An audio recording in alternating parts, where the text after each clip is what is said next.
anyone speaking? Thank you, Commissioner Field. Present. Commissioner Fuentes. Present. Commissioner Levine.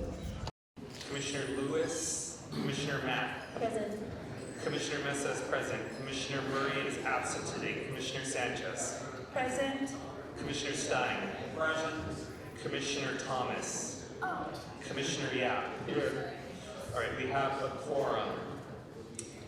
Commissioners, I'm going to do ex parte communication. So, commissioners and members of the public, I will read from our motion so that everyone's on the same page. An ex parte communication is a communication between any member of the Los Angeles Charter Reform Commission and any elected city officer or member of any elected city officer's staff regarding a matter pending before the commission. An ex parte communication does not include any communication that takes place on the record during an official public meeting.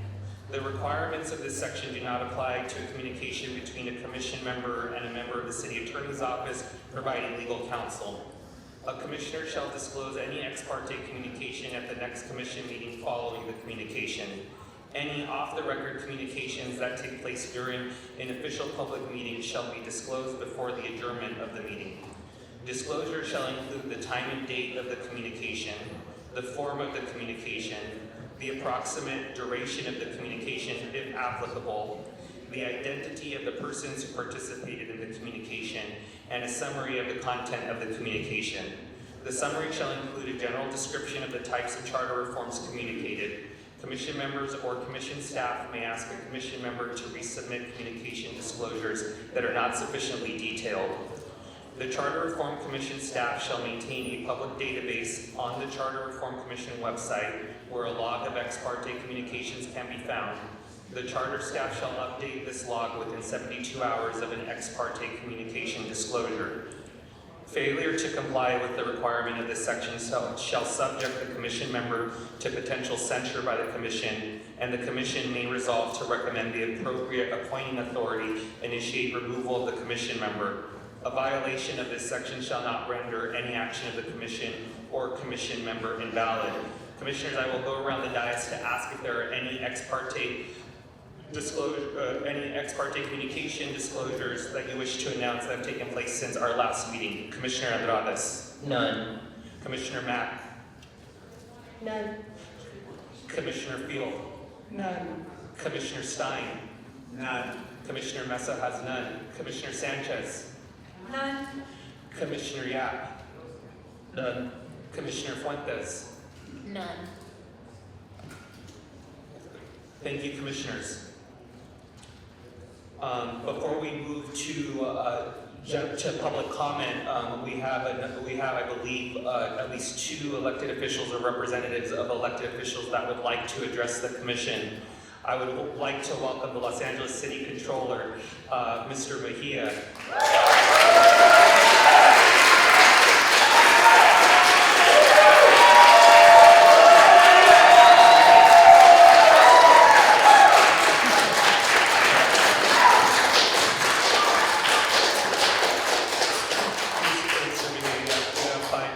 Thank you, everyone. I want to thank the commissioners for all of your hard work. The Controller's Office sent our original 6 recommendations to the Commission back in August 2025. They are intended to strengthen the independence of the city's watchdog and put the city on the right fiscal path. I want to speak specifically on the proposal to create a new Chief Financial Officer position. I was shocked yesterday to discover the CFO option that would consolidate many of my office's functions under a newly created CFO under the Mayor and Council. I urge you to reject any proposal that directly or indirectly takes away any of the Controller's duties and responsibilities. The City of LA's finances are a mess, and the status quo is broken. The status quo of how the city handles its finances is done through the CAO, the Mayor, and the City Council. Creating a CFO and placing that position under the Mayor and City Council would just be doubling down on that same broken status quo. The purpose of establishing a CFO is just not consolidating a list of roles and responsibilities, but it's to create a position that will also provide a long-term strategic vision for the city's finances and ensure that the city can financially head in the right direction.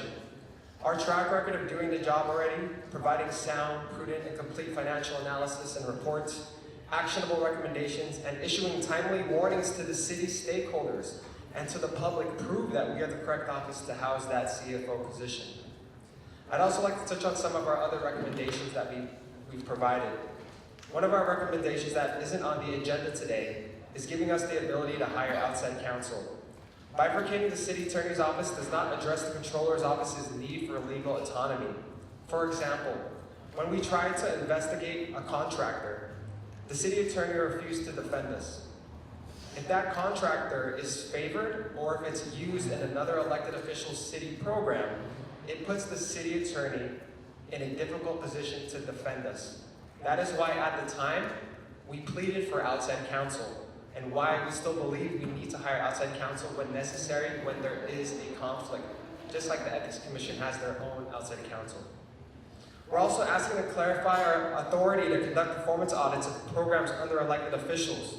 We're not interested in auditing the office or the person that is in the elected office, but the city programs that cost hundreds of millions of dollars and use city departments. As Chair Erwin Chemerinsky told you, this is what the 1999 charter reform intended, but it's never been put into practice. Alternatively, you can make it so in the charter that no city programs can be under an elected official. As you vote today on the controller's powers, please think about the state of the city right now. Is it working for you in Los Angeles? You have a choice to perpetuate the status quo or build a financially healthy future that better serves the 4 million LA residents. Thank you.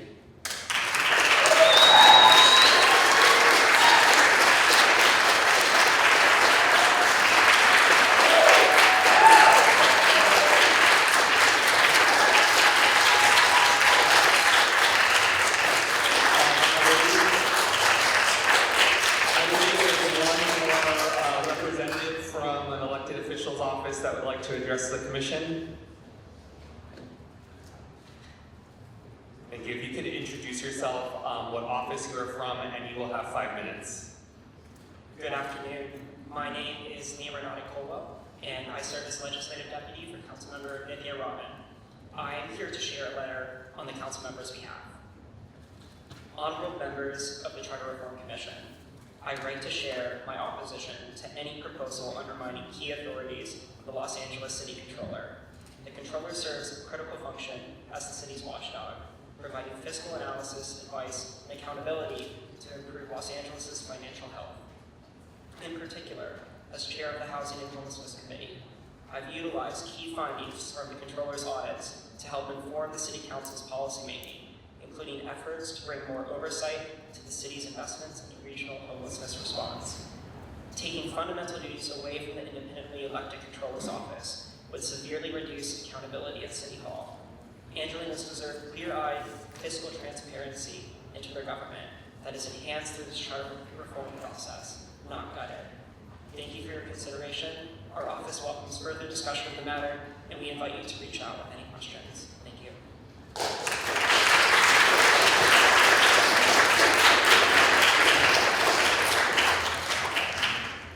One second before we go to our next representative. Commissioners and members of the public, a number of documents were circulated to commission members, which will be posted online shortly for the public as well. Commissioners, a motion was circulated in regards to the Chief Financial Officer and inaccurately states that I am the mover of the motion. The motion is being moved by Commissioner Stein. I will make my opinions on the CFO clear when we get to that item on the agenda. All right, wanted to make that note for everyone. If you could approach, please. If you could announce your name, the office that you're representing, and you will have up to 5 minutes to speak. Good afternoon, Commissioners. My name is... And if you could speak closer into the mic, please. Hi. My name is Kelkar, and I'm the Legislative Director for Councilmember Eunisses Hernandez. She is the Councilmember for the 1st District. I'm here to speak on behalf of the Councilmember and share her support for the authorities of the Controller. I have just provided the staff a joint letter from my office and the office of Councilmember Soto Martinez supporting the autonomy and work of the Controller's office. The purpose of this elected official is to hold us to good governance, transparency, and oversight. and especially the department's elected officials and the elected officials who are accountable to the people of the city. You'll find in the letter that the two council members believe that we must provide the following in proposed charter updates and changes. Provide the controller with an independent budget as a percentage of the general fund on an annual basis. The controller must be provided with a minimum budget each year to both better instill trust in government with the general public, but also allow for the deployment of resources needed to effectively run his independently elected office. Clarify that the controller's audit authority includes performance audits of all city programs. Performance audits must encompass programs that are sourced from or use city tax dollars, including those within elected offices. In order to ensure that the public knows that their tax dollars are being used in an efficient and effective manner, the controller's office must be able to audit every program in the city. Allow the controller to hire outside counsel. The independence of the controller and their staff relies on the ability to seek legal counsel without having to consider political impacts. Allowing the controller to hire outside counsel can insulate their auditing and accountability practices from city hall politics. Next, enshrine the controller's fraud, waste, and abuse unit. The core function of the controller's office is to make sure that taxpayer dollars are not being wasted. This unit is integral to ensuring there is transparency and accountability for how dollars are used by the city. Appropriate funding and personnel are the baseline requirement that must be contemplated and provided in the charter. Over the last year, we have seen how the federal government has systematically taken away measures and how their appointed officials have fully depleted the integrity of federal systems. We must ensure that the city does not have the structure that allows for similar actions at the local level.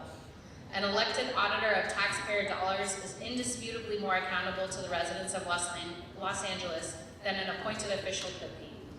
Please, I urge you to take these recommendations into consideration and maintain the controller as an independent elected official.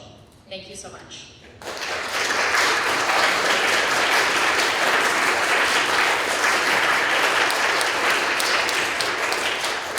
Are there any other representatives of elected officials that would like to address the commission?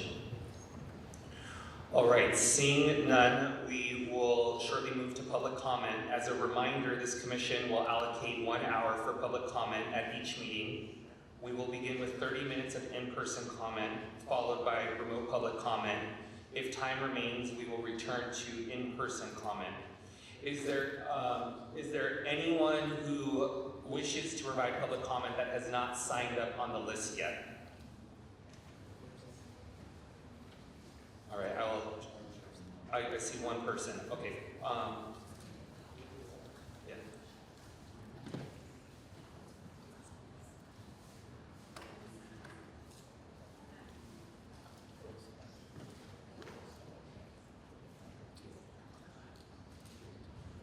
All right, members of the public, we have over 45 people who would wish to address the commission. What we will do is we will do 1 minute of item public comment at the beginning of the meeting. At the end of the meeting, we will reopen public comment for in-person public comment and virtual public comment for an additional minute. I'm going to hand it over to the executive director to administer public comment.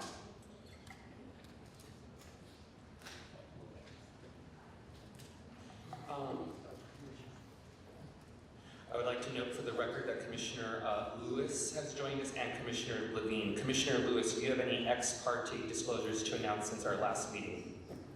None. Commissioner Levine? No. Thank you. Thank you, and good afternoon, everyone. I'm going to call 3 names at a time. Please queue up, and it's going to be a minute. I won't give any warning. I'll just say thank you next. Lauren, Mike Acevedo, and then James Aguilar. Lauren, Mike Acevedo, James Aguilar, please come on down. Queue up. Alrighty, and go. Hi, my name is Lauren Brunn. My daughter and son-in-law have lived here for 19 years. I'm a retired teacher of 36 years with a master's education. I share that to let you know that I'm an educated person. Upon moving here 18 months ago, I took it upon myself to learn about how my city government works, attending meetings with the mayor, city council, and even the police commissioner. The The most refreshing thing I found has come out of our city controller's office with the transparency and accountability of our tax dollars. This is especially important to me because with this move, my tax dollars are 2.5 times what they were where I lived before.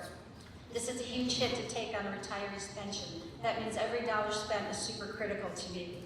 It would be detrimental to divest the citizens from oversight by the city controller and instead turn it over to the mayor's office and city council. It removes our system of checks and balances, which we've seen happening on a national government level. Please leave this office alone, and for anyone out there listening, let's vote our current city controller back into office. I have more specifics. Thank you. Next. But 1 minute doesn't Thank allow you. much. Perfect. Begin. Members of the Charter Reform Committee, my name is Michael Szabo. I'm a constituent out of Studio City. As a millennial, government has largely shown little interest in my generation. I feel so strongly about what I'm about to say that I actually put pen to paper instead of fiddling with technology. Our controller, Kenneth, has restored my faith in government and shown how it can help people. He's an authentic and transparent politician. These are attributes that Americans across the country now demand. In a time of Epstein files and using fraud as justification for invading sanctuary cities, resulting in the deaths of Keith Porter here, Renee Good, and Alex Preddy in Minnesota, I cannot fathom how we would even consider taking an independent oversight role and sliding it under the legislative and executive branches of the city. It reeks of corruption, especially when our controller has already found fraud. I urge you to focus on transparency and accountability instead of removing this position in favor of a CFO. Empower the controller's office and follow their 6 recommendations. I also support ranked choice voting as you. Thank you. Next, James. After James is Raymond. The more people clap, the less time we'll have for individual speakers. Raymond, Dylan, and Lionel. Raymond, Dylan, and Lionel after James. James, go. Hi, my name is James Aguilar, and I'm a current resident of Filipino Town. I'm here to support the charter reforms to strengthen the city controller, which are independent budget, require minimum qualifications, full audit, the ability to hire outside counsel, designating the controller of the city's chief financial officer, and permitting permanent protection of the fraud, waste, and abuse. We've already seen what oversight can look like under Kenneth Mejia. The controller's office has shown so much good. It can do so much. It can do good and has the tools to operate independently. These reforms build on the progress and ensure it continues. This is about trust, transparency, and making sure our tax dollars are working for the people. Thank you. Thank you so much, Raymond.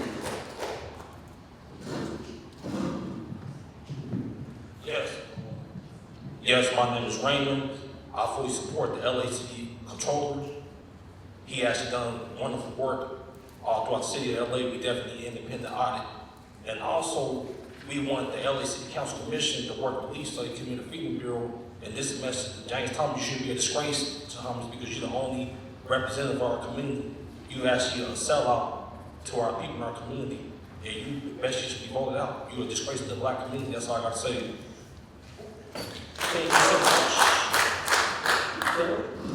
Billion Godson, African Town Coalition. I'm running for Assembly District 55. I too initially came because of the comments made by James Thomas last week that a Freedmen Agency reparations should benefit all of us. That's problematic considering funding programs have been made to specific groups of people without a problem, but when it comes to us, there's a problem. Right now we got black folks dying in the streets from Skid Row to Crenshaw. The black population in LA, in the city, the county, the state is being erased. But I too am also here today in support of Kenneth Mejia, the only hero in elected office in this city who has been transparent. He stayed true to his commitment to the people, and a vote to bring in a CFO we know would be an effort to neutralize his office and continue the corruption in this city. Stand behind Kenneth Mejia.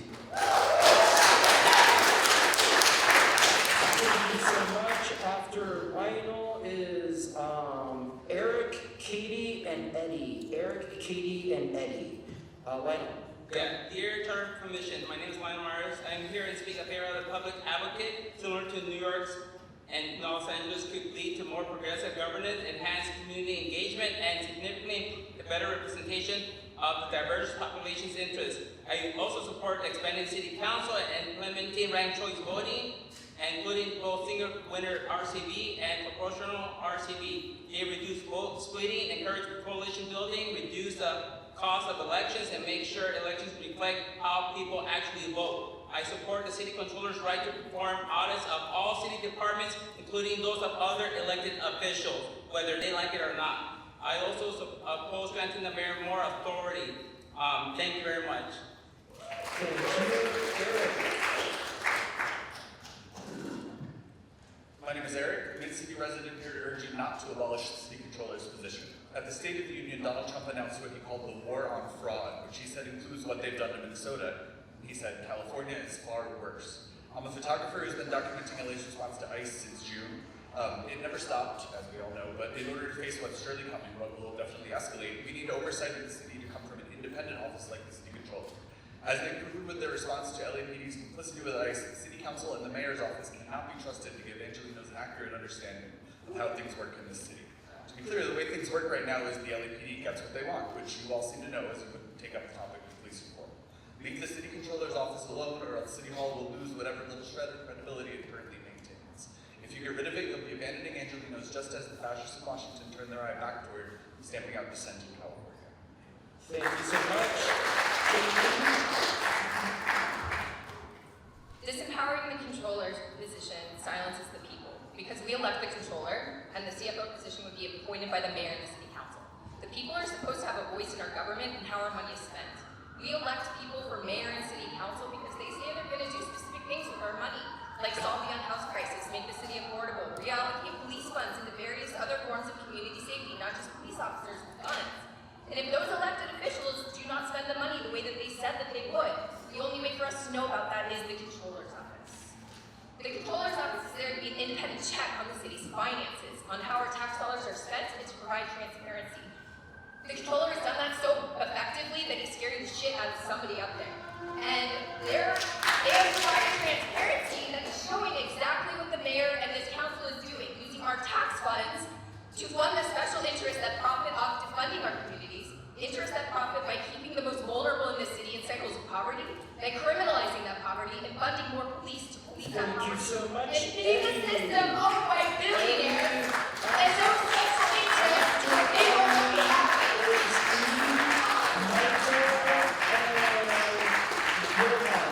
Michael and Johan after Eddie. Eddie, go. Hi, so she brought up something important. Who is afraid of this office? Who submitted this ordinance or whatever it's called? Who did it? There's already been a vote, like we don't want this, we don't want this. Last night, Mayor Bass said in the Zoom meeting at Hangout Do Good, she said, the controller shouldn't be allowed to audit her or any other elected official unless it's an appointed office rather than an elected one. I almost, then the person that commented said, I almost couldn't believe that. So the mayor is supporting this. Who wants this? The people don't, because once again, an elected controller works for the people, and an appointed CSO works for the mayor and the city council. So who is this for? So ask each other, who is this benefiting when you vote for this? Thank you so much.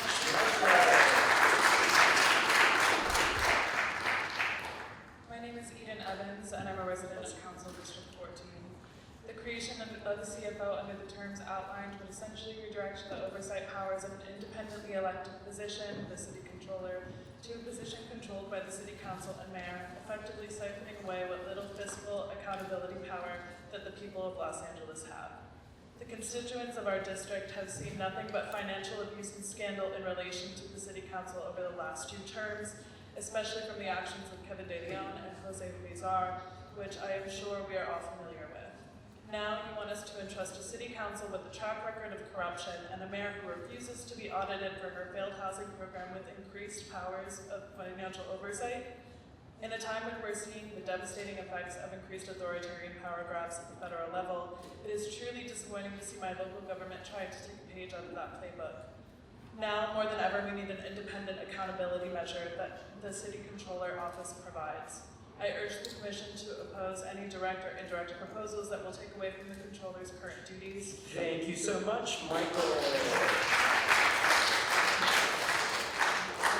I'm here to remind you why ranked choice voting, and specifically proportional ranked choice voting with multi-seat districts, should be among the options you present to City Council on your recommendations.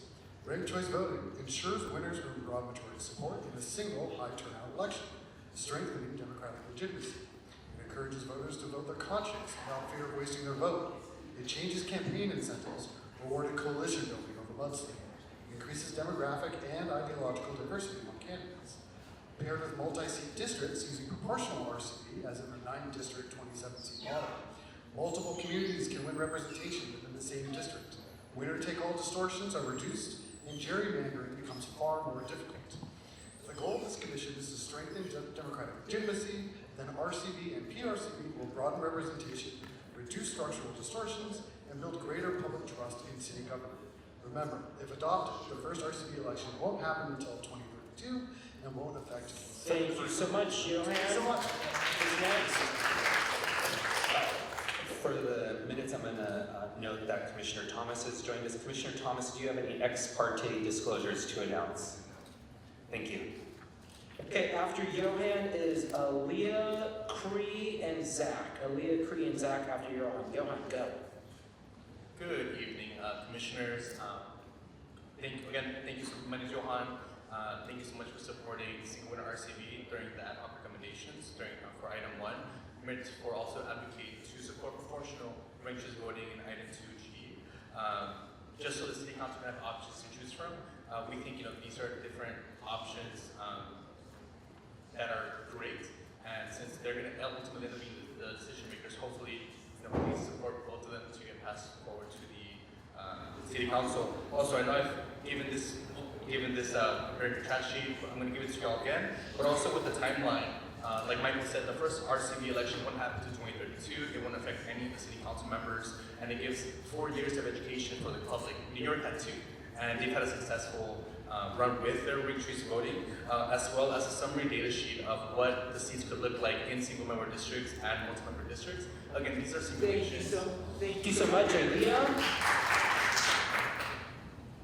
Hi, my name is Aaliyah Levin, and I'm a downtown Los Angeles resident, and I'm a federal public servant and a labor union supporter. Give us a government we can trust. Keep and support the controller. Thank you so much. Hello, Cree. Hi, I'm a Screen Actors Guild member. I'm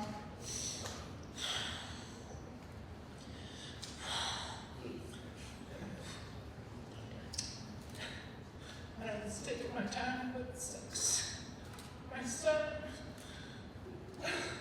was abused, and it was overlooked. And they thought it was a scene from a movie, and it was real.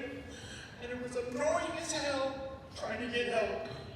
Going to the school system, they should have cameras on the school system. Every school system should have a camera. Every parent should have a camera, be able to see their child at school when they're at work, so their child can feel safe. And if there's a problem, they can talk to the teacher right away, since we can't since we always have to work. I almost swore. But it's annoying for our children to be abused, physically and mentally. It hurts. I've been abused. My son's been abused. I don't know how many other people here have been abused. I'm speaking so stupid loud right now because I'm frustrated as hell. Thank you so much. That's my time. Right, thank you.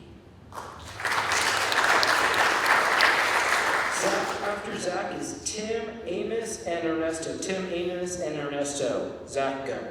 Honorable Commissioners, my name is Zach Sokoloff, candidate for Los Angeles City Controller. This may be one of the only times you hear myself and the incumbent agree with one another, but we need to preserve the independence of the Controller's office. We know that this office can work because we've seen it work in other cities, in New York, in Detroit, and even in the city of San Francisco, where there's the office of the city economist in the Controller's office that provides independent economic analysis, and we've seen it work here in Los Angeles with Rick Tuttle and Laura Chick, examples of controllers who have maintained independence and who have worked in partnership with the city to deliver results. Please do not eviscerate the Controller's office because of the current occupant.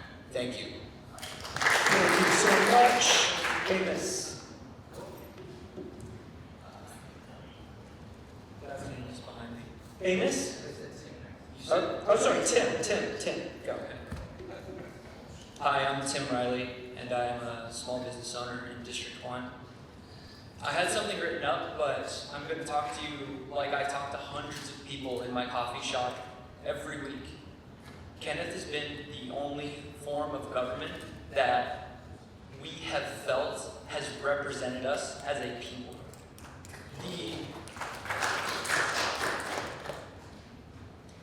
The perception of local government is at an all-time low, and it is for things like this. Trying to eliminate the controller's office is not something that any of us want.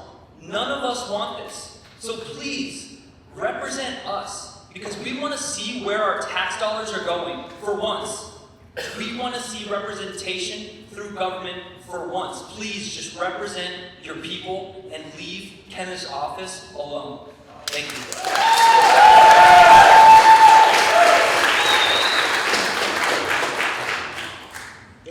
Hello, my name is Amos Marble, and I'm representing myself as an individual. It has been said that if you're not at the table, then you're on the menu. This is a once-in-a-generation opportunity to fix what's broken, and if residents don't see results, then reform has failed. Therefore, I am here at the table today, because failure is not an option. The proposal to remove the fraud, waste, and abuse powers from the city controller to another department that reports to the mayor, and a department that is not even required to have financial or accounting experience, would be like having the fox guarding the hen house. This cannot be supported. Instead, we are demanding that the controller, who we elected, maintain all of their current responsibilities as our city's watchdog and to maintain their independence. Furthermore, the controller should be enshrined in the charter as the city CFO. Anything less than that on this particular topic will be a failure. Next is Ernesto. After Ernesto is Constance, Gordon, Tiffany, and Ross. Tiffany and Ross. Ernesto, go. Good evening, Commissioners. My name is Ernesto Gonzalez. I'm a college student and small business owner here in downtown LA. I've come here to speak to you all because I believe firmly in Mr. Mejia's ability to keep Los Angeles transparent and accountable. I believe that any attempt to deconstruct his abilities as the controller hands a weapon to those in Washington and to those who seek to hurt Los Angeles and to show them that we are indeed those who can lead and show what real transparency and accountability truly looks like. Thank you for your time. Thank you so much.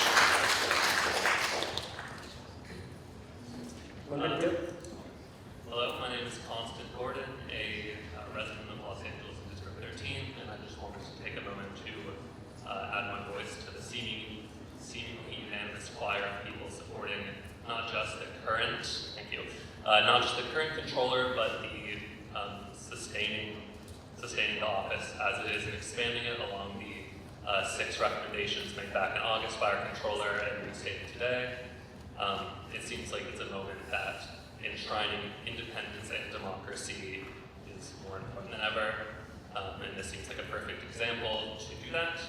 Also, just lending my voice to the advocacy for ranked choice voting, and especially for citywide offices. Thank you. Thank you, Tiffany. Next, come on down. Go. Good evening. My name is Tiffany. My public speaking usually is in food and beverage, so I'm going to see now. I'm quite nervous. I'm here to support the Office of the Controller.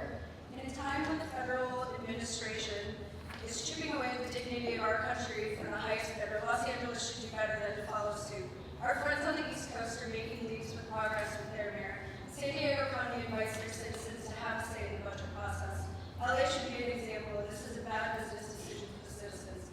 I would also like to note that this is particularly concerning that the proposal is in order to concentrate and privatize the role in light of the lawsuit opened by the former chief of LAFD, Kristen Crowley, and I will tell you that I do not know my current district because I was formerly unhoused until just a few weeks ago, I'm sorry. And so this is really deeply for me, and I would like you to vote in support of the controller. Thank you so much.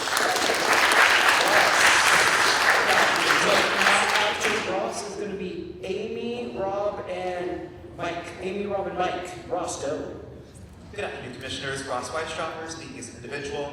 And the outcome of this meeting will make headlines. City Council expansion is coming 6 years from now.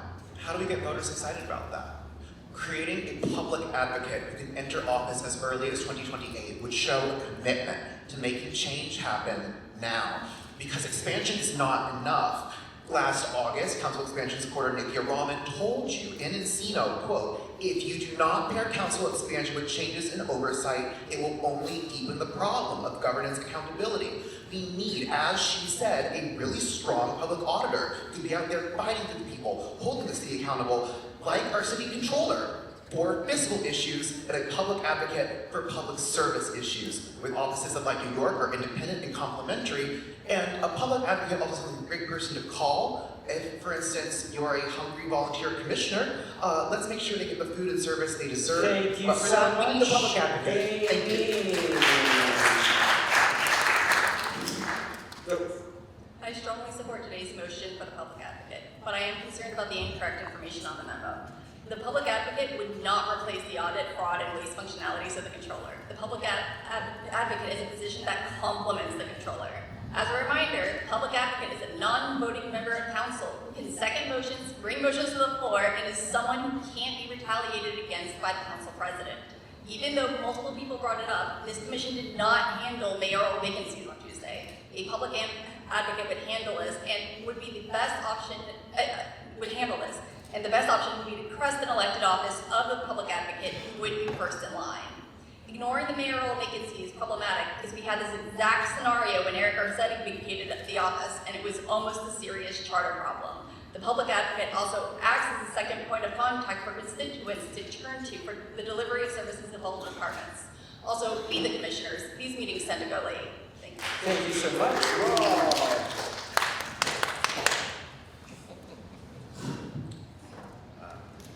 Rob. Rob Vaughn, I want to address the flagrant error that we have once again in a staff memo regarding the public advocate and alleged impacts to the city controller's waste fraud and abuse unit. Could you speak a little more directly into the mic? Thank you. There have been multiple requests over the last month from people in the public, commissioners asking for this to be fixed, and it has not. And once again, we see it. The joke around here has been that people think the staff reports are being created using ChatGPT. After looking into that, I think that actually might be true. I believe staff used artificial intelligence to do their research, and AI accidentally conflated the New York public advocate with a ballot measure sought to establish a public advocate in San Francisco. That measure narrowly failed, in part due to deeply misleading ballot campaign language that made the same exact misleading arguments the staff report includes pretty much word for word. The San Francisco controller, who was appointed by the mayor, opposed this because they didn't want to have somebody else have the power to appoint somebody to manage a hotline. It did nothing to do with Thank you so much, Mike. Be the commissioner! Thank you so much, Mike. After Mike is Nick, Alex, and Marlene. Nick, Alex, Marlene, come on down. Mike, go. So moving to single-seat ranked choice voting would be a massive improvement on what LA has today. But the reason why your report to the council should also include multi-seat proportional ranked choice voting is the thing that single-seat RCV will not answer is the conflict about why you're here in the first place from the Fed tapes. And that is the limited representation from single-seat winner-take-all elections. So you would help the public dialogue in LA if you include in some form PRCV. The other thing I want to add about single-seat RCV, which I haven't said in previous meetings, is it sends a better policy direction to the ultimate winner, because if you have a lot of candidates running, you can see where the transfers came from and see the supporters of different issues that ultimately consolidated on the winner. That's better for the democracy and the ultimate office holder. Thank you. Thank you, Nick. Hello, Commissioners. There's 4 decisions today that will make a fundamental impact on the trajectory of our city, not just for our ability to have the public's trust, but to effectively govern so that we can have a future that's brighter than it is today. That is powering up the city controller to have the ability to audit anything they necessarily need to, expanding city council so that actual neighborhood specialists can represent their neighborhood, and if more than 23 is needed for that, then so be it. Being able to have a public advocate and also have ranked choice voting. Part of the reason that we are here today, or perhaps the only reason, is a lack of public accountability, the feeling that things are being done in the shadows, that people have no idea, no recourse. It's not the things that happen in the news that affect you, it's the stuff that happens behind closed doors. And by having multiple points, an inspector general, a public advocate, a powered-up city controller, as ways to see what's going on behind closed doors, that gives you broader public consent to change things and make actual decisions that will give us more housing, give us more park space, allow people in this audience to have a shot to sit where you sit one day. Not just that, but extending council would be a good step to do that.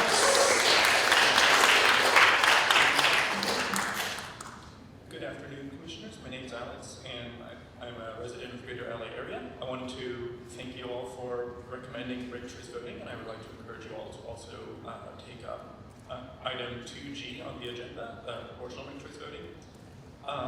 I'm also a fan of the city controller improvements and reforms, as well as police reforms, even though I know that's not in this meeting.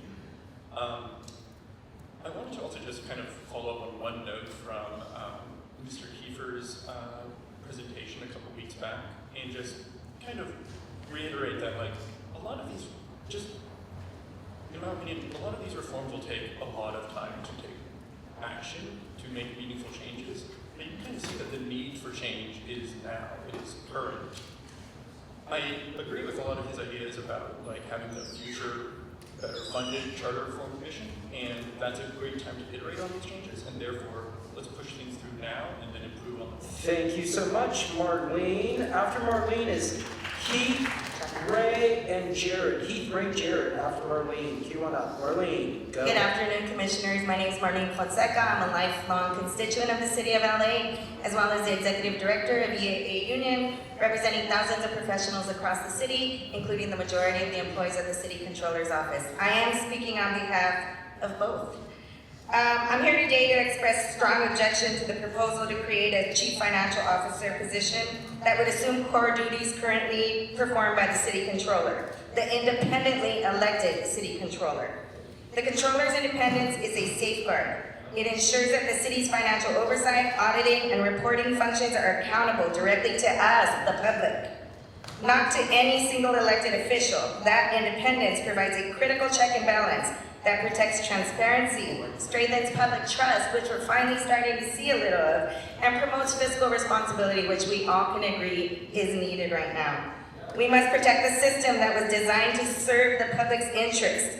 Us, Los Angeles voters, we deliberately chose the independent oversight. I urge you to throw this CFO proposal.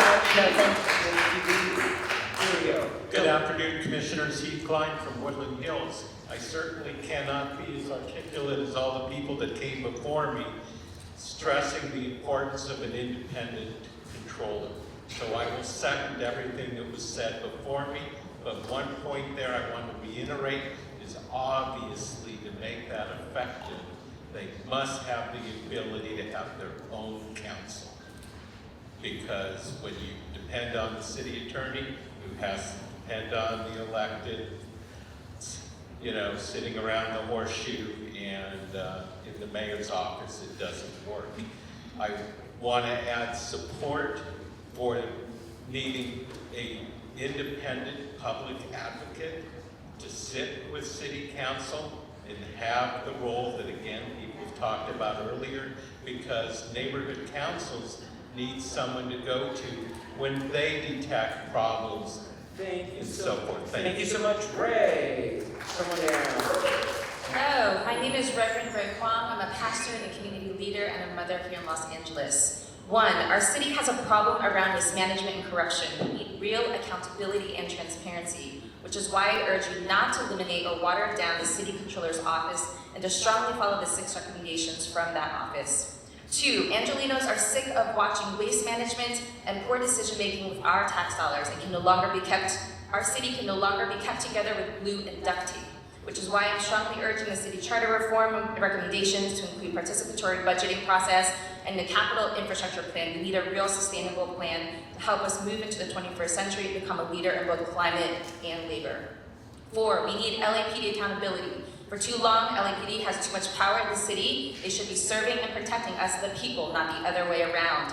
We need to right-size that power now. 5, this charter reform process needs to expand. 8 months is clearly not enough time. The last time we did this, it took 2 years. It had resources and Thank you staff so to much. support the process. So we needed to. Come on in.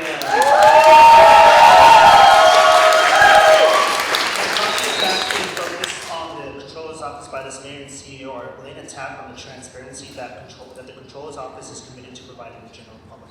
Blocking the Controller's Office from doing its job, including providing audits on issues like the missing homelessness money, points to blatant real-time corruption here at City Hall. How can voters trust the mayor's office that works with the CAO who does everything that they can to prevent the Controller's Office from reporting the way the city creates its budget and spends its money? One of the most important functions of the Controller's Office is to provide an independent elected office that isn't influenced by politics and special interest promises, who is trusted to report honest budgetary numbers and is responsible for highlighting areas of fraud, waste, and abuse in the city.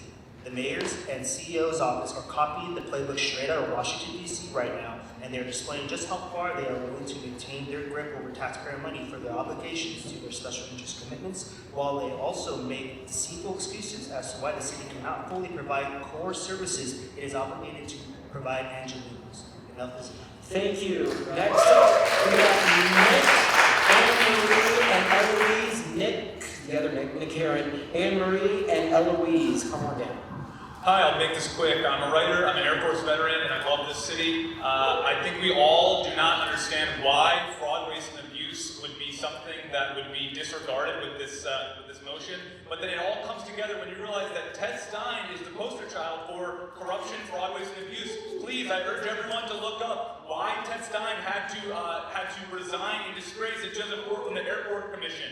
Please understand that this is not a smart thing for you to do politically. No one here understands why you think that destroying a department that is looking into fraud, waste, and abuse, that has exposed $23 million worth of fraud, waste, and abuse this year alone, why you think that you can propose that we destroy this and your career will still be intact blows my mind. And I think all of us here not understand. Now I have to ask, I don't mean to do that necessarily, is your chair broken or are you just choosing to pretend like you don't care by leaning this far back? Because everyone else here is sitting on the perspective, you lean back like you're referring her back home and we're sick of it. So please, understand where it's coming from. Understand where the fraud, waste, and abuse is coming from. This is inexcusable, indefensible.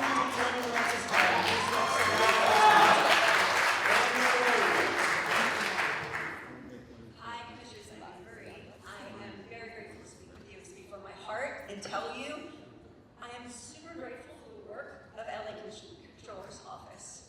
I've been incredibly impressed with it, and I feel like right now I don't need to tell you all the reasons why. My neighbors have done an incredible job doing that. I just want to tell you that it's pretty clear to me that this is a litmus test. If you are against oversights, if you're actively fighting oversight, me, myself, my neighbors, my colleagues, PTA moms, union members, we're going to actively work to replace you, including me. Yes, we want oversight. We love the work that the Controller's Office does. I've joined his Zoom calls that are open to all to understand their resources that his office has put up, all the websites. It's incredible the amount of work that they've done with the budget that the city's given. Thank you, Eloise.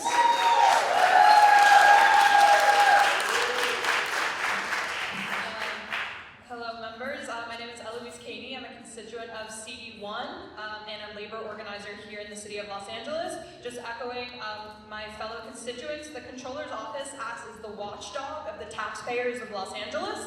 This office has uncovered recently unconscionable fraud and waste that flies in the face of the public good. The fact that Kenneth Mejia and his office specifically are being targeted by members of this body after providing clear dashboards and data visualizations to literally democratize the knowledge of how our money is being spent is severely alarming, but also shows that the office is doing exactly what it should be doing. It is doing critical work of uncovering the dysfunction of the city's spending and providing specific, tangible recommendations to fix them. I strongly urge you to protect the independence and auditing strength of the City Controller's Office. Thank you so much.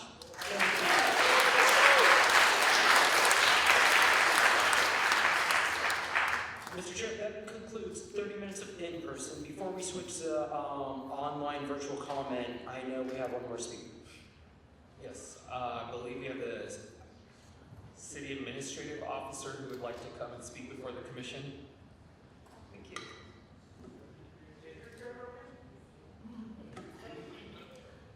All right, thank you, Mr. Szabo. You have 5 minutes, up to 5 minutes to address the commission.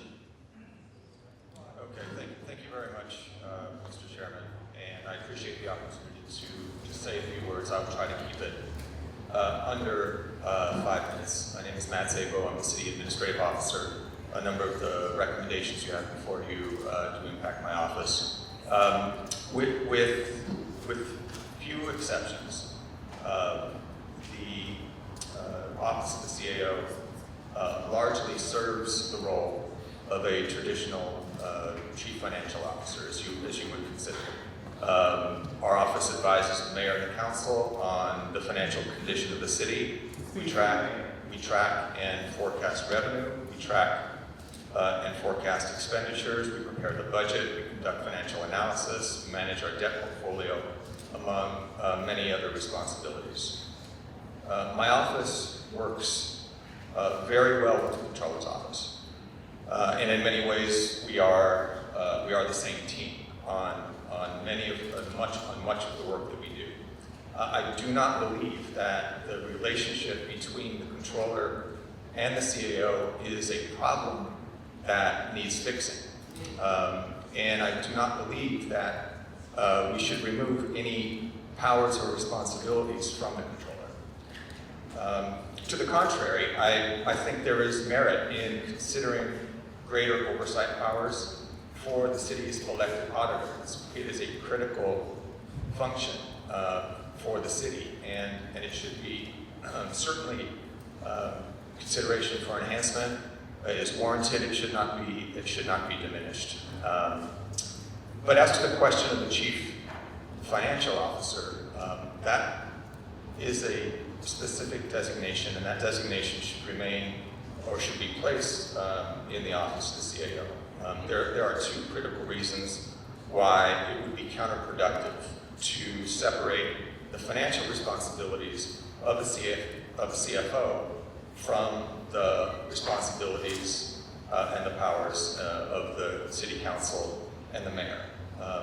Number one, the mayor and the council are elected by the people to enact public policies and manage public resources to support those policies. That's their principal obligation when voters put them in those positions.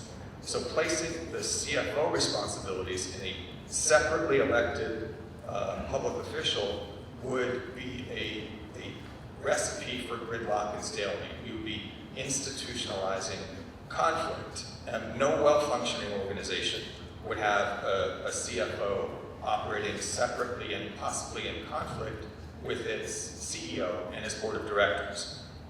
Doing so, in this case, would make government, LA City government, actually less accountable and much less efficient. And then secondly, just very, very plainly, the controller's role as the chief auditor and watchdog is critical to holding city government accountable. And it's probably no more critical than in the area of spending. It would be a clear conflict of interest to have a structure where the city's CFO audits itself. We need both, but they cannot and should not be in the same office. So just in summary, and I appreciate your consideration, my recommendation is to keep the controller's office intact, to consider enhancement of the watchdog functions. The oversight functions of the office are critical to the city, but to designate the CAO as the city's CFO. Thank you very much for your time. Thank you very much, Mr. Szabo. We will now move to 30 minutes of virtual public comment. Thank you. All right, we are going to take people on again. For those listening online, I'm going to call 3 names at a time, so just be prepared. And you'll all get 1 minute. All righty. the Calm, Akura, and Jester. Calm, Akura, and Jester are the first three. Calm, we're going to take you off of mute right now. Calm, can you hear us? Calm is gone. Okay, after Calm is Akura, Jade. Akura, Jade. Taking you off mute. Can you hear us? Hi, I can hear you. Are you able to hear me? Yes, good. Good morning, Commission. I'm here to speak about my support of the following reforms to the Charter, Agenda Item 1B, and my disapproval of Item Number 1C. The creation of a new CFO position within the city's government to implement what Mr. Mejia's on his office already does is just the creation of a new What him and his office already just does limits the transparency of our city's financial decisions and poorly educates the public on the use of funds. The LA Controller's Office should be protected, and this commission should listen to its constituents. To ensure that the Controller can fulfill their role as the city's independent watchdog, you as the commission should clarify that the Controller's audit authority includes performance audits of all city programs that are sourced or used from city tax dollars, allow the Controller to hire outside counsel, give the Controller an independent budget, designate the Controller as the city's chief financial officer, require minimum qualifications for the Controller's office. Thank you so much. Next is Jester. After Jester is Angel Marie, Danielle, and Virginia. Please be ready. Angel Marie, Danielle, and Virginia. Jester, we're taking you off mute. Jester, can you hear us? Yes, I can. Can you hear me? Yes, go. Okay, wonderful. Good evening to the Charter Reform Commission. Thank you for allowing me to speak. My name is Jester Jersey, and I run the Vote 16 California /Tour account. But I'm speaking today in my personal capacity. I want to speak about Agenda Item 1D, ranked choice voting. I know in deliberating some of the recent items in previous meetings, cost and factors value into what gets recommended. I would like to recommend ranked choice voting for several reasons. First, it's a cost-effective method requiring no additional election days to schedule on the event if no clear winner, because alternatives are already assigned, making additional rounds of voting redundant. Second, it expands voice and choice, as voters don't even feel constrained to the party's default candidate, but can weigh in on other options within the same race. Finally, campaigns would be centered around bridge building rather than focusing solely on their dedicated base, encouraging a collaborative approach because candidates can see who their supporters see them as similar to, promoting dialogue around the candidacy post-election on building a better city. Thank you again for your consideration. Thank you so much. Angel Marie, we're taking you off of mute. Angel Marie, can you hear us? Angel. Taylor. Yep, gone. Okay, Danielle, you're next. Danielle Williams, can you hear? We're taking you off of mute. Hi, yes, can you hear me? Yes. Please go. 1 minute.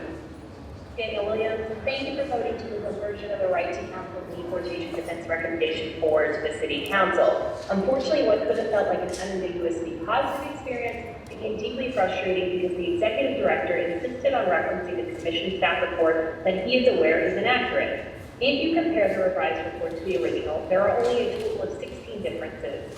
5 of those are the replacement of the phrase records in LA with deportation defense. Other changes are similarly cosmetic. These are not the substantive changes we were led to believe would be made.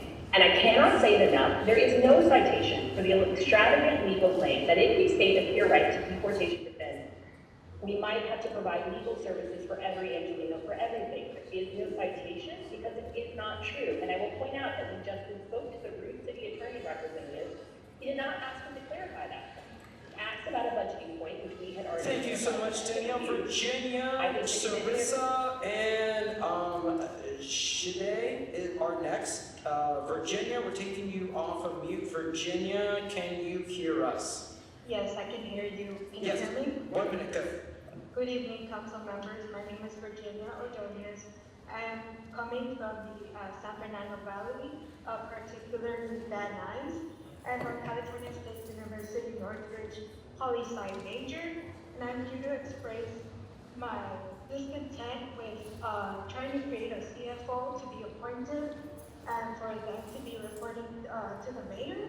I believe that Kenneth Mejia has been doing such a great job at demonstrating a lot of transparency to our Los Angeles County constituents. I do not want his position to be closed. We need him, and we need Los Angeles County to be very transparent. Do not be afraid of the transparency. If not, we will vote you out of office. Thank you. Thank you so much. Sarissa, we are taking you off of mute. Sarissa, hopefully you can hear us. Sarissa? Yes, I'm here. Yeah. Good evening, council members. My name is Sarissa. I'm a Southern California native and a proud Angelino. I am also a seasoned crisis communications professional, so I know power consolidation, play, and narrative when I see one. Creating a mayor-directed CFO that absorbs the controller's fiscal authority, even quietly, even incrementally, is not reform. It is a threat to an independently elected office that Angelinos voted for, specifically because they wanted oversight that does not answer to the mayor. To put a finer point on it, as I understand it, we just watched an independent audit for $23 million homeless funding fraud that is money stolen from the most vulnerable people in the city. This is what independent oversight does. Undermining that mandate doesn't just weaken the city office, it spits in the face of every voter who put it there and the people who live and pay taxes here. This commission should understand clearly that the people watching this process are not passive. We recognize what's being designed here and will hold every voter or every person accountable. Protect the controller office's independence. Full stop. Thank you. Thank you. Sheila is next, then Stephen, Christine, and Danelle von Visger. Sheila, can you hear us? Sheila, thank you so much. Yeah, of course. Go. Hello, commissioners. I'm Sheila Ganharazadeh. I work in Playa Vista, live in downtown LA, and was born and raised in Cheviot Hills. I'm a lifetime Angelino. I voted in every election at every level since I turned 18, and taking the time out of my workday to voice and support an issue very important to me. Firstly, please advance proportional ranked choice voting alongside ranked choice voting. Ranked choice voting is a method of filling out the ballot, which I very much support. But proportional ranked choice voting is all that alongside an expansion of city council and a voting system that represents all rather than only the majority. When the 15th city council was established, it was 80,000 people to one council member. We are now at 260,000 citizens to one council member. We need many more seats, more than 23. This overall will make LA a beacon of democracy and give us a much more representational voting system. Speaking of representation, number 2, do not advance the proposal to create a CFO separate from the controller's office. Obviously, the people of LA and I are very happy with Controller Mejia. Thank you so much. Stephen, you're next. Stephen, we're taking you off of mute. Stephen, can you hear us? Stephen? Yes, except I'm Stephen is another Stephen, so you had me very confused. Go, 1 minute. Okay. My name is Steve Chesson, Commissioners. I'm President of Californians for Electoral Reform. I'll be very brief. I urge you to support the recommendation that ranked choice voting shall be used for all city municipal elections. I also urge you to forward proportional ranked choice voting in multi-member districts as an option for the City Council to consider and discuss. I appreciate your time and consideration. Thank you very much. Thank you. Christine, you're next. Christine, we're taking you off of mute. Christine, can you hear us? Hi, can you hear me? Yes, go. Okay, I want to express my deep appreciation to Commissioner Fuentes and Commissioner Thomas for their leadership in bringing proportional ranked choice voting back into consideration, specifically the 9 districts, 27-seat model. That proposal represents vision, it represents courage, and it represents a real opportunity to transform how our city is governed. I strongly urge this committee to vote in favor of restoring proportional ranked choice voting as a recommendation to the full commission. For months, we have been held meeting after meeting. We have heard detailed presentations from electoral reform experts. We have listened to extensive public comment from residents across Los Angeles. The evidence has been thorough, the discussion has been robust, the conclusion is clear. If Los Angeles is serious about expanding the city council, we must do it in a way that expands representation in a meaningful way. This is the moment to act boldly. I urge you to move this forward and recommend proportional ranked choice voting to the full commission. Our city deserves nothing less. Thank you so much. The next, I'm sorry, I didn't queue up the next people. The next people are Bennett, David, and Korn. I'm gonna murder that. I'm sorry. We'll unmute that person. Hold on. Bennett is next. Bennett is gone. David. No, I'm here. Oh, Bennett? Sorry, call him Peter. All right. I'm a business owner. I live in Atwater Village. Good controller's office plays right into the narrative that we are a failed corrupt city. Do you want to prove Donald Trump and the right-wingers point for them, or are you better than that? Kenneth Mejia already laid out the 6 reforms I'm in support of as it relates to the controller's office at the beginning of this meeting. His work in the controller's office is the best thing I've seen happen in the governance of the city in the nearly 12 years I have lived here. We, the voters and taxpayers, demand and deserve transparency. Leave the city controller's office alone. If Mayor Bass is indeed pulling the strings here, it's no wonder her days are numbered as mayor. I also support ranked choice voting, and I yield my time. Thank you so much. That was Bennett. I think, maybe that was that Bennett? That was Bennett. So, sorry, David. David, we're unmuting you. David, can you hear us? Yes, that's David Bullock, Granada Hills, Council District 12. I'm an all-white conservative, so I do like the ideal of proportional representation. I think you should go with that. Regarding the controller, Kenneth Mejia, I don't like his politics. I don't like his videos with his dogs. I got a video the other day of him asking for money for his campaign re-election. I laughed because this guy doesn't even have to lift a finger, and he will be re-elected overwhelmingly, I predict, with 85 to 90% of the vote, because he's that popular, because of the work that he's doing. He has set the standard for what future controllers will have to be doing in order to get the support of people of the city.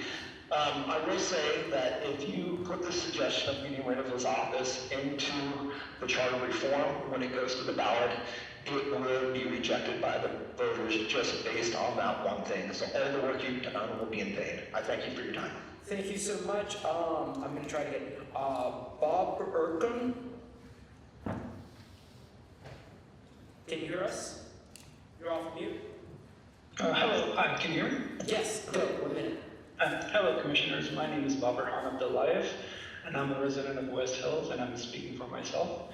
I've been an accountant for over 8 years, and I support Controller Mejia and his 6 recommendations, as well as ranked choice voting and proportional ranked choice voting.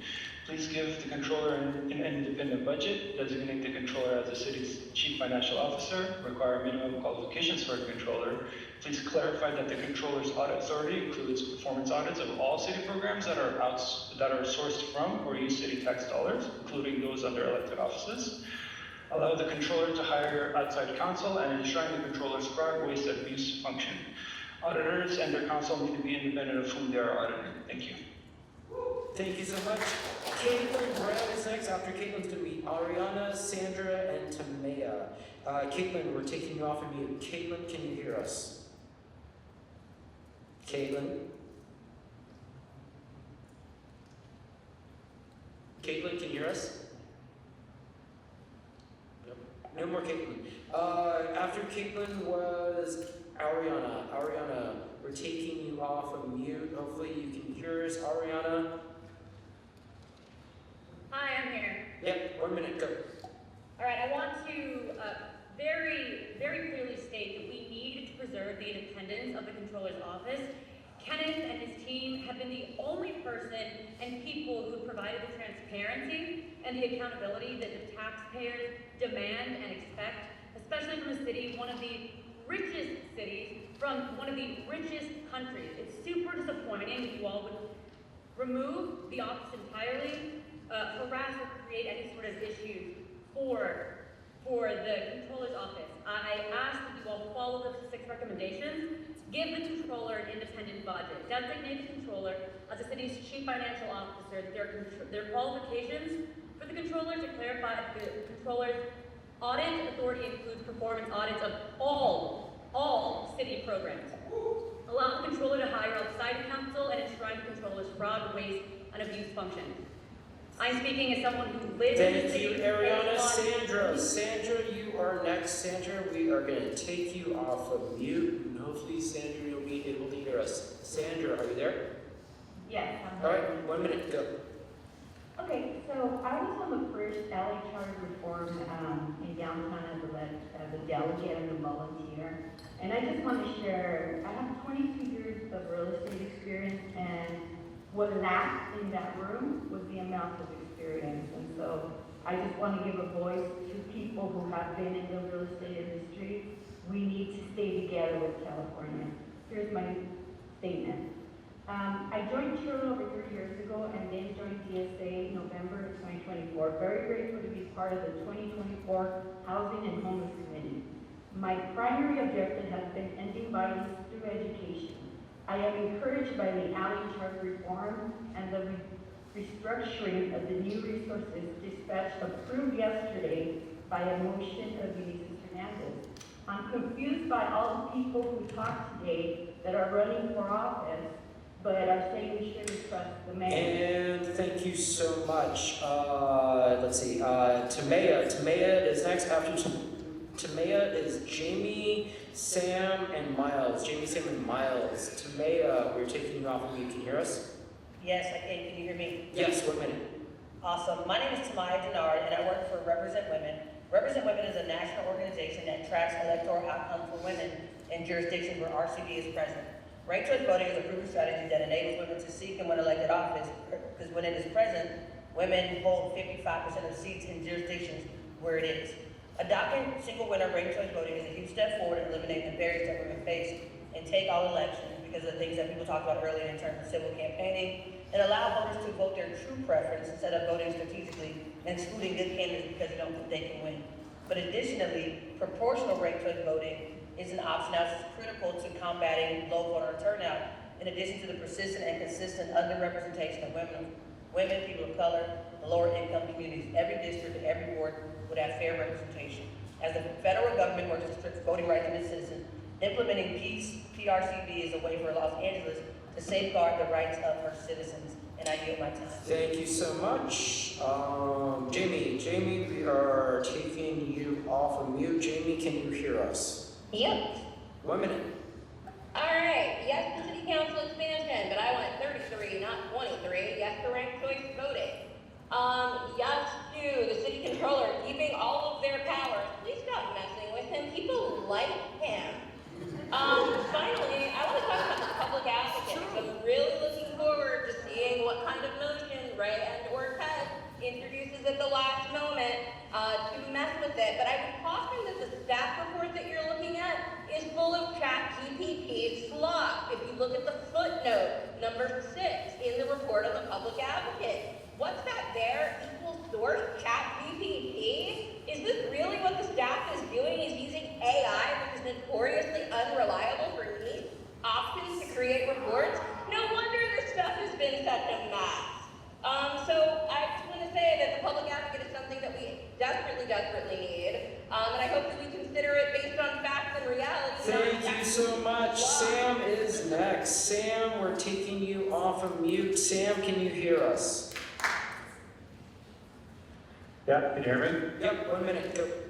Hello, Commissioners. I'm Sam Svensson, a resident of Koreatown. I'm calling in support of the following reforms to the Charter to ensure that the controllers fulfill their role as the city's independent watchdog.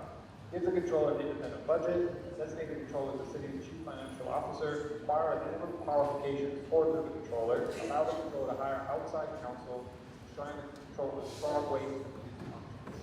Lastly, the idea that we don't use an independent controller, instead replace them with a new CFO appointed by the very department we want checks and balances for, makes zero sense in the eyes of the people that you serve. This restructuring would weaken essential checks and balances, reduce transparency, and create opportunities for financial mismanagement by consolidating authority within the mayor's office. Thank you for your time. Thank you so much, Sam. Miles, we're taking you off of mute. Miles, after Miles is Chad, Roy, and Sean. Chad, Roy, and Sean. Miles, can you hear us? Yes. Miles, go. I am calling to support the City Controller's Office. I think everybody's made a lot of good points. I would just like to highlight some examples of why we should have an independent City Controller. One, the City of Los Angeles has had a bad decade of corruption. Mark Ridley Thomas, Quasar, we really do not want to put any more power in the City Council or the Mayor's office to determine their own financial affairs. It's not gone well. We need someone who will actually watch and hold them accountable, and having the oversight under the City Council will not be a good idea. I would recommend you look to the Sheriff Oversight Commission for the for the County of Los Angeles.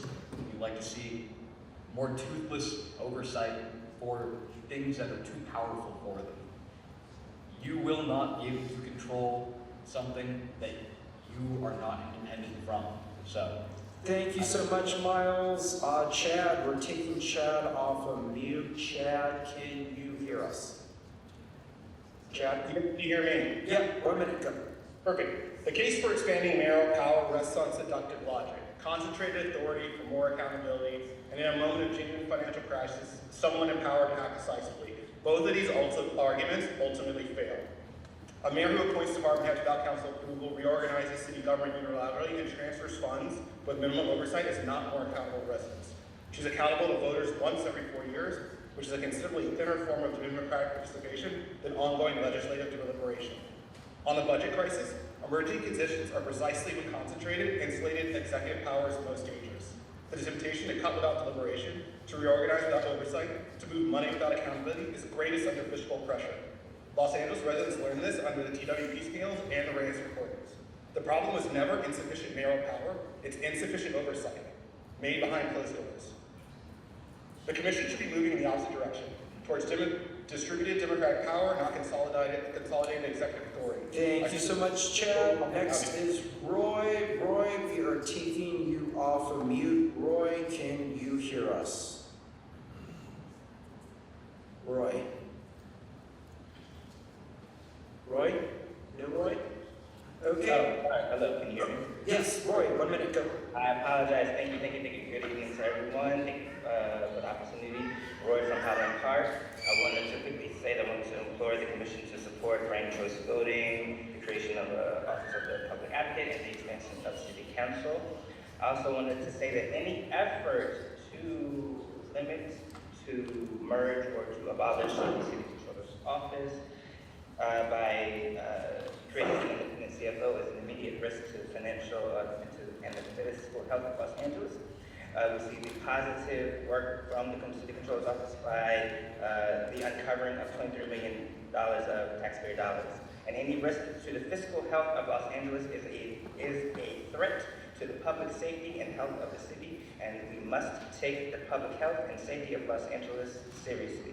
Instead of focusing on creating a new office or creating an independent CFO, I urge the commission to implement. Thank you so much, Roy. Sean is next. After Sean is the other Steven Steger, and Kay. Sean, Stephen Kay. Sean, can you hear us? Yes, I can, thank you. Hi, my name is Sean Johnson. I live in Council District 14. I'm here to express my strong disapproval of establishing a new CFO to replace or dilute the city controller. I think the current controller has proven the value of his office to investigate fraud and corruption many times over. And it should seem obvious why the task of investigating and eliminating corruption can only be done by a separate and independent entity, one who's elected freely by the residents of LA and not appointed by the mayor. I'm here to say that I think that the City Controller's Office is one of the few shining examples of how our city's government should work for the people, and here we are, the people, having to defend that office and oppose an obviously inferior system, a CFO appointed by the mayor, prone to bias, influence, and corruption. I urge you to think about why replacing the controller with the CFO is such a bad idea, and if nothing else, I urge you to think about the poor optics that this move will bring, further alienating the people of LA from their government. Thank you. Thank you. Steve is next. Steve, we're taking you off of mute. Steve, can you hear us, or Steven? Yes, hello. Go. Hi, my name is Steven Steger. I'm a resident of Los Angeles District 10 and a local business leader. I'd like to thank the Ad Hoc Commission for advancing single winner ranked choice voting for final consideration. While this is a positive step forward, without increasing the total number of city council members and introducing proportional ranked choice voting with multi-member districts, the people of LA will not reap the full benefits of better representation that they deserve. LA City Council is disproportionately small compared to other large cities in the US, limiting its effectiveness and assisting its constituents. The current small number of single winner districts makes it too easy to disenfranchise voters based on how district lines are drawn. Please advance multi-winner proportional ranked choice voting in an expanded city council so it can be considered by the full commission. Angelenos deserve transparency and accountability, and you should fully support Kenneth Mejia, the independence of the Controller's Office, and the proposals the Controller's Office has put forward. I yield my time. Thank you. Thank you so much. Kay, we're taking you off mute. After Kay is going to be Megan, Jason, and Sheeta. Megan, Jason, Sheeta. Kay, can you hear us? I can hear you. Can you hear me? Go. It never occurred to Link that the city clerk would decide to take $917,000 out of the neighborhood councils to balance its budget, but that's what happened. They did this because they could. It was a lack of imagination that prevented Link from discussing this. The charter provides a term of office for each elected officer and member of the Board of Education, and provides Article 4 for elections for the officers in the city and the Board of Education. There is nothing for neighborhood council elections. This could be fixed by adding this statement of the charter. Terms of service are defined in each neighborhood council bylaws, and elections are held every 2 years. I ask that someone make a motion in support of this. Elections are and must remain sacred. In the middle of the Civil War, Lincoln's advisors pushed him to cancel the 1864 election. Lincoln's response was, "We cannot have free government without elections."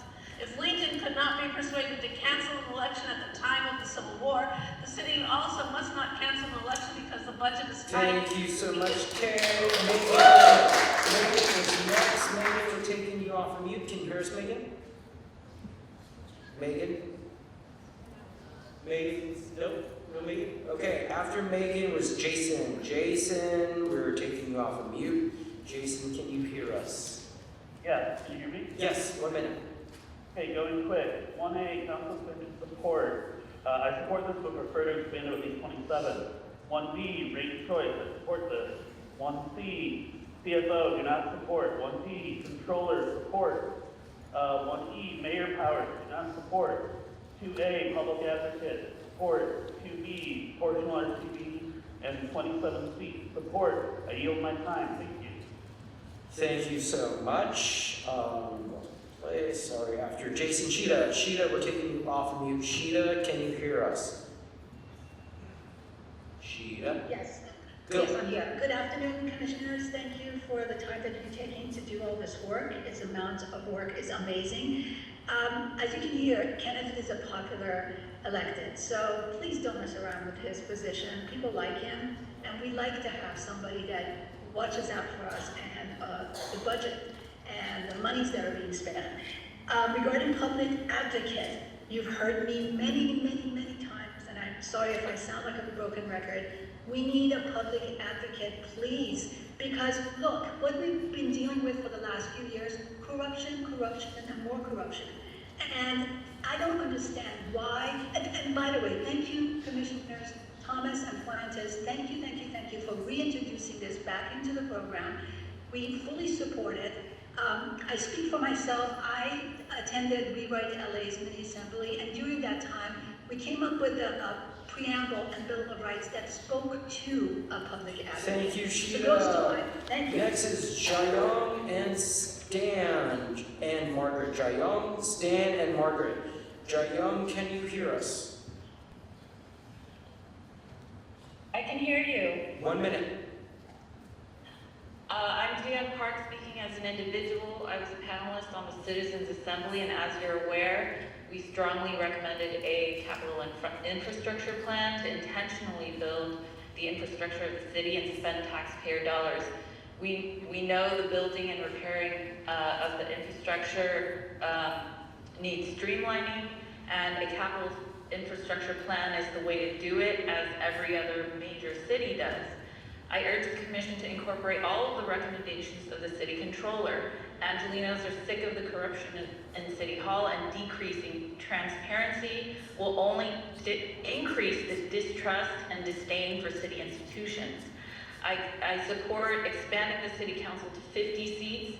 Since a 15-seat council was established in 1925, the city's population has more than quadrupled.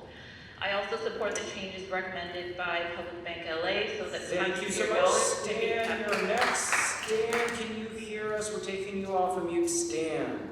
After Stan is Margaret. Stan, can you hear us? Stan? Hey, can you hear me? 1 minute. Go. Sure. My name is Stan Dyro. I live in CD1. I went to LA Public Schools. I spent most of my life here. I believe LA should be a model for the nation.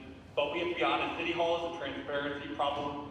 Basic services are slipping. We can't fix potholes. We can't clearly track how millions of dollars are spent. It's unacceptable. I've worked in data analytics, helped reform businesses, organizations. Transparency is important. The Controller's Office is not about politics, it's about oversight.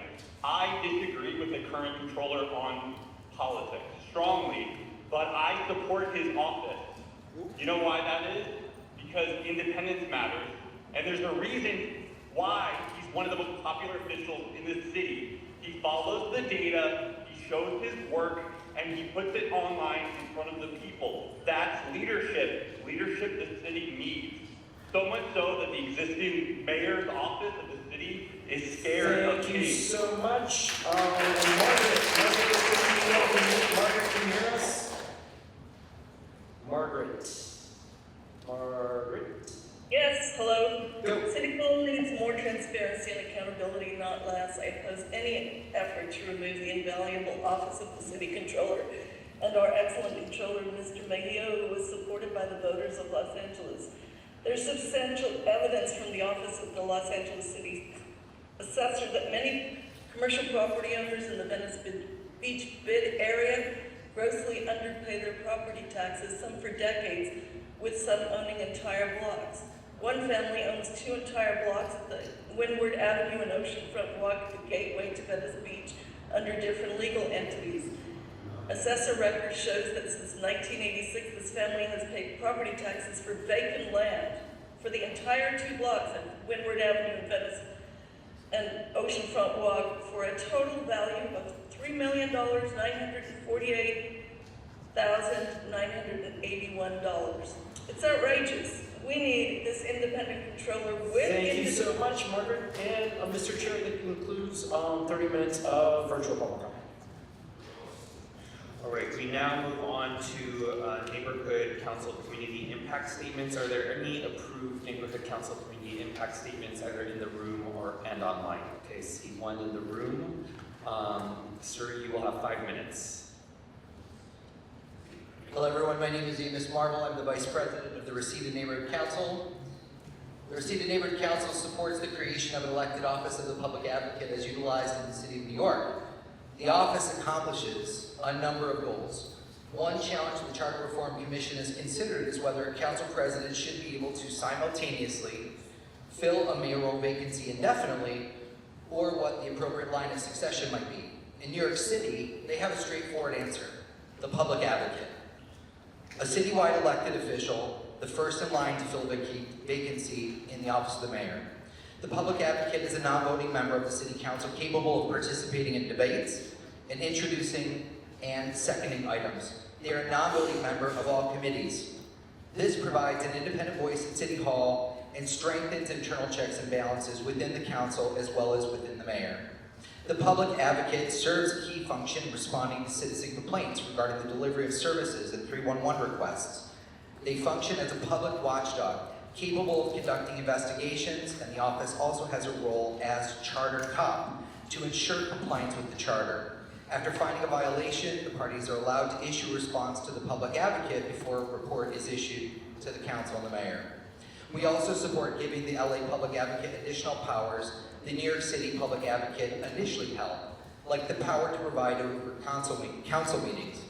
This would still allow the council president to set the agenda, but allow a more neutral party to conduct meetings and determine what is a reasonable amount of time for public comment.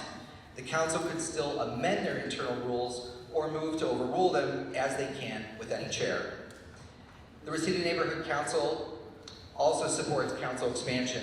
Los Angeles needs council members who can reasonably serve their constituents in a timely manner.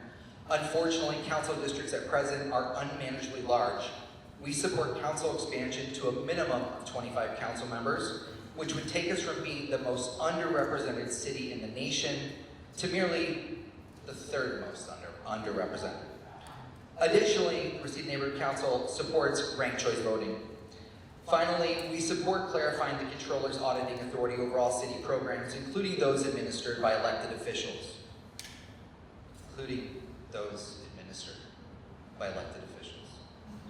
Currently, elected officials can shield their programs from fiscal scrutiny, a gap that undermines transparency and accountability to Angelenos Expanding the controller's auditing authority closes this loophole and ensures that no office operates beyond independent oversight.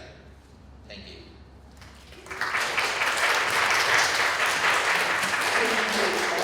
So if there's anyone online with CIS, you can raise your hand now. Going once, twice, all right, no, it looks like that's it.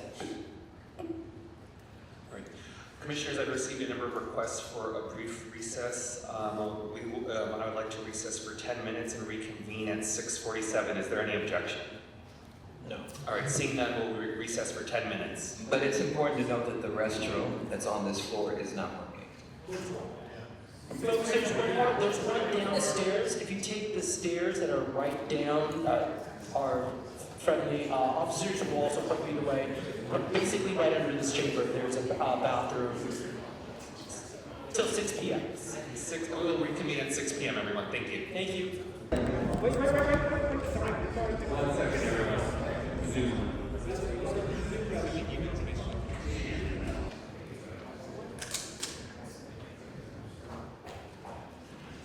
All right, for those on Zoom, we are going to reconvene the meeting with roll call. Commissioner Andrades. Recording stopped. Present. Recording in progress. Commissioner Field. Present. Commissioner Fuentes. Present. Commissioner Levine. Present. Commissioner Lewis. Present. Commissioner Mack. Present. Commissioner Mesa is present. Commissioner Murray is absent. Commissioner Sanchez. Present. Commissioner Stein. Present. Commissioner Thomas. Present. Commissioner Yap. Present. Thank you, commissioners. Commissioners, for the meeting minutes, what we're going to do to make sure the meeting minutes are not rushed, so we get accurate minutes, and also they are noticed and emailed out to commissioners. What we're going to do is as we transition to the Tuesday, Thursday schedule, is we will have our minutes presented the following Tuesday for approval. So every Tuesday moving forward, you will see the prior week's Tuesday and Thursday meeting minutes. So I'm asking if the approval of the meeting minutes for February 24th, 2026 can be continued to next week, please. Is there any objection? All right, seeing none, thank you, commissioners. All right, we now move on to item number 1, consideration and possible approval of a report from the Ad Hoc Committee on Potential Government Structure-related Amendments limited to the items that have been agendized. Obviously, all of these are going to be called special. We're going to do these individually.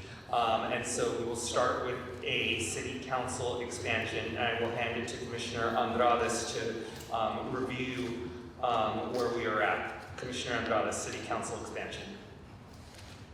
Yes, I'm happy to talk about city council expansion. So both at the committee level, we presented a range that we believe reflected adequately the views not only expressed to us by the advocates, but by our staff, but also by the data.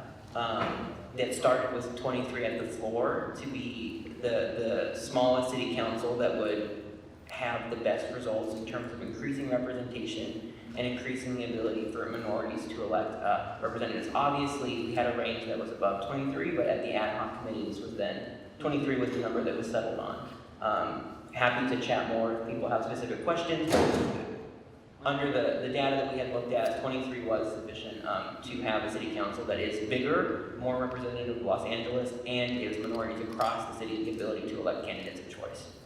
Thank you, Commissioner Andrades. For the benefit of the public and other commissioners, I know that there are a number of people who are also interested in item 2G, which is multi-member and proportional ranked choice voting. I want to let the public and the commission know that these two items, single seat district and item 2G, do not cancel each other out. In the theoretical possibility that the commission were to advance both, we would advance 2 recommendations to the commission. So I just wanted to make that clear to commissioners before we enter the discussion and to the public.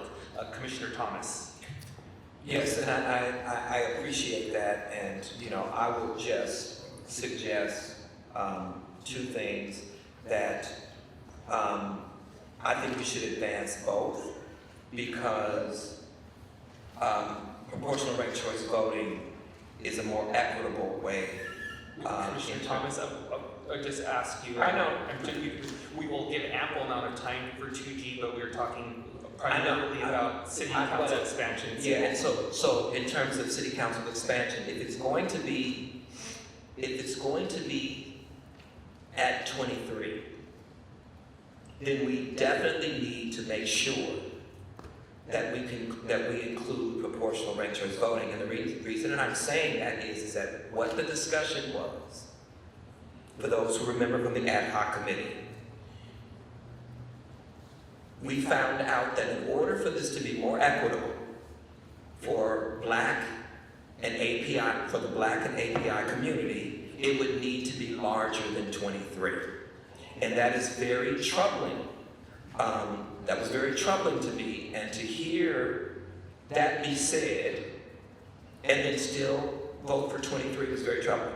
And so I want commissioners to know, who were not a part of the ad hoc committee, that 23 is totally and completely kind of arbitrary. It is not set in stone. If we are going to consider the Black API community, then we need to consider moving that number beyond 25. Commissioner Field? I'm sorry, if we have a motion on this item at the moment. No, not yet. The recommendation from ad hoc was for 23. Would you like to move that motion? I would, thank you. All right, I will second. Commissioner Yap? Thank you.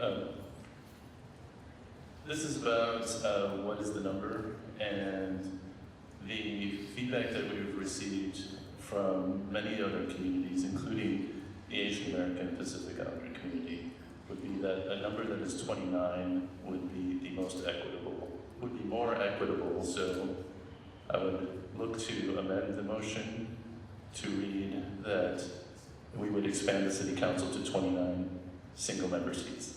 Is there a second? Second. Second by Commissioner Fuentes. Commissioners, before us is the discussion item is council expansion size to 29. Discussion. Commissioner Lewis. Just to be clear, are we amending the motion from 23 to 29? That's the discussion item right now. The amendment. I don't need to ask if the amendment's friendly. I know it's not. And so we're going to have discussion on 29 and then take a vote. If the amendment passes, it will be 29. If the amendment fails, it will go back to discussion on 23.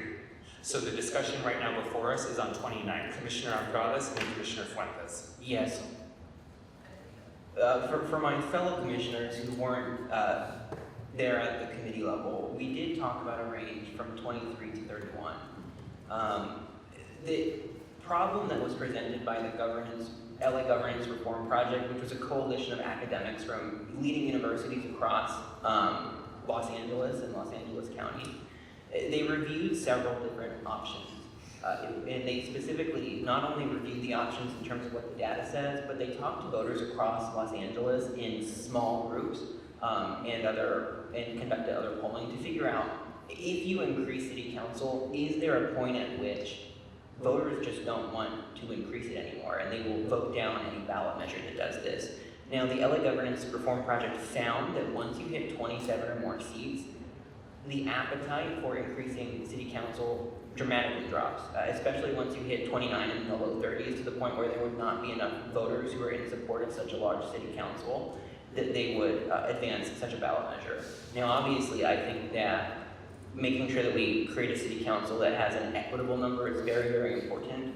And while 29 is within the threshold that we had recommended, the threshold was such that 23 to 31, because there were advocate groups that expressed the number of 23 will increase the voting power for many minority groups across the city. Obviously, not all of them, and it's imperfect because a lot of our minority groups don't actually live in such a way where if you draw a district, you will completely capture them in a majority of the electorate. So that's the challenge. And 23 is obviously not perfect, and but it would allow the ability for the independent redistricting commission to draw lines in such a way that they can try to create majority-minority coalition districts of different minority groups to at least advance a candidate of choice. And 23 would allow that kind of, clever math, and it's up to a commission that's not us to play with that. I think that 29 has negative challenges with regard to the voters' appetite for advancing such a ballot measure that I wouldn't necessarily support it.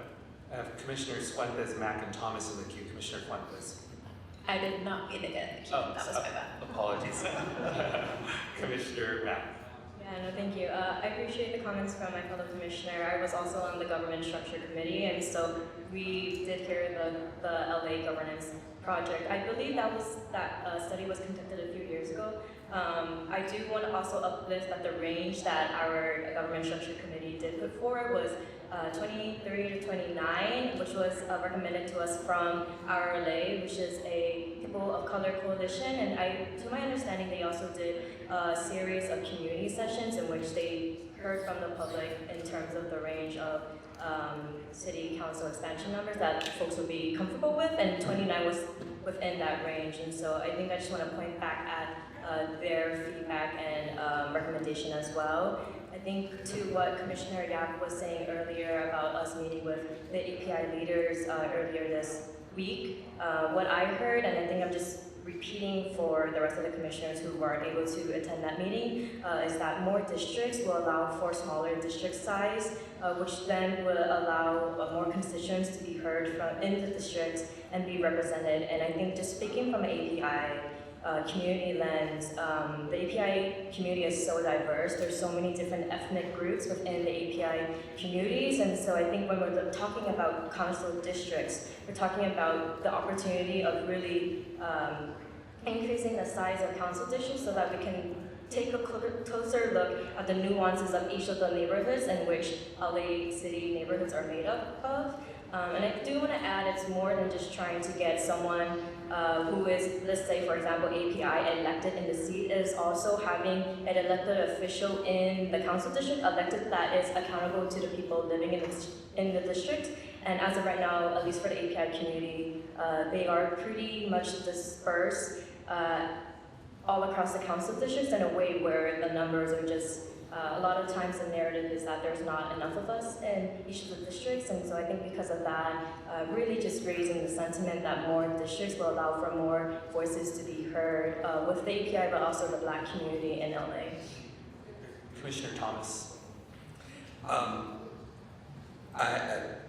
I certainly do appreciate my colleague's explanation. But he kind of lost me when he said academics. I'm just saying. From one academic to the next.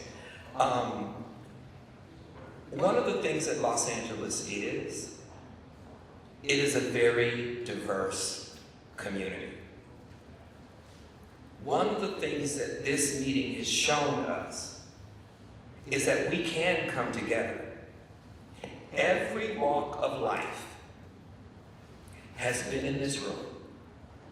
And every walk of life agrees on what needs to happen in the city of Los Angeles to make it a better place. Why we won't listen to the people who are going to be directly affected, I just don't understand it. I don't get it. We have allowed elected officials to lead as they have seen appropriate. And now we're reaping the consequences of that. And so I think we need to do something a little different. I think we forget what our charge is. If our charge is to make recommendations that will be palatable to elected officials, if that was what I thought our charge was, then I wouldn't be sitting on this commission. Because you can easily find out the sentiment of elected officials. They talk about what their priorities are all the time. And usually, it's lip service when it comes to the people.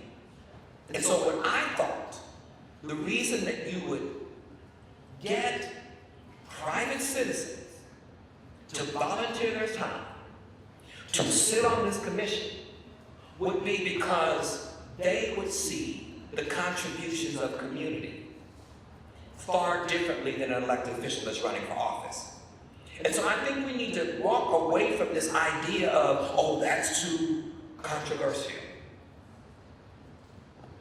We need to walk away from that and let city council, whether or not, if we are saying that 23 is not going to be beneficial to Black and API, the Black and API community, if that is in fact the case, and that's what we've heard, I don't care what city council thinks of the mayor. We are sitting here as an arm of the people, not an arm of city council.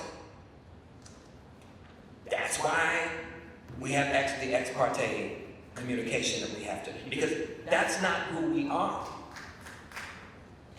Whatever city council decides to do, if they want to go against the voice of the people, they have every right to do that, but we should not do that for them. And what people are saying that this seems like and feels like is the exact same thing that the Congressional Black Caucus did when the reparations bills were to be introduced. They decided not to introduce them because they knew that Governor Gavin Newsom was going to run for president, and they also knew that he would have to veto the bills. And so they did not move them forward. And at the end of the day, that's what this sounds a lot like with all of this, well, that won't pass, or this won't pass. If the people want 29, and the city council has to make that decision, then our recommendation needs to be 29 for no other reason than the people need to have trust in us. They need to have hope. And time again, it just doesn't happen. We had the chair of the reparations committee established by Mayor Garcetti in this room, prepared to give public comment. Instead, we called the police and put them out. We're not city council. We were not elected. This is not, we shouldn't act like city council. I'm going to say it again. What happened with the API community, for those of us who were there, is what should have happened with every community group. Anybody who has wanted to sit down and talk to us should have been allowed to do so. And on that note, the folks from Lee want to come and field our questions about reparations. And they want to meet with each commissioner. If you're willing to meet with them, please give me your information and I will pass it on to them if you're willing to meet with them. But this is too important of a time for us to do politics as usual. And so, when it comes to the Black and the API community, we do live all over this city. And I know that unless, no, we're not talking about proportional ranked choice voting, but if we don't do something, we will be re-disenfranchising Black and Asian people. And you need to know that as you contemplate how you will vote. And if that is okay with you, then hey, that's fine. If that is okay with you. But please, Let's not make this an academic exercise, a theoretical exercise. These are real decisions that impact the lives of real people. Thank you. Before I continue on with the queue, I want to let the commission know that a number of commissioners are going to need to depart starting at 8 p.m. We will, of course, continue the business of the commission as long as we have quorum. If we are to drop below quorum, I can commit to stay to, along with other commissioners, to continue to hear public comment. So just wanted to note that for commissioners. Commissioner Field. Yes, thank you. I just want to say, and I'm not sure if the audience got this, and frankly, I don't know who gave it to us. We have a one-pager that someone passed around called Summary of Data, and it seems to be pointing out with different sized councils the likelihood of particularly AAPI and Black seats, quote unquote seats, right? We don't technically label our seats by anybody's ethnicity, although we know the history. You know, it's funny because Commissioner Andrade talked about at the original committee that heard this, the report of academics. And my attitude is sometimes they're right. And in this case, I just want to say, I'm going to say a fact. I know it might upset a lot of people, but advocates do not equal the electorate. And I think the academics were probably right, that if you go too high, the general public's attitude is, no more politicians, we have enough, they're a waste, they're corrupt, etc. So, you know, I also want to say regarding this chart, by the way, does anybody know who gave it to us? It doesn't have any. Who gave it to this? Cal RCB, right? Okay, I don't know. Yes, it was included. It with, doesn't have any, you know, indication on it. Well, let's have Commissioner Field finish her comment, please. Yeah, and I hope, I mean, at least I hope commissioners have it. I apologize, I don't know how the audience gets some of this stuff. But I think my point is, there's assumptions made here that with a council of 23, single seat, there won't be any Asian Pacific Islanders elected. 0 out of 23. But I'm not sure how anybody knows that, because the districts are going to be drawn for the first time in LA history by an independent redistricting commission, which will be authorized and required to take into account issues of diversity and representation. So I guess all I'm saying is, I'm not even thinking of the council. I don't know what they're going to do with our recommendation. I think in this case, those academics that Commissioner Andrade's referred to probably are right, that if we go much higher than 23, we won't get the votes, if indeed the council sends that number to the voters. So maybe I'm a little too pragmatic, but I'm trying to think the long game. I don't want us to be stuck at 15 for another 10 years till there's another charter commission. Thank you. Are there any other commissioners who would like to get in the queue? Commissioner Yap and then Commissioner Levine. Commissioner Yap.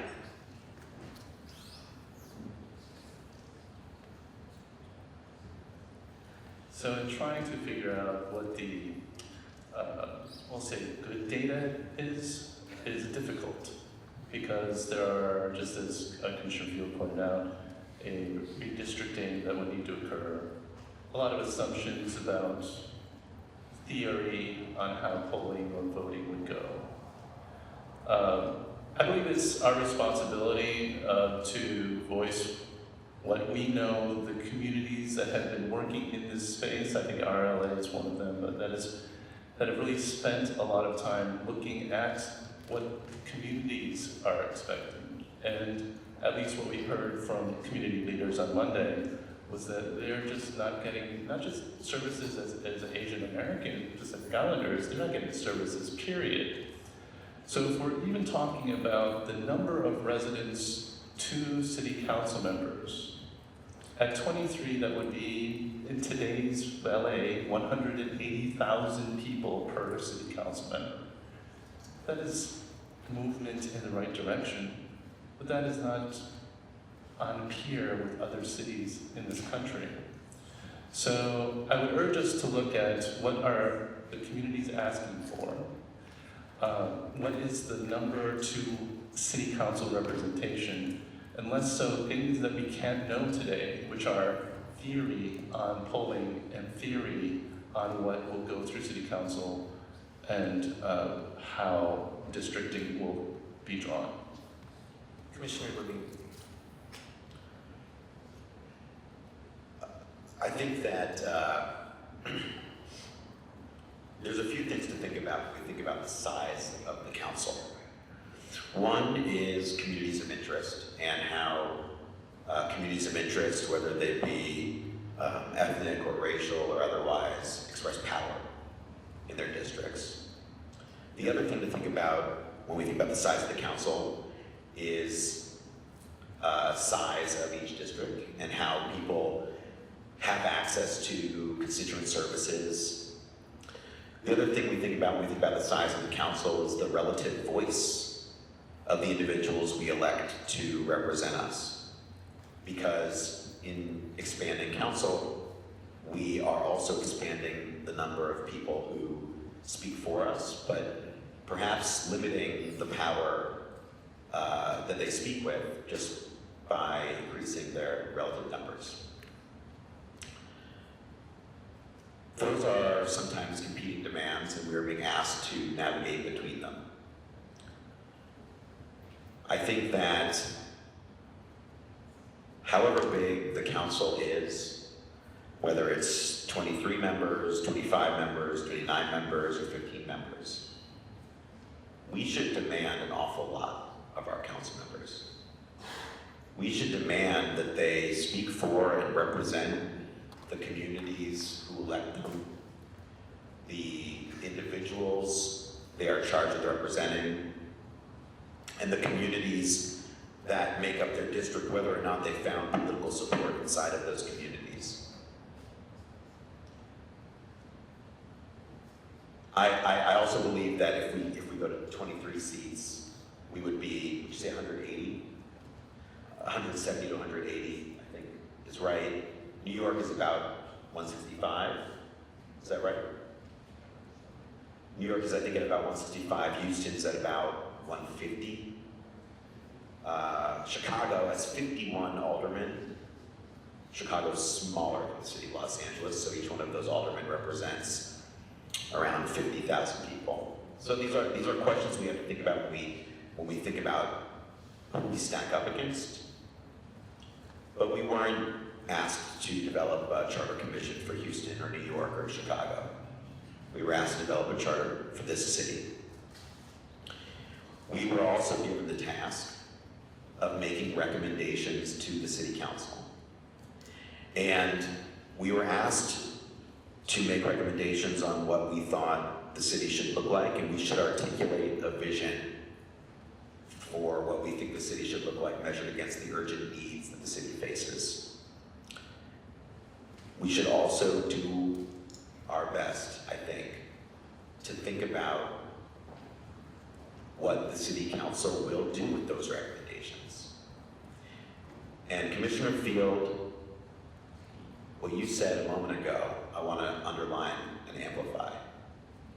Because if there's one thing, as Commissioner Thomas said, that so many people who've come before this commission, and I've only been here for a little while, I think I have to contractually obligated to say that every meeting.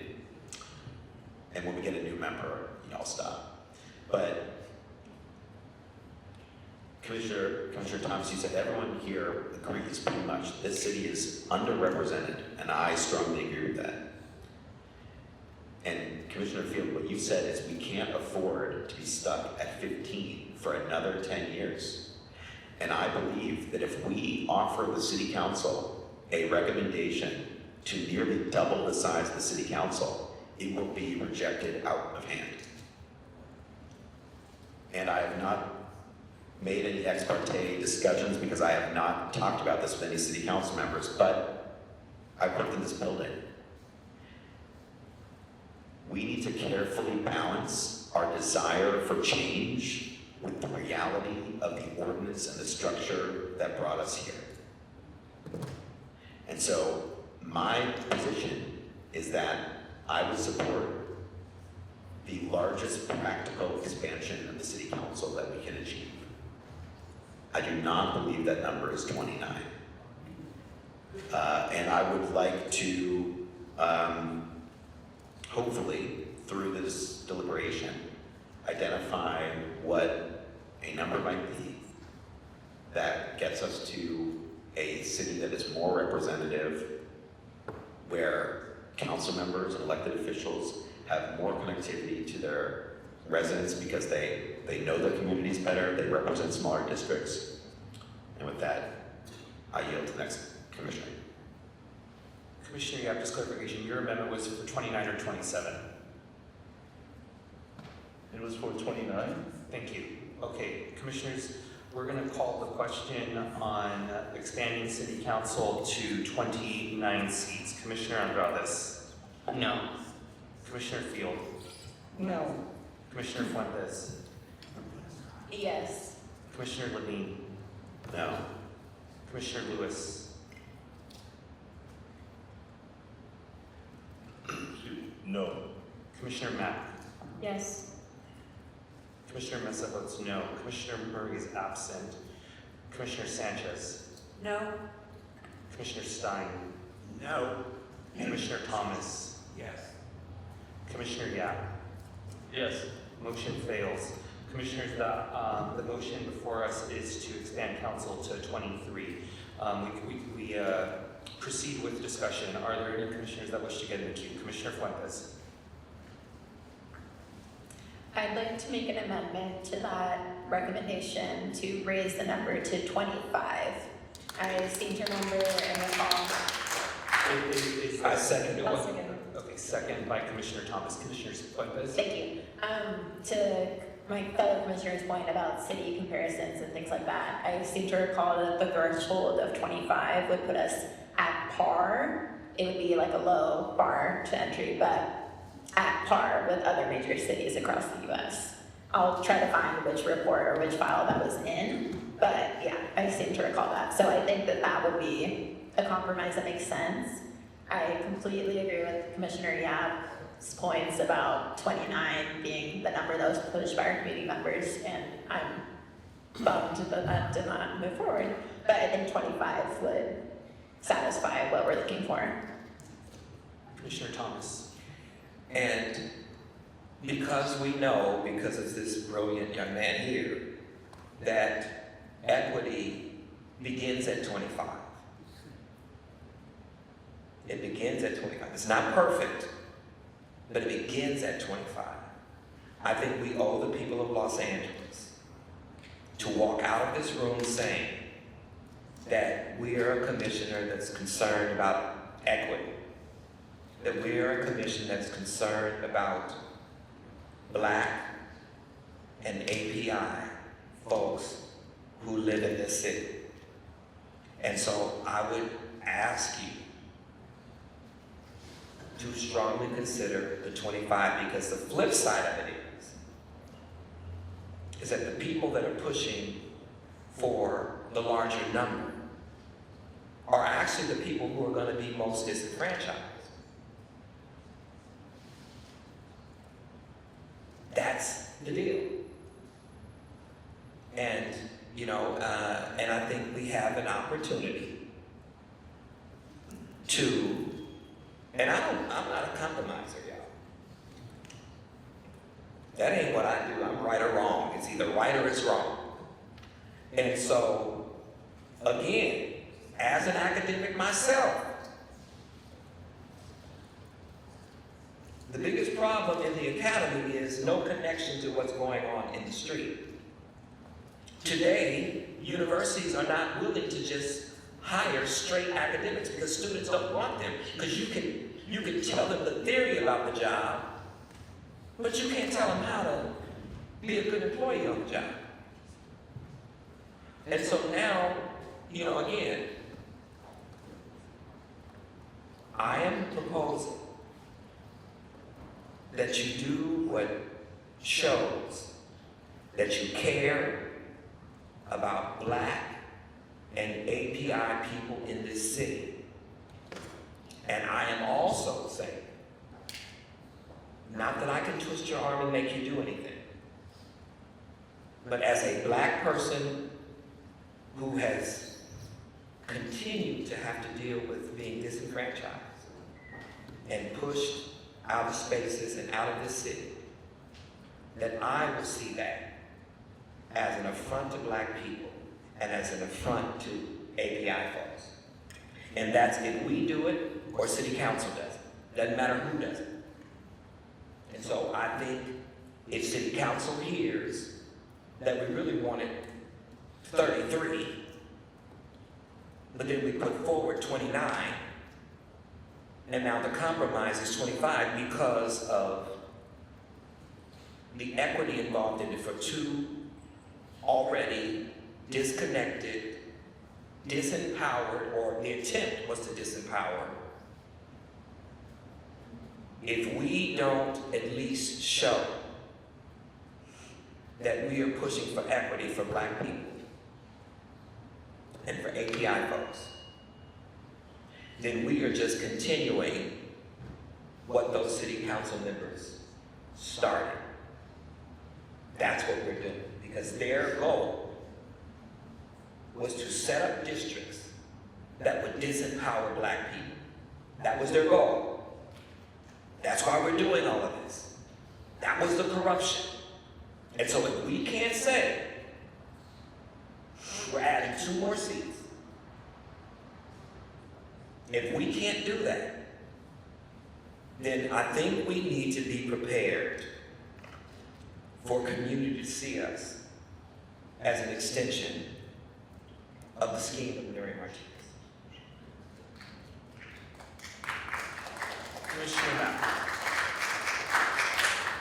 Thank you, Commissioner Fuentes, for putting forward this amendment. I was also going to suggest 25 as a compromise after hearing from fellow commissioners' concerns with the number 29. I do think 25, from my understanding, gets us closer to a place where we can see more representation. I do understand that 23 is the floor of that range in which we recommended, but I do think 25 is actually the number that the LA Governance Project put forward as well in their survey. And so I think just referring back to Commissioner Andrade's, your earlier point.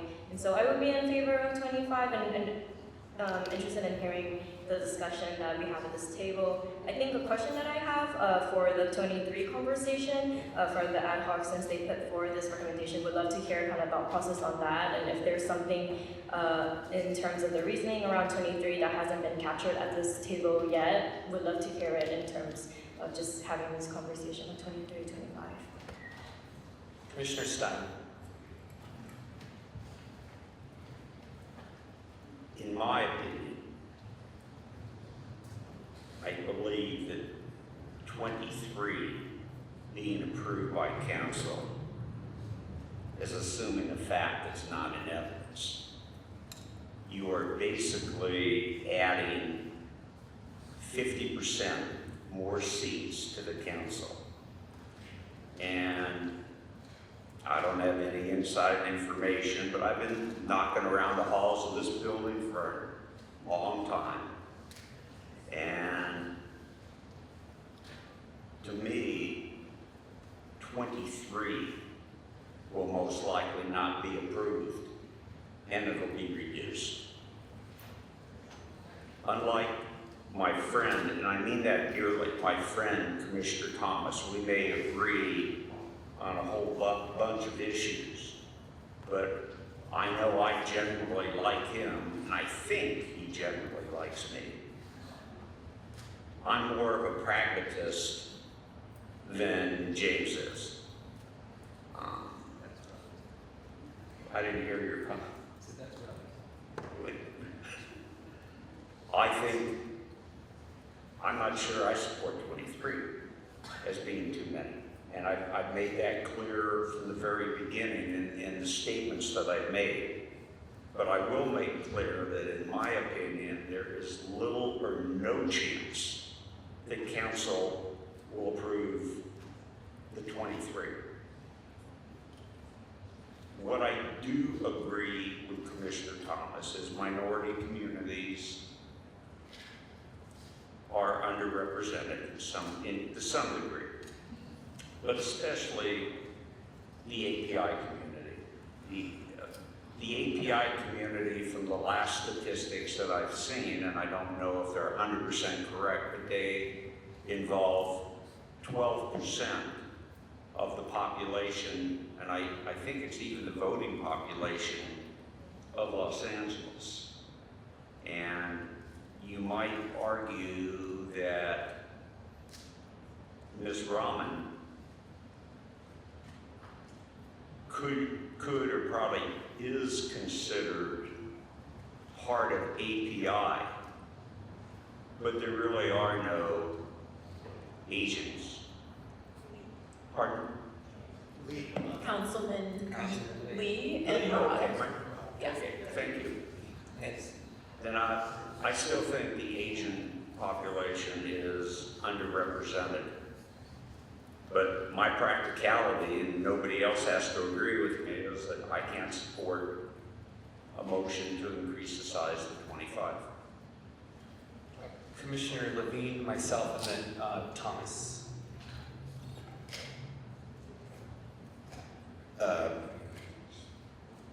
One thing that I've heard from a number of commissioners who agree that the size of the city council needs to change, but perhaps are not in agreement over the feasibility, practicality of how we get there, is that there is broad agreement that no matter what we do here today, it will likely not be sufficient to address some of the representation concerns that have been brought before the council, or the commission rather.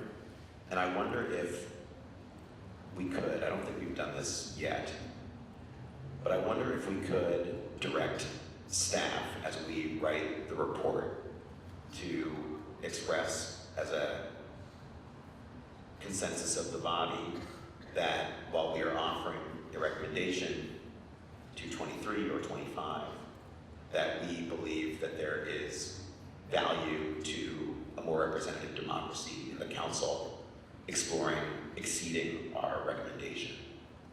And I wonder if the maker of the motion would accept that as a friendly amendment. It's not friendly. I'd like the vote to go on the original motion, but I appreciate the sentiment. Or what we've done before, just a point of order, Commissioner Levine, would you like to withdraw your amendment, or? I'll withdraw the amendment. Understood, thank you. All right, I have myself and then Commissioner Thomas in the queue. What I would normally say to some of my friends and work colleagues is this is a high quality problem. The base right here is expanding council from 15 to 23. And that in itself a few years ago would have been unthinkable. And rightfully so, people are advocating for more. And so I don't want what I just said to be an excuse that what people are advocating for more, there should not be more. But I do want to recognize a reality that we are actually having a conversation where we are viewing 23 as the base. And I think that's a good thing. But I also think that's not how a lot of people are viewing this topic. I certainly believe also with not having any ex parte discussions that people view 15 as the base. And I say that because there is publicly available information to us. I think many of us on the dais and in the public would probably identify Councilmembers Soto Martinez and Councilmembers Hernandez as some of the most progressive members on the council. As members of the council that would probably be the champions and the main advocates on the council to advance a recommendation like this. On February 1st, the East Sider on their Instagram has a post where both of them said their range was 21 to 23. And so, no, what council is going to do is not always the number one primary consideration that I give to a discussion, but it is something that I do consider. And so I share that information because if that's Councilmembers Hernandez and Soto Martinez's publicly available position, that is fairly recent, what do you believe the positions are of other council members? And I would like to say, I think you all know where my vote is going to be. I believe, and I appreciate everyone's contribution to this discussion, that if 23 is not something to be ashamed of, although I understand that many people will be disappointed. Commissioner Fuentes. Thank you. Oh, I'm sorry, I apologize. I apologize. It was Commissioner Thomas in the queue next. Okay, thank you. And it was just because it was relevant to what you shared. Publicly, and I think even at our previous meetings, we've been joined by council members. So for a little bit of context, the number 25 was supported by Councilmember Raman, who was already previously mentioned, Councilmember Jurado, and Councilmember Hutt. Those are 3 different council members there. And then previously, back, they've also supported Raman and Jurado, the ranges of 25 and 29. And even before that, former Councilmember Paul Krikorian supported 23. And that was a while ago. So I do completely agree. 23 would be amazing to be passed. I think 25 would be just even better in terms of setting a baseline and a floor. Commissioner Thomas. Thank you.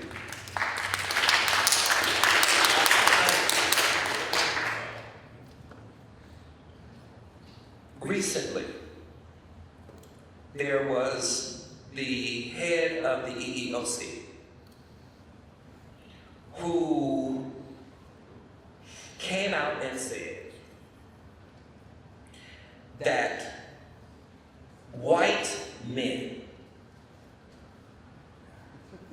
should file complaints with the EEOC because they have been discriminated against as a result of DEI, both because they are white and because of their gender.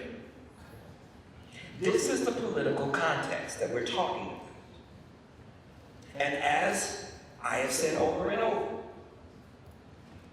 the EEOC that once represented discrimination complaints against people of color has now been flipped to represent white men.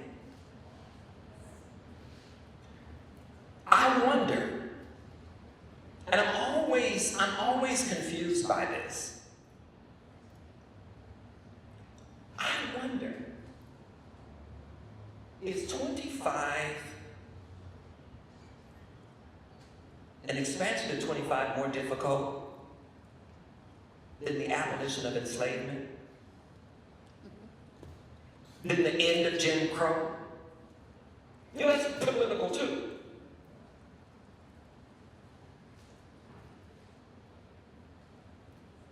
Again, this is the context we're living in. Why would a city council person want to share power? If you are a communitarian, that's exactly what you want to do. The fact,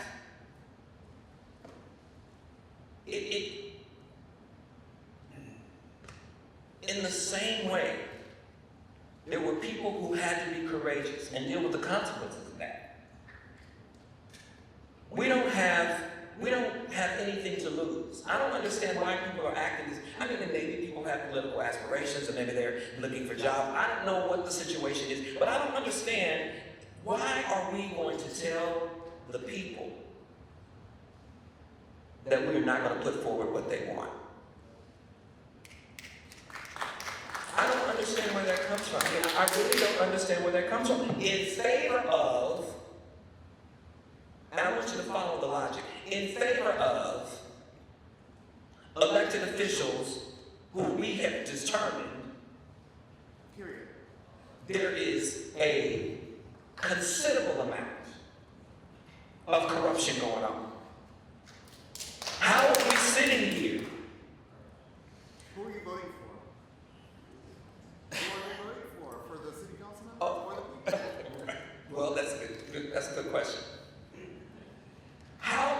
on one level say, we're here because of corruption? And then say, unless we preface it with the broken clock is right twice a day. We're here because of corruption in city council. And now we want city council, we want to veto what the people want in favor of potentially corrupt elected officials. I mean, I know that doesn't sound good, but I mean, at the end of the day, they were talking about black people. And this was allowed to go on.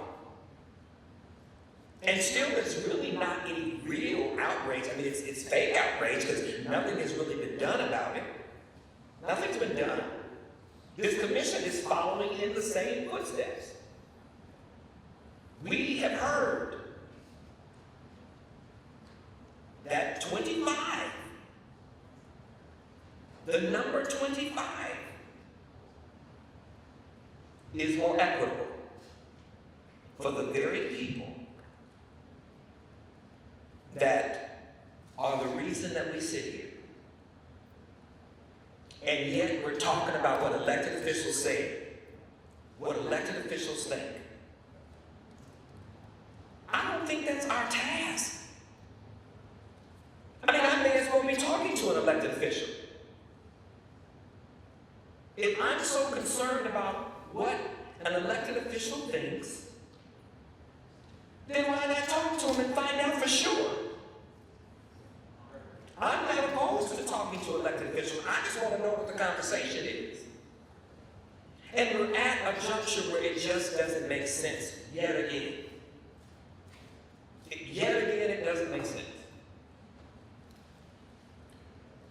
We have, I think, reached a compromise. 25. 25. I do not understand how it is. Well, let me ask this question. Do y'all think black people have too much influence in this city?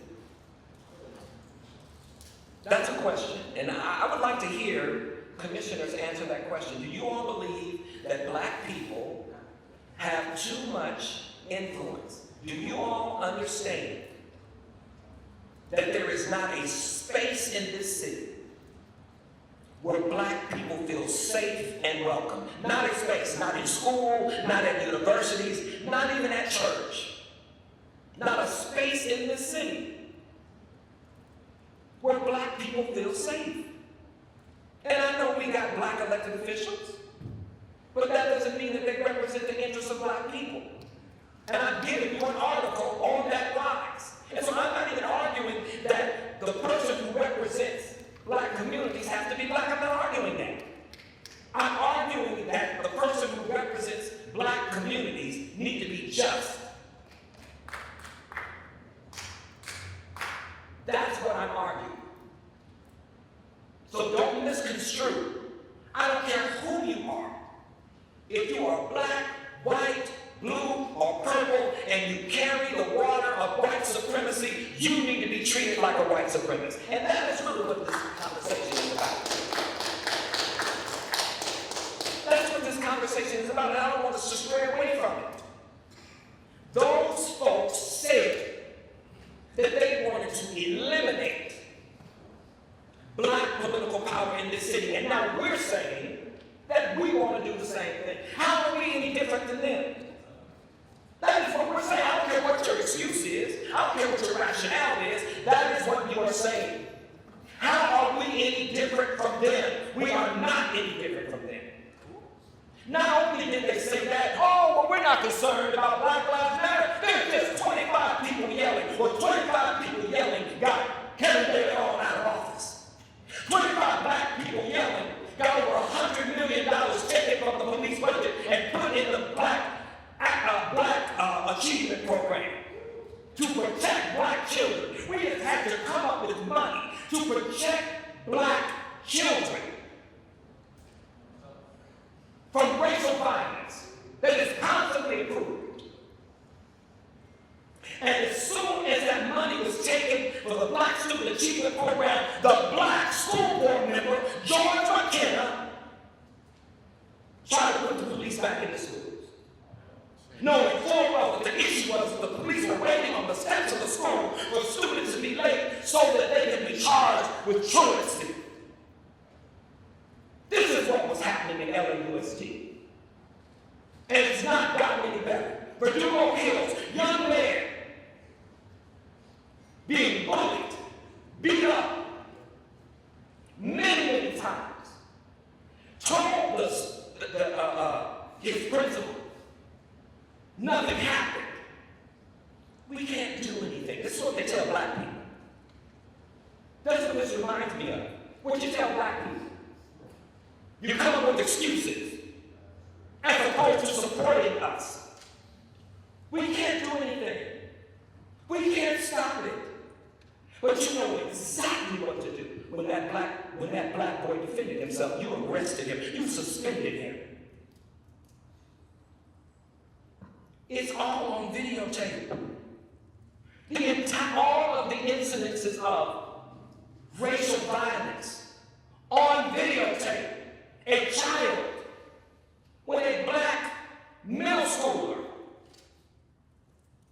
was thrown into the street, his head hit the curb, and the white parent put his knee on his neck and said, I'm going to George Floyd you. The principal would not even talk to the parents. Would not even talk to the parents. It wasn't until we brought about 50 black folks into that school and demanded that either you talk to us now or you deal with us later. You make the choice. This is what we're dealing with. And I'm trying as much as I can, as best as I can, to help you to understand what black people are dealing with in this city. And either you want us to deal with it, or you don't. But these excuses that I'm hearing are just that. Excuses, the same kind of excuses that the enslavers made when they made the argument. But the enslaved Africans are our only natural resources. The same arguments that were being made by white folks when the schools were being integrated. Spitting on children. Spitting on children. And I had an opportunity to talk to someone who was involved in that. A man in his 80s, when he started talking about it, he started crying. He said, we went from a school where we were loved and supported to a school where everybody hated us. And I said to him, all of my kids go to private school. Many of them, there are a handful of black kids at a private school. I said, are you telling me that my kids are going to say the same thing? He looked me straight in my eyes and he said, yes. My children are very successful. But you know what they've said to me? Dad, when we have kids, we will be sending our kids to the public school up the street. I just want you to be clear on what you're doing. Please don't think that my ploy is to try to convince you. I don't try to convince people, and I'm not calling y'all racist, but I've learned how to contend with people who don't like black people and don't appreciate black people. I've learned how to live with it. But I want you to understand very clearly and succinctly that this is what it looks like. And you don't have to care. Because some of you maybe, with LA, you don't even have to deal with a black person if you don't want to. I wish we could say that. We can't say that. is an opportunity to do what is right, morally, to do what is just. If 25 begins a process where we can have equity for API folks and for black folks, the only reason that you can come up with is city council don't want to do it. If we were in the 1900s, city council didn't want black people. Didn't want our involvement in the city at all. What makes you think that we're so far away from that today? We see the actions of Donald Trump and his administration. What makes you think that we're so far removed from that? We're not. Some of the very people that were supporting violent, draconian policies against black people have now reached their highest level of success in this country.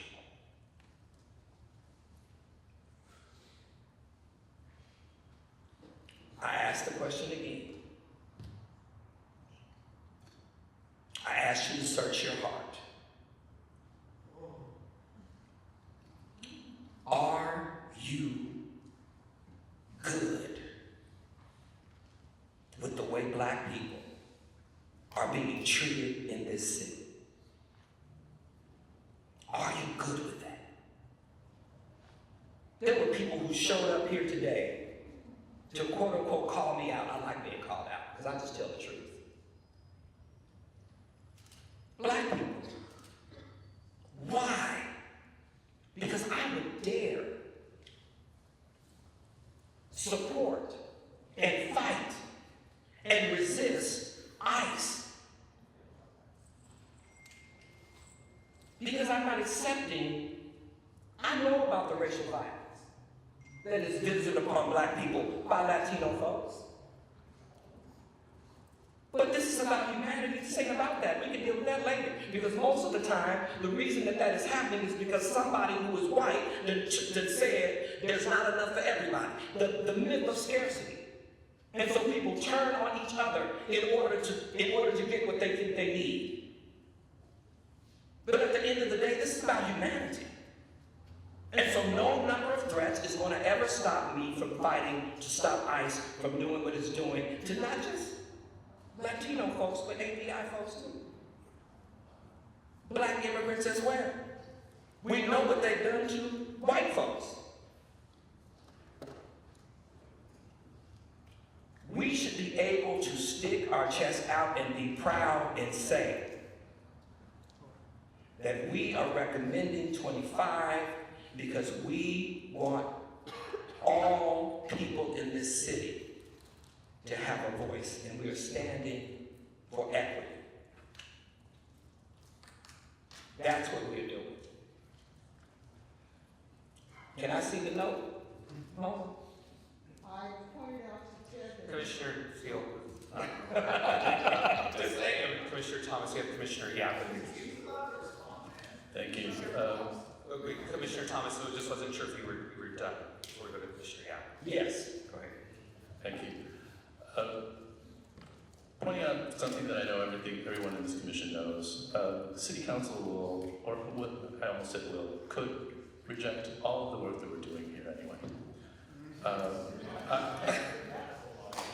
So therefore, I would say, I would urge us to raise the issue, be bold, make the statement now, that we know, not because this number is an arbitrary number, but we've been hearing from various communities, now we've decided on 25.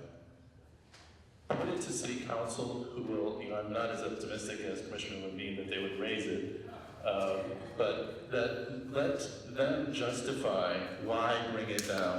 If we don't do it in this moment, if we're not bold in this moment, I don't know that we ever will be. And we should raise up the voices that were being specifically kept out of the room in the corruption scandal that brought us here. Thanks. Let them be cowards. You don't have to be cowards.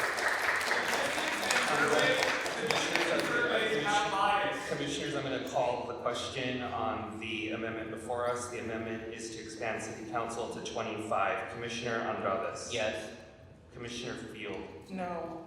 Commissioner Fuentes? Yes. Commissioner Levine? Yes. Commissioner Lewis? Yes. Commissioner Mack? Yes. Commissioner Mesa? No. Commissioner Murray is absent. Commissioner Sanchez? No. Commissioner Stein? No. Commissioner Thomas? Yes. Commissioner Yap? Yes. 1 second, everyone. Motion passes.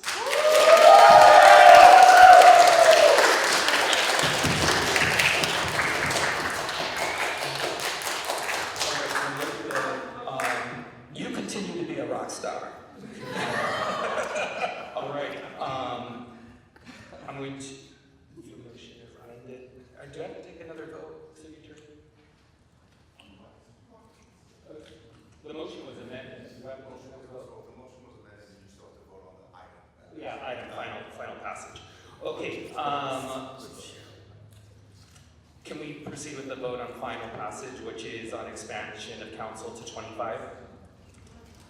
All right, I will do, so everyone, the vote is on the motion as amended, which is to expand council to 25. Commissioner Andrades? Yes. Commissioner Field? Yes. Commissioner Fuentes? Yes. Commissioner Levine? Yes. Commissioner Lewis? Yes. Commissioner Mack? Yes. Commissioner Mesa votes yes. Commissioner Murray is absent. Commissioner Sanchez? No. Commissioner Stein? No. Commissioner Thomas? Yes. Commissioner Yap? Yes. Thank you, commissioners. Motion passes. We now move on to item 1B, ranked choice voting. Commissioner Andrades, can you give us the report on ranked choice voting, please? Yes, I'm happy to give a report on ranked choice voting. At the committee level, we supported ranked choice voting for a number of reasons. In part because ranked choice voting would allow us to eliminate the primary and have all candidates run in the general election, saving the city money in the long run. Which would mean that, so the primary voters in the election, in general election voters are very different people. You have fewer people that turn out in the primary, it's typically hyper-partisans that vote in the primary. So that means that if we moved it to the general, and ranked choice voting would allow us to do that, we would see a broader swath of the overall voting body through ranked choice voting and elimination of the primary. This was upheld, I believe, at the ad hoc level in a single seat ranked choice voting system that would be tied, of course, to council expansion.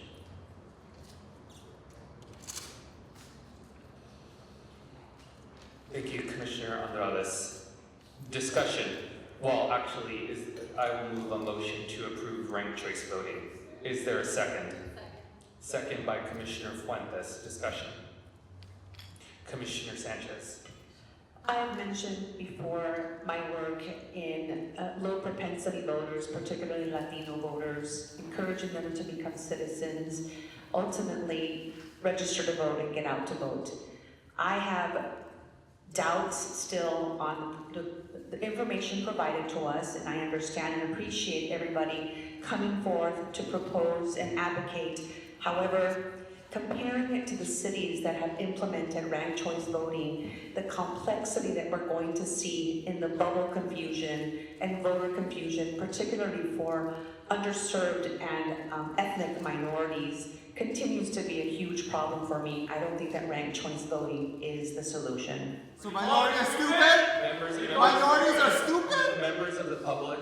Wow. Commissioners often vote in different ways on different issues, and you may be turning off commissioners who would vote otherwise on issues that you may care about. You have a conscience, your conscience is with you. Take that into consideration. And also, please, thank you. Discussion.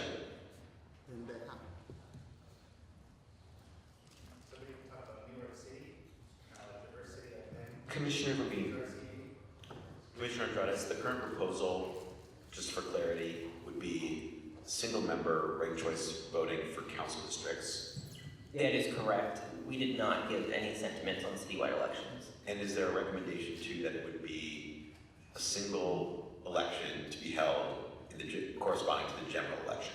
Yes, the policy as brought to us by the advocates and research by staff would be a single ranked choice voting election in November tied to the general election only for council districts.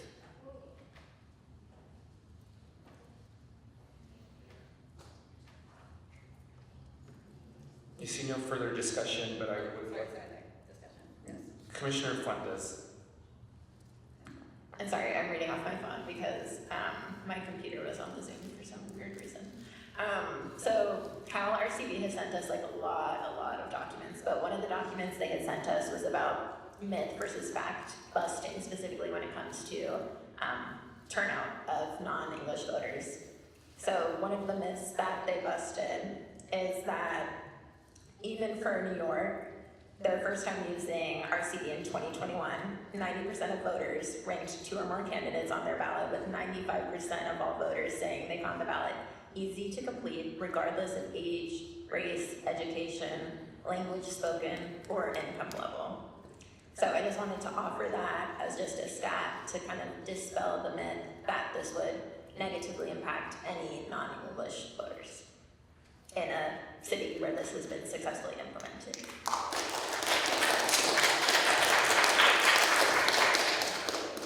Commissioner Andrades.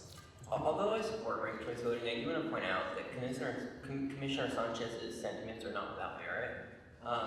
California, we have to remember that the city elections, ranked choice voting and city municipal elections will appear on the same ballot as elections from across the state. So one of the biggest concerns, and although it has been myth-busted by advocates, other advocates have raised that you have your Board of Equalization where you get to choose multiple candidates, you have your governor where you get to choose a single, mayors where you choose a single, so you're asking voters to perform many different things at once on the same ballot. And I do believe that ballot design and the intentional ballot and a strong messaging campaign from the city could remedy this, but I do think that we should not discount Commissioner Sanchez's sentiments because they totally are valid and academics are divided, even though I personally support ranked choice voting and think that our city can mitigate any issues. Commissioner Mack. Yeah, I think just adding on to Commissioner Andrade's comments, and I think also just appreciative of Commissioner Sanchez, your comments as well. I also do work in the API space around turnout and just working with residents of LA County who are limited English proficient, and I have seen the barriers to voting just with the current system. Although I would say that I do see I see the opportunity for change and the potential that ranked choice voting can bring. I don't know if this is an amendment or if this is a note that I want to share in terms of sentiment from what I'm hearing from federal commissioners, but as we direct staff, if this motion on the table were to pass, if we can direct staff to include in the language something around how to make the implementation and outreach and education. I know how RCB gave us a timeline of in their recommendations of how implementation can look like, but I do want to note that intention and implementation a lot of times in practice do not equate, and so I'm just, if we can include some sort of language around proper outreach and education implementation around language access, but also ADA accessibility that's in compliance with voting election code that California and county currently does anyways with the current system. I don't know if that's an amendment. I know I'm saying a lot of things, but I think I'm just trying to get us to a better place where there's no inadvertent disadvantages to communities who might have historically been kept out of the ballot box. Commissioner Yap. Thank you. Just taking all the conversation so far, I would just want to note that this would just put more pressure, as Commissioner Mack has just said, on support, hopefully from my fellow commissioners, on putting language access resources and prioritizing language access, please, into our charter reform work. I know that Commissioner Mack has taken on that, so we'll be talking about in a future meeting. Commissioner Andrades. Sorry, there's one thing that I forgot to mention in my initial report. At the committee level, we can ask staff to correspond with the county office of the registrar, and they did tell us that it would take, because the county's proprietary election system, even if we were to support ranked choice voting as a body, they would not be able to implement until 2032 election. So anything that we pass today would not be in use for about seven years. Commissioner Levine. I just wanted to say, this is a issue that I've been struggling over because, and maybe it's lack of imagination on my part, but I hear Commissioner Sanchez's concerns, and I hear them as valid. And I also, as someone who's worked on campaigns and run campaigns in the city of Los Angeles, maybe I'm just a little too attached to it, but I do want to note a difference between Los Angeles and New York, which Mr. Feinstein, we've talked about, which is that New York has partisan elections, and so one feature of New York ranked choice voting is that there is a function of a runoff, or there can be, party runoff. And so a very big change from this election will be moving from a primary runoff system to a single election. And it's a single election when, so all I say, the reason I say this is because I want us to recognize that every decision we make has trade-offs. And so, yes, there would be advantages to moving to a single election from the perspective of barriers to fundraising, and it ameliorates some of the considerations about local propensity voters by ensuring that we are tying elections to the highest turnout cycle. But I also think there's value in, and I'm a PR guy, there's value in running this thing twice. There's value in running the playback. You get candidates making their case in the primary, you get candidates making their case in the general. It sharpens the debate, it sharpens contrast, and I think that's really valuable for voters. And so I've been struggling with what we lose if we move to a ranked choice voting system. And I'd like to hear the rest of the discussion. I'm not sure how I'm voting on this one.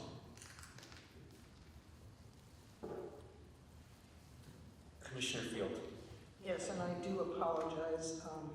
I want to be clear. Is the motion simply what it states here, ranked choice voting shall be used for all city municipal elections?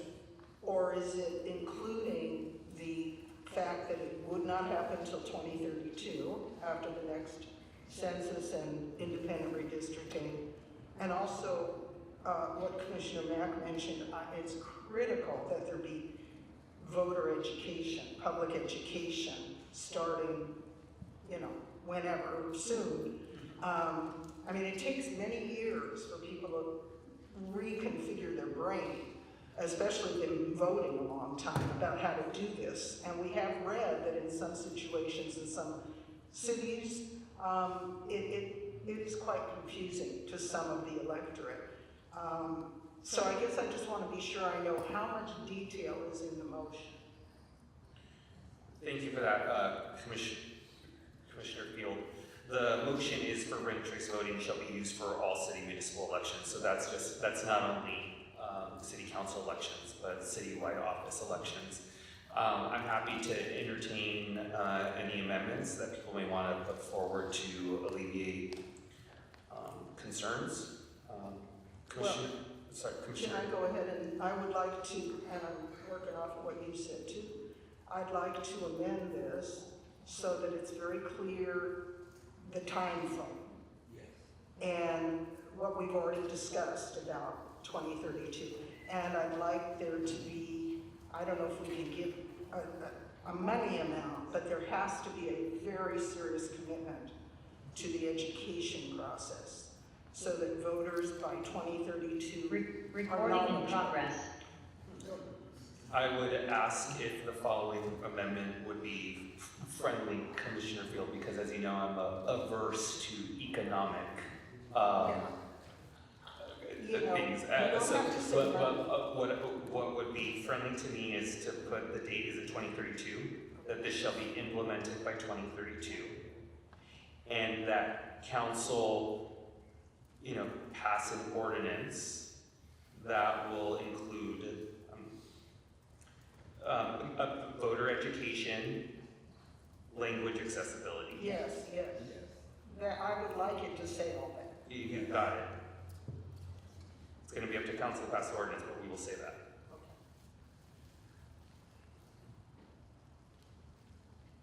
I'm just taking notes. Can you clarify something for the gallery? Am I allowed to ask a question? You are not, sir, but we will clarify at the end, the motion as amended. Discussion, commissioners. Commissioner Thomas. I think I definitely wanted to hear language access, and I think it should be strong language. I'm sorry, that we should say, it is imperative that there be language access. Because that was one of the things that came up, and I think you talked about that. Because, but I think I don't know, almost to the extent that, well, no, that gives him a way out. I'm not gonna give him a back door. So, but yes, strongly, Commissioner Sanchez, I would like for you to weigh in on what you think about that. Like, what could that language be that would guarantee language access? What do you think? Commissioner Thomas, just before you go there, the language that I consider friendly is not putting a strict constraint on the council. It's to have them pass an ordinance implementing this by 2022 with voter education and language accessibility, but I would not consider it friendly to do like a strict guarantee. Correct. Well, Commissioner Sanchez, does that meet your smell test? I really appreciate, and by the way, I may call worse than a P word. And I express my sentiment because I have been in this space continuously and I have been speaking to many folks and I know the data is there. I'm just not convinced. Personally, with family members, I use my tias and my grandmas and others and have really put this in front of them. And while it's a small sample, it really does speak to the broader populations. We already see barriers to access of language, even though it's there, that keeps them away. The threat of this administration for keeping people out of the polls and militarizing our polls, there are going to be so many obstacles already. I think in spirit, ranked choice voting does provide an alternative to not necessarily modernize, because I believe that the county has been doing that for several years to provide one of the most modern voting systems with the county, Dean Logan, Alex Padilla, our Secretary of State. Clearly, I've worked with many of them as they have implemented all of these systems. There's just no guarantee that the language access and it just takes a lot, and it's also fiscal. It's also really expensive. So again, it looks like I'm clearly in the minority here. I really do appreciate. Does it pass my smell test? Probably for me, because clearly everybody is for it. And again, I just have my doubts, and I want to make sure that I express my concerns. I appreciate it. Thank you. Commissioner Stein.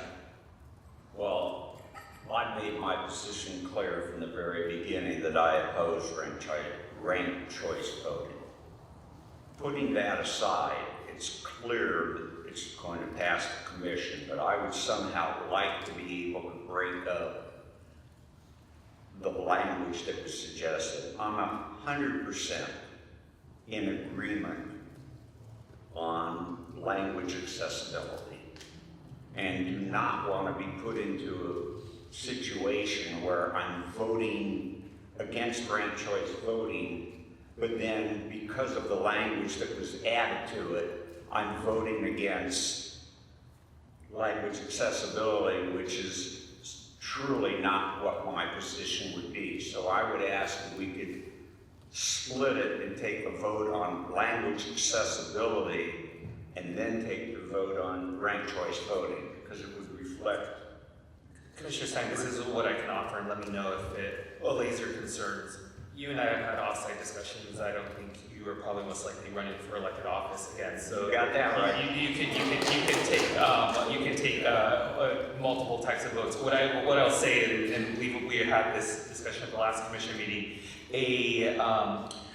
Commissioner Mack is going to be putting forward probably a motion on overall language justice in the commission.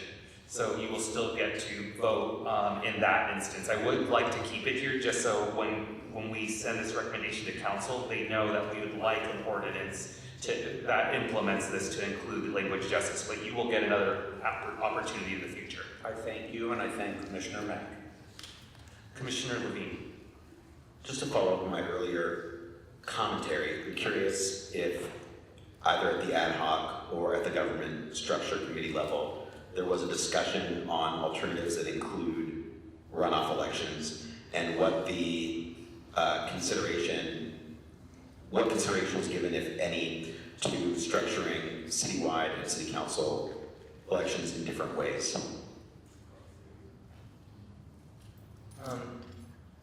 So this wasn't necessarily discussed at the ad hoc or the committee level, but my expertise is in voting on elections administration. So throughout the last few months, I've been reaching out to a lot of my colleagues from across the country to talk about the various types of ranked choice voting. And I had a call with some advocates today because I had concerns about ranked choice voting. And they alleviated them, but it was for your exact reason. I think that there is value in the primary system.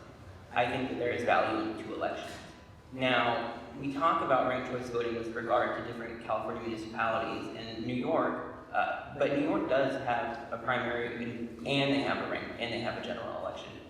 But so does Alaska. There's actually a lot of groups who believe not in ranked choice voting and abolition of the primary, but a hybrid model where you still have plurality voting in your primary, which is just regular yes, no, I like this person, and then the top 4 candidates advance to the general election, and you don't use ranked choice voting until that general election. So that is an option that there is precedent for, that other states and other municipalities have found great success in, but it was not something that was discussed in depth at the committee or ad hoc levels.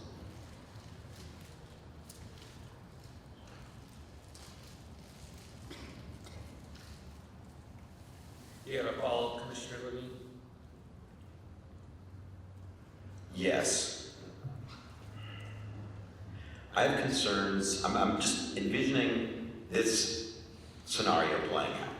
Because ranked choice voting can be,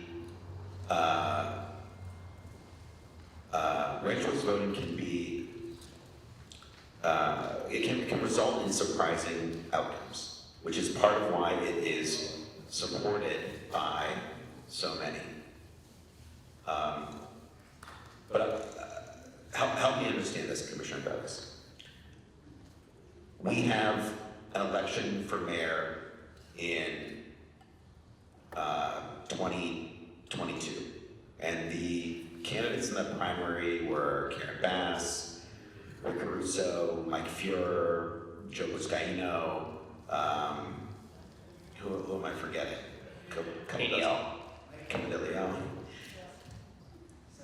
And if we have a ranked choice voting model in that primary, we don't know what people's secondary choices would be, but you could very well imagine a case in which, even though Mike Fuhrer or Joe Buscaino or Kevin DeLeon were polling in the single digits, that on a plurality of ballots, they were ranked highly, 2 or 3, and that the next day, in this case, on November, 2022, we learned that the plurality of the city of Los Angeles, through their support behind someone who was polling previous to that in the low single digits.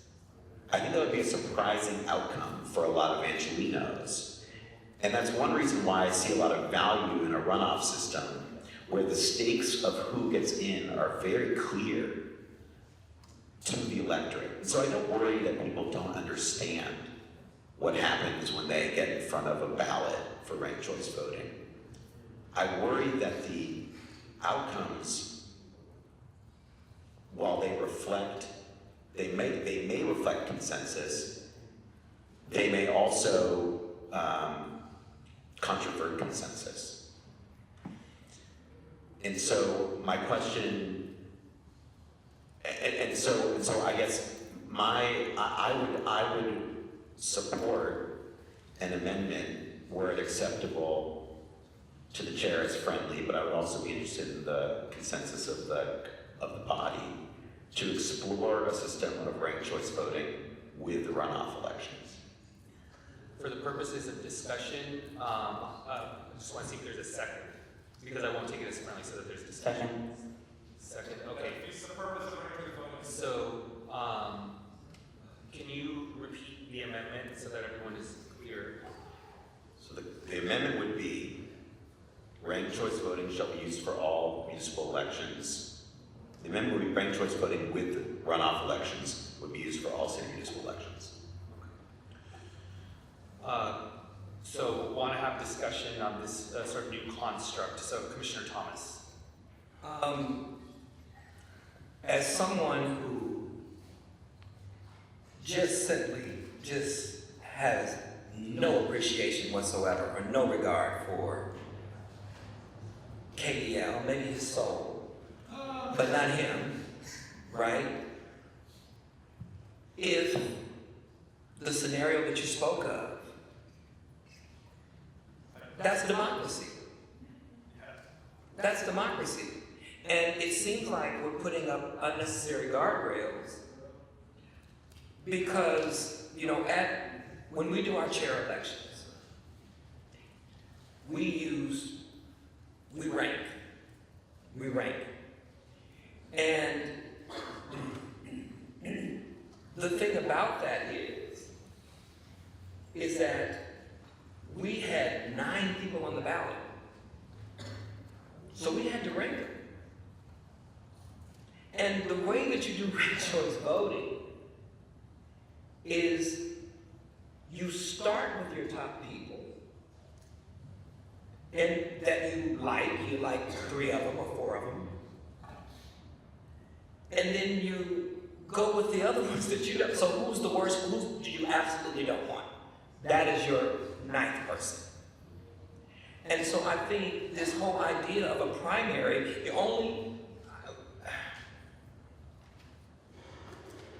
a lot of people are disenchanted with the Democratic Party and the Republican Party.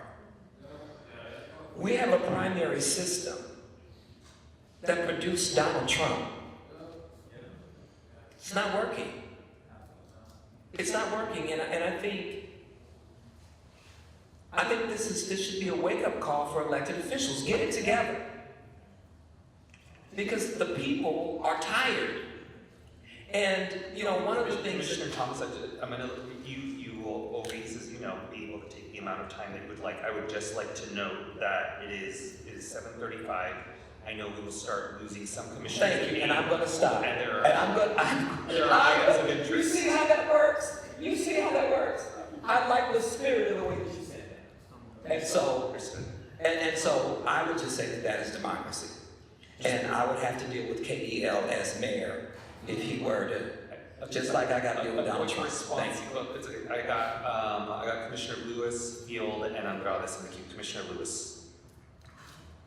I'm trying to keep my mouth closed because I don't want it to come off as being controversial at all, and I learn more from listening. And I'm trying to be conscious of the time, and would love for us to get to the business at hand here. Voter education has come up several times. Voter education is always important. Whether we maintain the status quo or we pivot. So my question for my fellow commissioners and all of us here, do we really have, we have no faith in the ability or the will to educate voters on what this new thing might look like?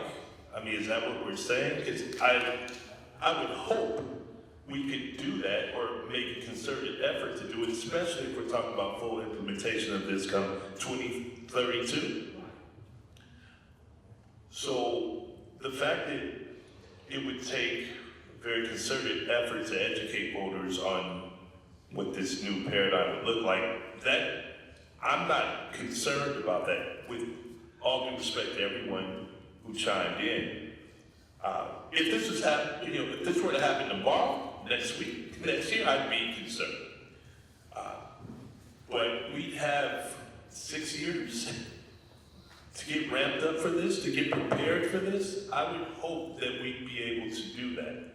So I guess my fundamental question is, do we just lack that much faith in the capacity and will to educate folks on whatever this new process would look like, or do we just have a fear of change? Are we just averse to the change altogether? It's got to be one or the other. So it's partially a rhetorical question, partially a very real question. But yeah, I just wanted to say that for the record, and I will, because there's a lot more I could say, but in the interest of time, I'll pause. Thank you, Commissioner Lewis. Commissioner Field. Yes, I'm going to start first with Commissioner Lewis' comment. All I can say is I lack faith in the ability and willingness of the city to do everything necessary to educate the electorate. But I'm not sure if you're raising an objection to just having that wording in there, that there be, that we mandate that if we're going to make a big change in how people do whatever they do on the ballot. I would hope you're not opposing the concept of the reminder to them. Yeah. Not at all, but I tend to agree with Commissioner Matt's take. I think language justice should be a value that just undergirds everything we're doing here. It shouldn't just be straight to this, so I'm not opposed to it. Oh, okay. I was just curious. I just want to say about, I guess it's in the amendment stage, Commissioner Levine, I have to admit, one of the key points of ranked choice voting for me is the computers do the work. We have one election, we save a ton of public dollars from not holding a second. And my understanding is it's not about plurality. The computer keeps working until someone has a majority. Now, I may misunderstand ranked choice voting, but that was kind of what I always thought. That the computer does, all this, throwing out the bottom one and reallocating. I can't even explain it very well. But to me, the whole idea is the one election, and as I understand it, even though it's not in the motion, the assumption is it would be the November election, meaning those new officials would be seated by December, whatever it is, the first Monday in December. And to me, that makes sense. And the long wait between our current primary, which for good and efficient economic reasons is linked to the state primary in June, that wait till November, I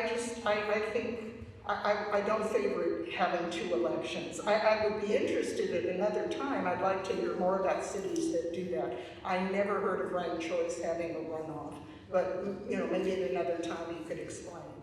I think what we have here should clearly indicate, the one election. Commissioner Andrade. In the spirit of the amendment, I'll just keep my remarks short, but explain to my fellow commissioner. I hadn't planned on bringing up my concerns earlier today, but since my fellow commissioner did, ranked choice voting assumes that voters have an equal understanding of enough candidates to be able to rank them. So let's say that we have up to 5 candidates. We get to choose, actually, we have to eventually choose how many we will rank, but let's say it's 5. That means that voters have to know enough about 5 candidates to determine who their 1 is and who their 5 is. And the research typically shows that if you have a pool that has 7, 10, if you have a really, really controversial pool, that the amount of candidates hasn't consolidated enough for voters to make an informed choice about who they're voting for and rank appropriately, because they don't know enough about all the candidates. So many jurisdictions chose to, instead of just having one election with ranked choice, they have one plurality vote. so that the top 4 advance in the primary to the general, because then voters get to actually learn about 4 candidates and they're not over encumbered for almost an entire year with tons of materials that they're not able to sit through. And that would also solve a lot of the low information points, because, I mean, you don't speak English, and if you don't speak English, most of the candidates actually don't campaign in Spanish. But if you have 4 candidates, you have a lot more opportunity for candidates to campaign in, non-spoken language. Commissioner Levine, and then hopefully we can proceed. I'd like to amend my motion to clarify that the direction would be for a top 4 runoff. Okay, top 4 runoff. I'm going to call the question on the amendment. The amendment is to insert a top 4 runoff. All right, Commissioner Andrades. Yes. Commissioner Field. No. Commissioner Fuentes. No. Commissioner Levine. Yes. Commissioner Lewis. Yes. Commissioner Mack. No. Commissioner Essa votes no. Commissioner Murray is absent. Commissioner Sanchez. Yes. Commissioner Stein. Yes. Commissioner Thomas. No. Commissioner Yap. No. Motion fails.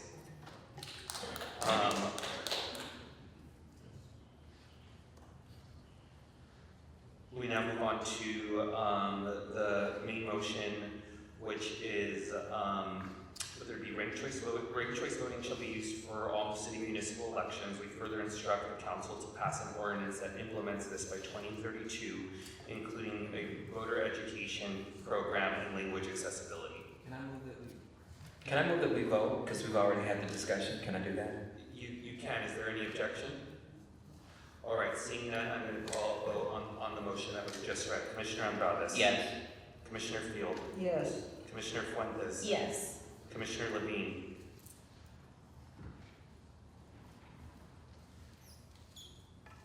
Yes.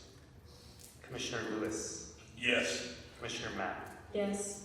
Commissioner Mesa votes yes. Commissioner Murray is absent. Commissioner Sanchez. Yes. Commissioner Stein. No. Commissioner Thomas. Yes. Commissioner Yap. Yes. Motion passes. Commissioners,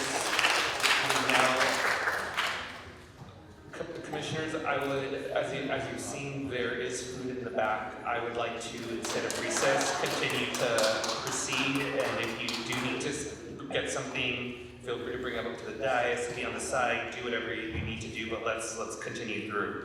Next item on the next item is, yes, well, you can read after your motion,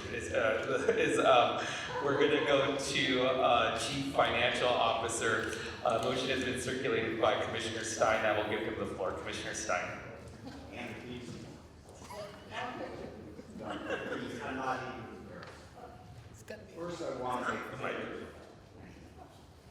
First, I want to make clear that this motion in no way is intended towards the present city controller, Mr. Mejia, who only has... Members of the public, please, because you may switch some votes here, because I was almost going to support Commissioner Sanchez. All right, please. Commissioner Stein. Who Mr. Mejia has, at best, a maximum of 4 more years in office because of term limits. So what we're really looking at in government structure is what is the best way to give the city of Los Angeles additional financial stability. And I've been around long enough to see other controllers, not Mr. Mejia at all, to his credit, but other controllers using the controller's office for political purposes and for a power grab. And again, I'm not implying that that's Mr. Mejia. However, I think there's a better way in order to ensure more financial viability for a city that I think everybody in this room would agree is basically broke. It may not be bankrupt yet, but it's moving its way towards that, depending on the convention center, depending on the Olympics, if there's an overrun from the Olympics, depending on tax revenue that comes in.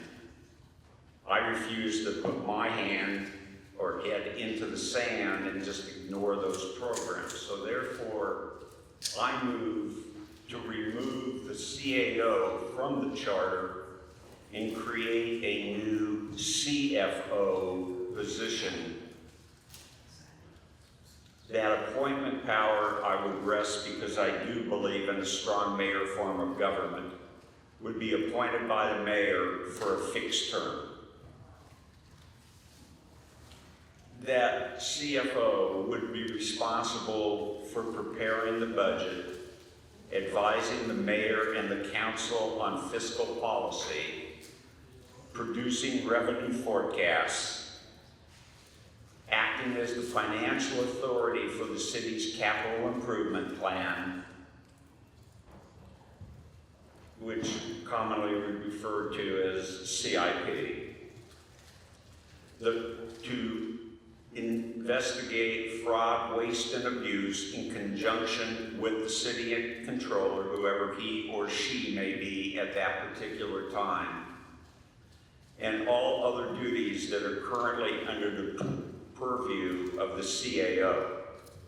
One of the requirements for this new position is that person have at least 10 years experience in complex financial dealings.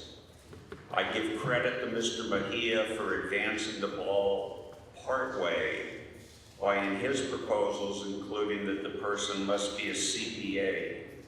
I know a lot of CPAs, and I sure as the hell wouldn't let them work on my financial dealings, more or less the complex dealings of the city of Los Angeles. So that would be my motion. Thank you, Commissioner Field. All right, just further discussion. Commissioner Field. Yes, I have a quick question for Commissioner Stein and a few other comments. Was this something that originally was proposed by our former commissioner, Mr. Schlageter? It was proposed by Commissioner Schlager and myself. Okay, thanks. I just wanted to clarify because I remember him. But then he went out and, joined the council office. Yeah. So you don't have the benefit of his absence any longer. Okay. Commissioner Lewis. Oh, sorry, Commissioner. That was just a clarification.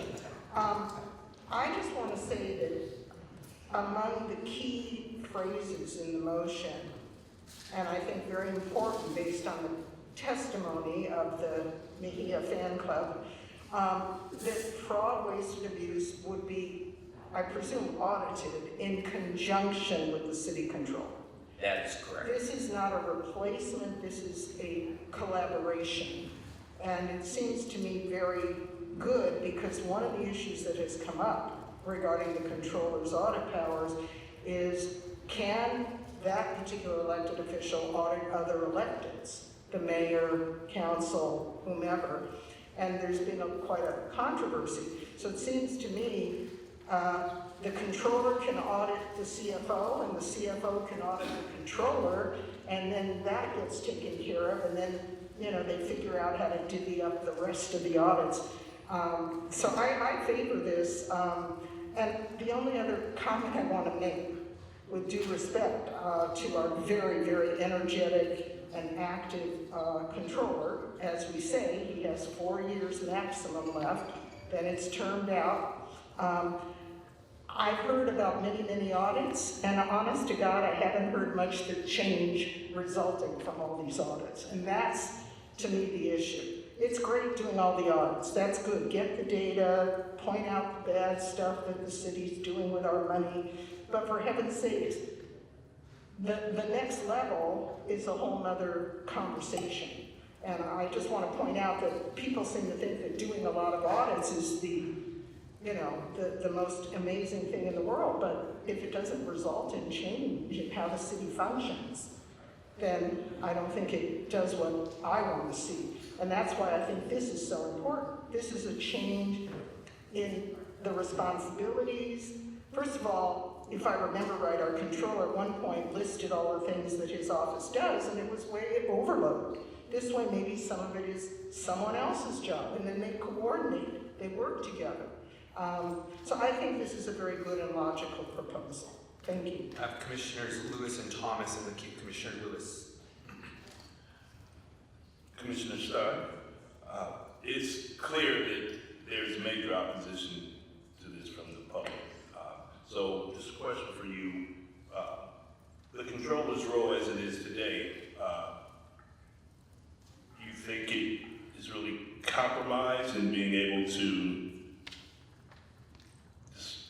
provide sound fiscal controls of the city budget? And if so, like why? Why do you think it would be better? First of all, why do you think it would be, why do you think fiscal controls procedures First would be of all, better under this model? most of the budgeting is done by the CAO. It's not done by the controller under today's administrative rules or unofficial rules that we go by. And this is not a knock on Mr. Szabo, but without having a strong 10-year experience in complex financial dealings, I don't believe that we've had that person in the CAO's position previously, which would now become the CFO. I do believe that we're not taking away from the controller. And again, I want to separate it.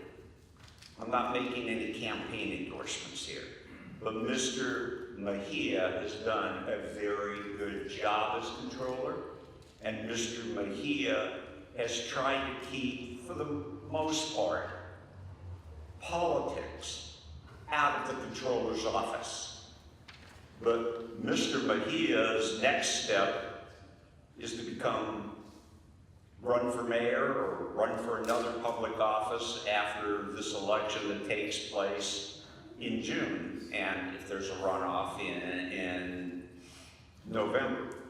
So I do think we're not, try to answer your question, we are not taking away what the controller has, but what we're not adding to the controller is that he is the designated CFO of the city. I mean, right now, in the real politics that we're dealing with, you have the CAO saying, well, I'm the chief financial officer, and you have the controller saying, either I am the chief financial officer or I should be the chief financial officer. That was never in the job description for the controller. Mr. Mejia has done this on his own to do it. The solution is a chief financial officer. One, that chief financial officer will already be working with Public Works and others on the CIP program. We voted on that previously. But now that chief financial officer will be responsible, along with the elected officials, for any deficits that we roll up in this city and how we're able to close those deficits, other than just say, oh, we could fire 2,000 people, and then there's less services to the public for each one of those people that's been fired, but come up with more creative financial ways. So I think it's something that's been long needed. Did I answer your question, or do you want more? You did. Another question is, and I'm nominating you, by the way. Don't. I'm good managing my household budget. That's about it. We're gonna keep it at that. So, so the controller audits, checks and balances, etc. CFO would be instrumental in taking accountability for the budget itself, creation of it, sets, forecasts, hopefully avoiding deficits. The CAO's office as it stands today, you don't believe it has has the capacity to do that. I think a CFO needs, it is the absolute solution. I'm going to get into a political answer, which I don't want to get into.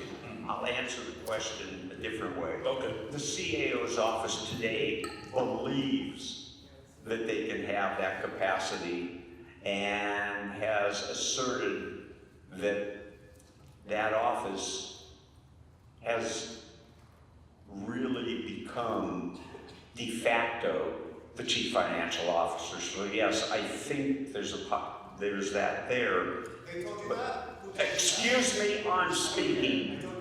Who told you that? Sir, please. The reality is, if you bring in as your CFO someone with 10 years financial experience, if he needs additional pieces, or she, look, I've been brainwashed since I've had two daughters for 50 years, so I apologize to them and to you. He brings in that additional piece, or she brings in that additional piece that's needed. It's just a better model of how to run our city, in my opinion. Commissioner Thomas, you're next on the queue. We have a number of commissioners. Just to provide clarification for both the public and the commissioners, the memo that was sent out that spurred the call to action from the city controller is not what we are discussing. I just want to make sure people are clear. It was clearly labeled on the memo that the ad hoc made no recommendation on the CFO. The language in the report was the latest motion that was approved out of the committee. The motion that Commissioner Stein has circulated, and I believe has been posted, is substantially immaterial, very different. And from my reading of it, does not include any takeaways from the current powers of the controller. So I just want to make sure the public is clear on that. I have Commissioner Thomas, and then I saw a number of hands on this side of the desk. Okay, okay. Commissioner Thomas. Commissioner Thomas. I guess, I don't know who did this. That was you? Oh, okay. It's very compelling. I mean, when I'm looking at this, I'm looking at a quote. And this quote is around whether or not an appointed, it says, the mayor said last night in her meeting with Hangout Do Good that the controller shouldn't be allowed to audit her or any other elected official unless it is an appointed office rather than an elected one. I almost couldn't believe what I was hearing. Now, just for full transparency, I don't have anything against Mayor Bass. I have known her for more than 30 years. However, I have a real serious problem with this statement. Because what this statement suggests to me, Commissioner Thomas, just real quick, we are going to get to the items of the controller in the very next item, including the ability. So that's to what audit. this is? Well, it sounds like that's what you're talking about. Well, I'm saying, but if you want to, yeah, well, then I will withhold that, but I do want to point out that we heard the CAO say that he has a good working relationship with the controller. And one of the things that I do see in this proposal is if they can audit each other, this could end up being gridlock. This could end up being a mess. And we're presupposing that, now maybe with ranked choice voting, we won't get people like this, right? You know, we won't get people who will, that's why we voted for ranked choice voting. But I do think that it's kind of like as a professor saying, okay, administration evaluates me, and then I evaluate administration. Well, somebody's evaluation is going to have more weight than the And if the chief financial officer is appointed by the mayor, then the chief financial officer is going to have more power than the controller, whether it is intended to be that way or not. Because the mayor appoints the majority of the positions in the government space. And those with whom he or she does not appoint, they have influence with. And so I don't think that that's the best solution to this problem. I think maybe the best solution to this problem is to combine the responsibilities of the CFO and the CAO. And again, just as with, with the controller leaving, I think there's more room and more space, and that makes more sense than creating a totally new position that is going to take time. And we can talk about, what the requirements would be. We can talk about that till the cows come home. But at the end of the day, there is a solidified relationship between one elected official who doesn't want to be monitored by another elected official, but another elected official, i.e. the controller, who is by default being evaluated by another elected official, i.e. through the chief financial officer, who is operating under the umbrella of the mayor. And so I don't think, I don't think that is, if what the mayor is saying is true, and I have no reason to doubt that she said it. I have no reason to doubt that she said it. If what she's saying is true, then what we are proposing contradicts what she's saying.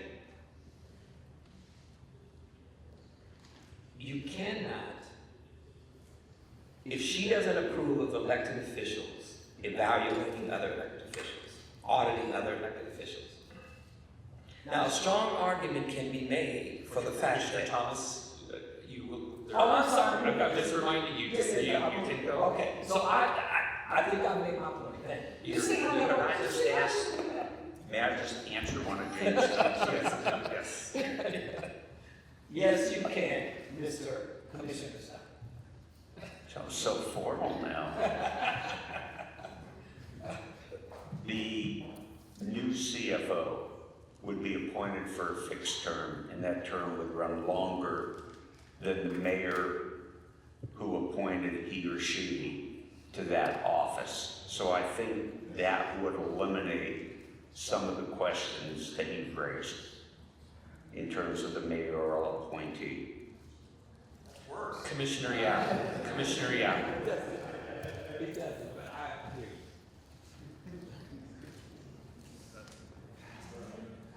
Thank you. I can't help but think about this in the way that how New York manages its current process, which the controller is the chief financial officer of the city. The mayor proposes a budget, and the controller has the powers that a chief financial officer would have. So there's also an independent auditor function that would be true for the city of Los Angeles existing already. So it's not as though there wouldn't be activity by the controller that would be unaudited. There would be independent auditors there too. So I believe that in dividing the responsibilities and enhancing the administrative function of the CAO, which would be in support of the mayor's efforts to propose a budget, could create effectively friction when we have an elected official, as does New York City, that serves as both controller in New York City, controller here, and also serves in the CFO function in the role. Is there any additional discussion? Commissioner Levine. Commissioner Stein, thanks for explaining a little bit more of your thinking on this. In particular, I appreciated your explanation on why we would eliminate the CAO's role and replace it with the CFO rather than simply refining the roles and responsibilities of the CAO. I think that your explanation of the confusion caused by there not being a CFO is something that we should resolve. I think it's a little bit ridiculous that we should have so much quibbling over a title and not the responsibilities therein. But I'm satisfied on the question of the title. Am I correct, though, that the rough shape of your motion is primarily concerning, on a substantive basis, the length of the term and the qualifications required for what we currently refer to as the CAO, with the addition of, in conjunction with the city controller, fraud, waste, and abuse, audit power? My concern is that in our current structure of the city, we've rather intentionally separated the function of the auditor, such as in need work, with that of the individuals between the mayor's office and the city council, because the city council in this city also has responsibility for the budget, with the power to, so we separated audit from those whose financial programs would be being audited. And so I think I oppose extending waste, fraud, and abuse to the city controller for the same reason, to the new CFO or CAO, for the same reason I oppose extending the duties and responsibilities of the CFO to the city controller. I think that those responsibilities necessitate separation. And so I wonder if you might consider a friendly amendment removing the waste, fraud, and abuse responsibilities, the audit responsibilities of the proposed CFO from your motion. I could support that. Commissioner Stein, is that friendly? That is friendly. Can I clarify something? Yes, Commissioner, Yeah. yeah. Commissioner, you mentioned that New York City separates the auditor function. That's not what I... Sorry, I was referencing your statement that there was an independent audit. There is an independent audit, but the CFO and the controller in New York City, as would the case in a lot of public company and other CFO functions, there would be an audit function. So fraud, waste, and abuse would still fall under what a CFO responsibility would be.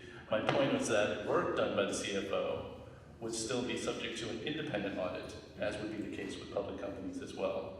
So there's, sorry for that explanation, but I wanted to be clear that it is not true that fraud, waste, and abuse would not be under the rubric of a CFO structure, typically. I appreciate that clarification. Commissioner Travis, I will keep it brief, but I think that we should support Commissioner Stein's motion with flying colors given this amendment.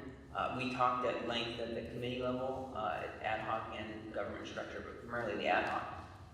The fraud, waste, and abuse functions should not exist in the same place as the CFO, because the person making fiscal projections and fiscal advice should not have the ability to audit any finances, which is why I think this model is much better than some of the others that have been proposed where the CFO would live in a different role. We've been trying really hard to figure out where the CFO would exist, and it's been in front of us all along. The CAO does many of the same responsibilities that a CFO would do, so it makes more sense to house that role in the CAO's office by retitling. I have a question, Commissioner Stein, and I think it was maybe a misinterpretation of Commissioner Field. On your motion, I do not see the CFO having any audit authority. And is that correct? That is correct. Okay, that makes me feel more comfortable. I will have further thoughts on audit authority in the next item, but I certainly feel that the current authority that the controller has for audit authority should remain intact. And I agree with that. Thank you. So that's friendly amendment. No, it's not. I just wanted to clarify that in the actual. I will ask the staff if we can locate Commissioner Field so that we can call for votes. I know she's here. So is that? Okay, we'll just give it a minute, everyone. No. Wonderful. No problem, Commissioner Field. Sorry. Yeah, so we're gonna take we're gonna call the question on the motion as amended. Commissioner Field, while you were away, there was one friendly amendment that was accepted, which was to eliminate the fraud, waste, and abuse in conjunction with the city controller. There's taking out that function for the Yeah, CFO. correct. Okay, thank you. You're welcome. So we will now take a vote on the motion as amended. Commissioner Andrades. Yes. Commissioner Field. Yes. Commissioner Fuentes. No. Commissioner Levine. Yes. Commissioner Lewis. Yes. Commissioner Mack. Yes. Commissioner Mesa votes yes. Commissioner Murray is absent. Commissioner Sanchez. Yes. Commissioner Stein. Yes. Commissioner Thomas. Yes. Commissioner Yap. No. Motion passes. We now move on to the next item on our agenda, which is the control. Yes, the city controller.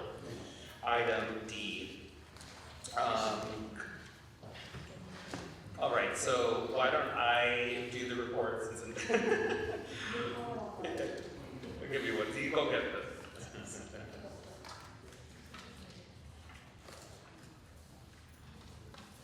Give me a minute, everyone. There's a bit of paper here.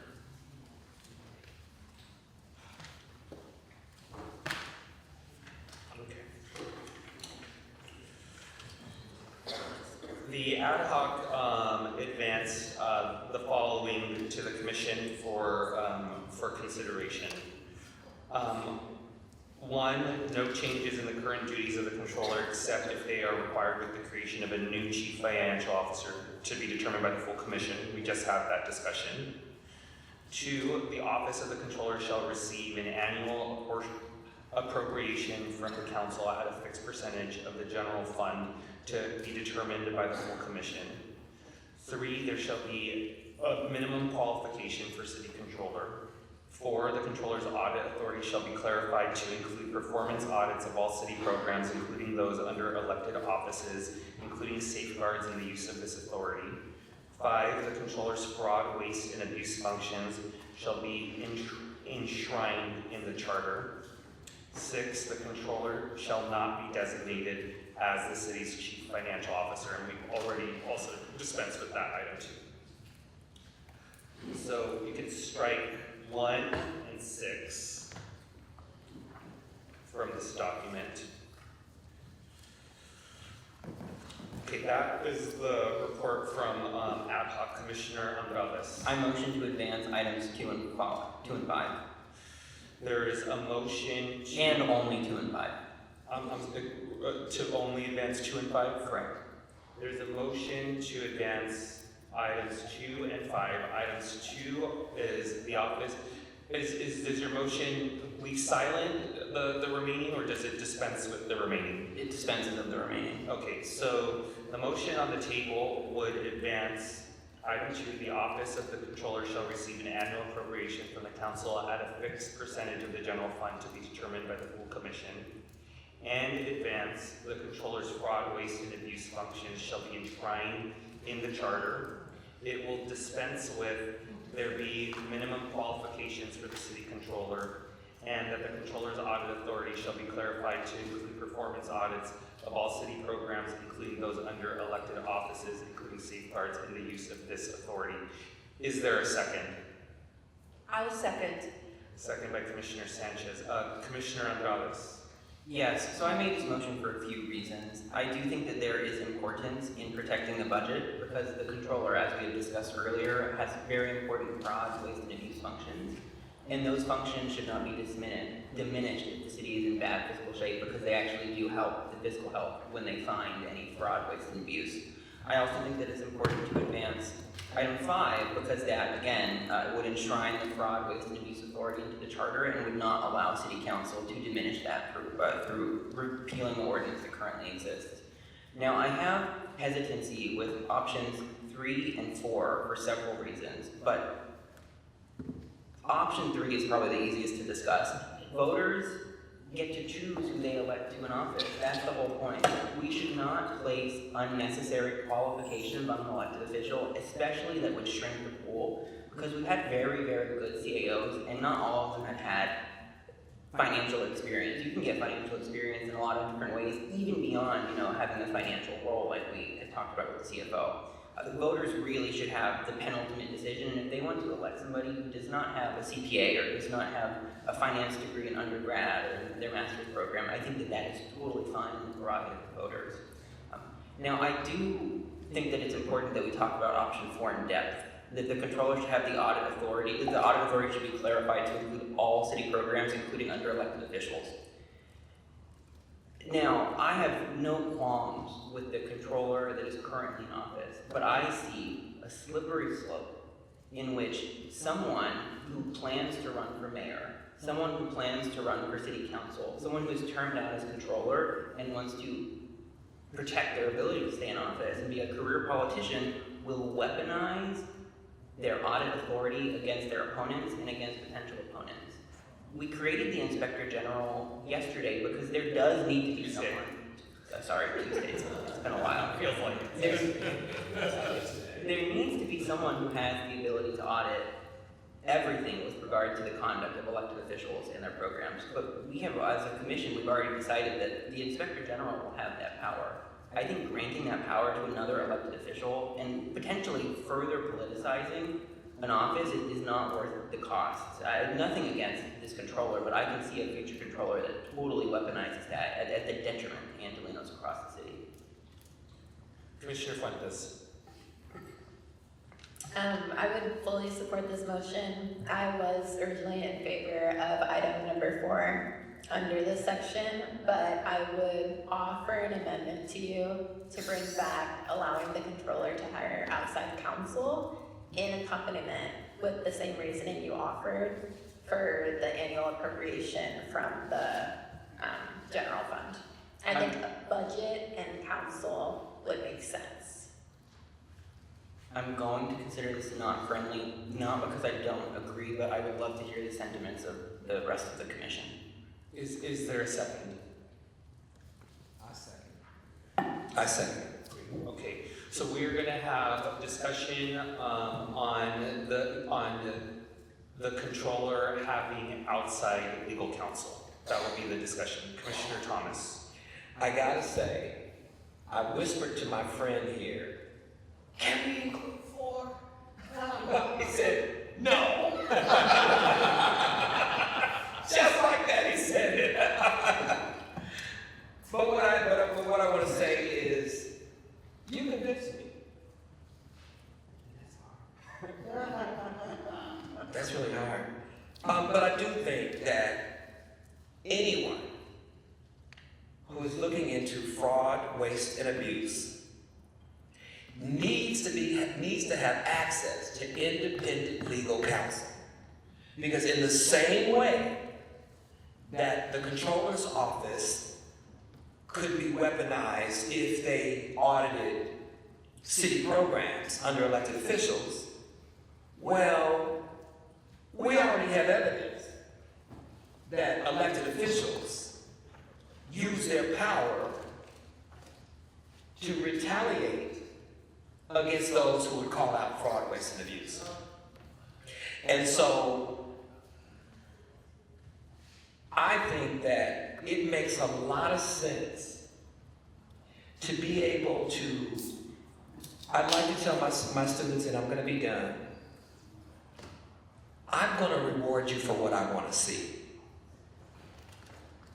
And I think rewarding the controller for aggressively pursuing fraud, waste, and abuse, if that's what we want him to do, then we also, him or her, probably needs to be a her, then we need to protect her. We need to enshrine in that position the right to legal counsel so that they are not fearful of retaliation. I assume the word you're trying to say is outside legal counsel. Outside legal counsel, yes, that's what I'm saying. Commissioner Buell. Okay, so we're only discussing. the Outside legal amendment. counsel.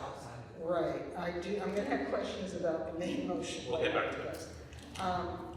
You know, my only concern is, and this is something that has seemed to come up in the last few years, I don't ever remember so many departments of the city, the controller and a whole bunch of departments wanting independent legal counsel.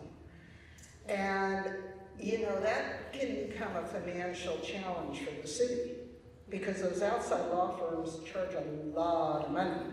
I think we've all seen a lot of examples of that.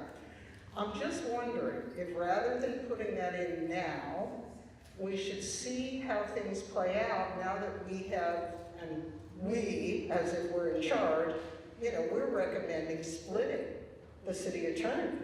And there should be now one of those, the one that doesn't get elected, that, you know, his primary job is to provide legal counsel to elected officials. So I'm feeling like it might be a good thing, but I don't know we have to do it now because we don't yet know how things may play out and evolve if the council and if the voters approve of that split in the way the city attorney office works. So, Commissioner Levine. I guess I have a question that I'm curious if was discussed in the government structure committee. Is it true today that the controller has no right for outside legal counsel, or merely that it's not enshrined in the charter? They have no right. It's every city entity. If there's a conflict, city attorney has to approve the conflict, and they rarely do, as is the case with actually this commission.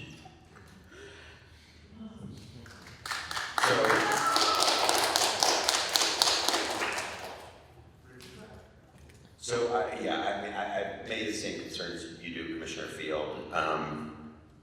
These contracts, I support the concept of independent counsel for elected officials, particularly elected officials who are tasked with auditing other city departments. I just wonder what this conversation is going to be like when the bill comes due. Literally, when the bill comes due, the people who are being asked to vote for this are going to see some very large figures before some very expensive white shoe firms in the city of Los Angeles. And I say that some of my best friends are lawyers at white shoe firms, and they would be very happy to bid for contracts with the city controller's office. So I just offer that as food for thought. Excuse me, members of the public, we're going to lose commissioners at some point. That might not be in the favor. Commissioner Yap and then Commissioner Thomas. Thank you. I don't know that we should be deciding on cost of the service as much as what the conflict is inherently, especially when it's an audit. But that's just more of an observation. There are a lot of services that are going to be expensive. That's a part of the budgeting process, that's my view. But if we're focused on the conflict, I think that makes a lot of good sense because at times, certainly because of the very many ways that the city attorneys advise the city, they have already been part of the decision that is being audited. So their opinions are often being, second guessed or reevaluated. Therefore, inherent conflict exists that I think the controller should rightfully remedy. I'm going to, that's my view on that, but with respect to the 4 and 5, on 4, is it correct that all city Commissioner programs... Yap, do we mind if we just stay on this item since that's the amendment? And then we can go back to the questions on the other items when we get back to Yes, the motion. very good, right, we're on council. Thank you, that's my only comment. I'll put you at the top of the queue, Commissioner Yap. Commissioner Thomas, and then Commissioner Andrades. We have all agreed that the current controller is a rock star, pretty much. We've all agreed on that, right? Have we all agreed on that? Well, the rock star is asking for independent counsel. So I don't ever remember any controller having this kind of political, I don't want to say political support. I don't recall any one of them people liking a controller like him, like this. I don't recall that. And so if the person that is raising the bar is asking for this, then I think we need to consider it. Because if we're talking about his responsibility being waste, fraud, and abuse, first of all, you get the white shoe firms because you are up against a Goliath. Right? And so God bless the white. And if you know some of those people, I may need one. But anyway, the point is that I don't think he's asking for this just because. There's a reason he's asking for this. And if we're celebrating his work, imagine what he might do should he know that he could have independent representation. What might he do? He might tell us how the LAPD managed to get the COVID money. He might be able to tell us how did we vote to extend the amount of money to go to the unhoused, but then the number of the unhoused actually went up. And so I see someone who desires independent counsel. I see it as someone who says, this is going to help me do my job even better. So if we are satisfied with the work that he's doing and he is constrained, how much more would we be satisfied if he had the right to independent counsel? When you said that they don't have a right, and my question is that if you don't do things that cause people to sue you, then you don't have to worry about it. If you do the right thing, then you don't have to worry about it. The city doesn't have to pay a dime in lawsuits if they did the right thing, and often they don't, for political purposes. And so I would just say that if he is in fact the rock star that we all know him to be, then we need to, before Commissioner Lewis leaves, we need to call for this vote. He's out of here. He's like, I'm sorry, I gotta go. If that is in fact the truth, then I think we need to honor the work that he's done by giving him the right to independent counsel.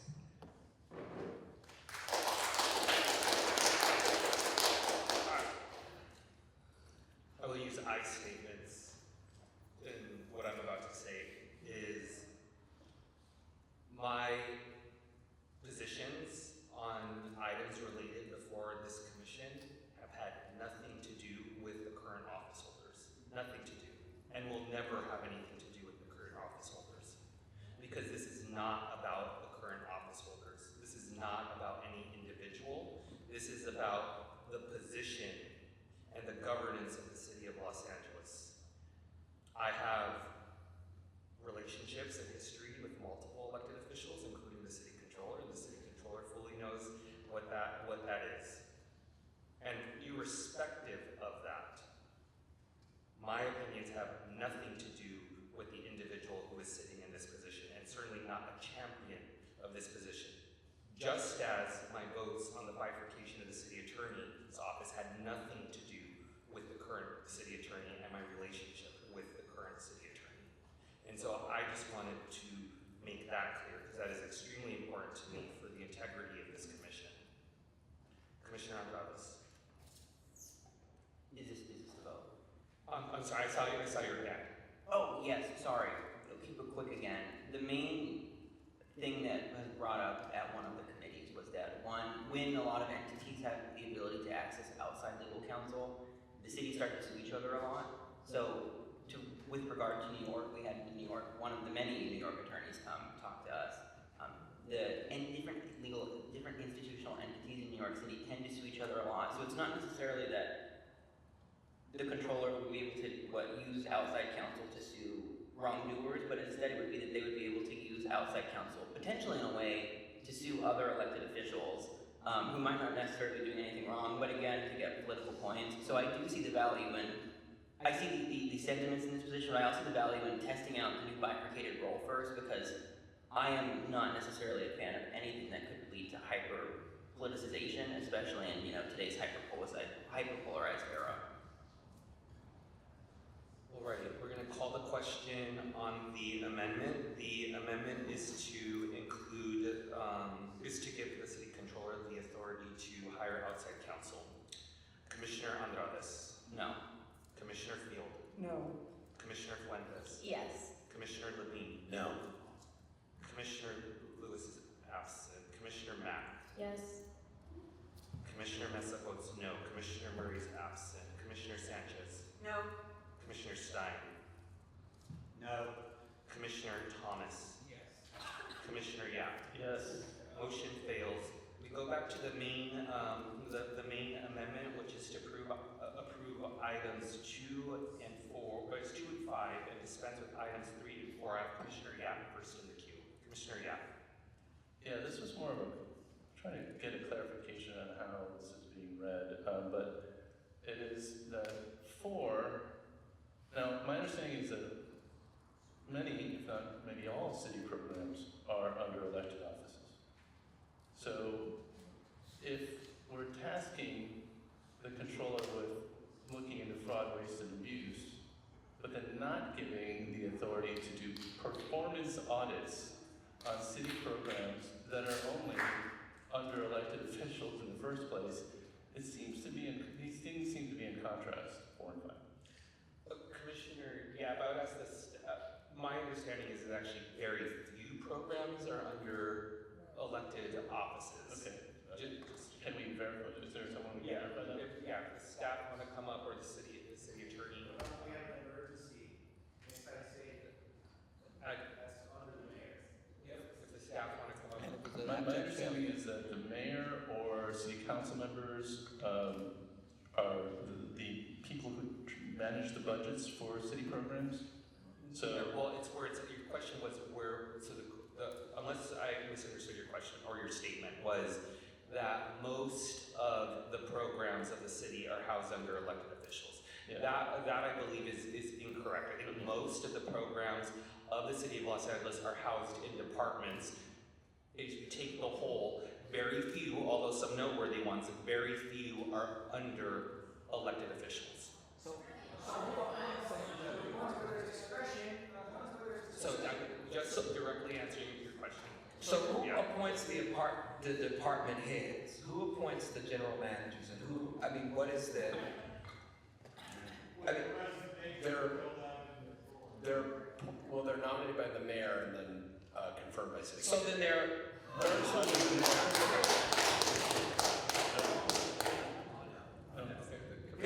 mayor. Let's be honest, they're under the mayor. We want to give the mayor that responsibility to get to our.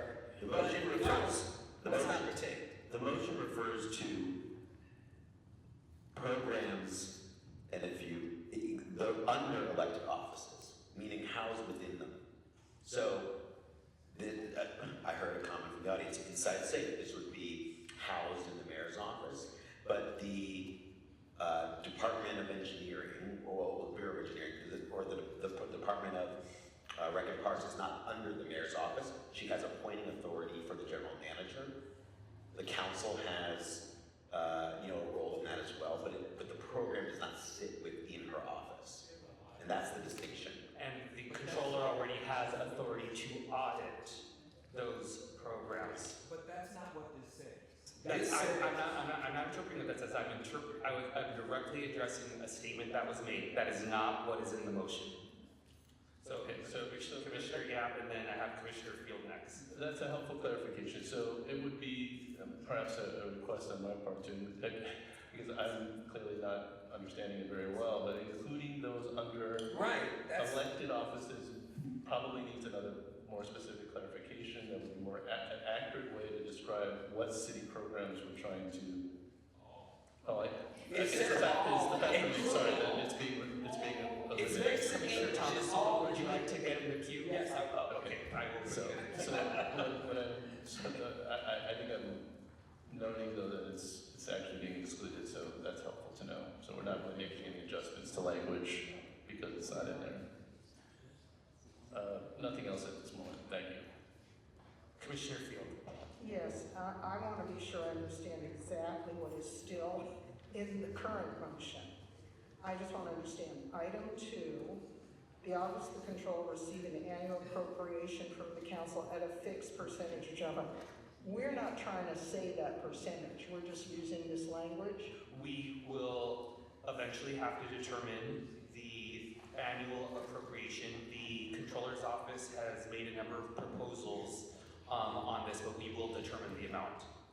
Not tonight, but Not we will. tonight. Okay, so that quote fixed percentage is actually something we're going to tackle. Okay, I just want to be clear. And then on item 5, I just want to know that everyone tonight has told us our controllers that audited this and audited that, and this is, best things than sliced bread.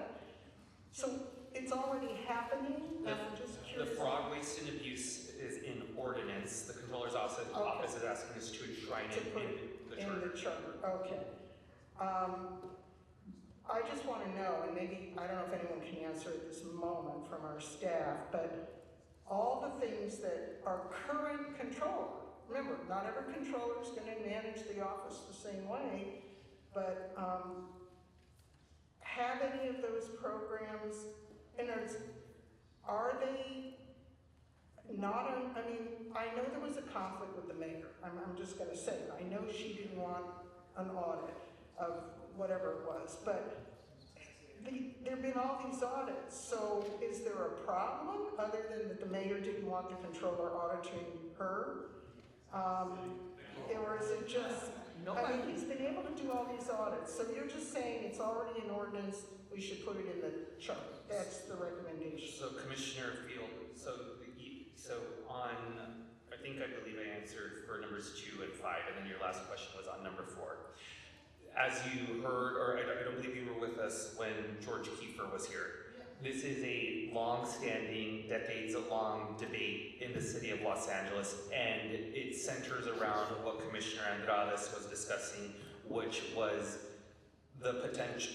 I'm not going to make a judgment on it, I'm just saying it's exactly, the debate has been around what Commissioner Andrade discussed earlier.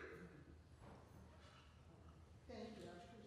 I appreciate the clarifications on item 2 and 5, which are currently what we're voting on when we get around to it. The current motion on the table is to advance items 2 and 5 and to dispense with 3 and 4.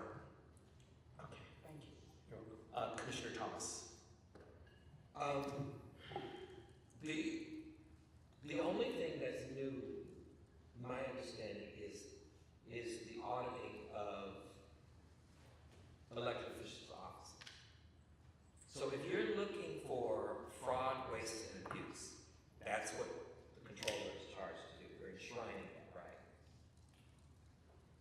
How can you determine whether or not there's fraud, waste, and abuse in elected offices, in programs that are held by elected offices, that are housed in elected offices, if you don't have the authority to do an audit? And so, my question is,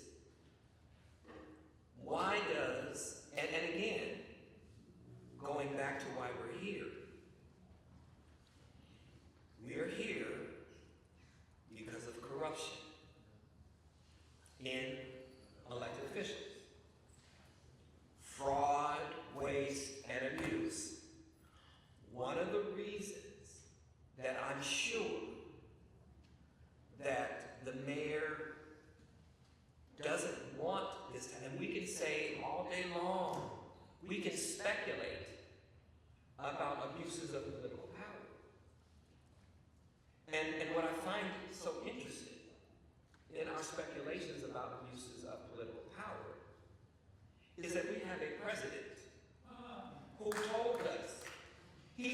he told us exactly what he was going to do. And he is doing exactly what he said. They published a blueprint.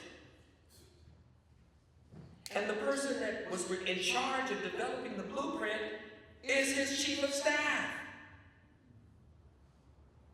So this whole notion that elected officials should not audit, I mean, either there's fraud, waste, and abuse or not, whether or not you want to politicize this position or you want to run for mayor or whatever it is, if there is no fraud, waste, or abuse, then you should be celebrating the fact that the controller has given you the green light. At the end of the day, just like in our federal government, the only people that are really charged with the exception of Elon Musk, and we know that was a complete disaster, having an outside person coming in looking at fraud, waste, and abuse, who doesn't even understand public programs that ended in more than 300,000 black women losing their jobs.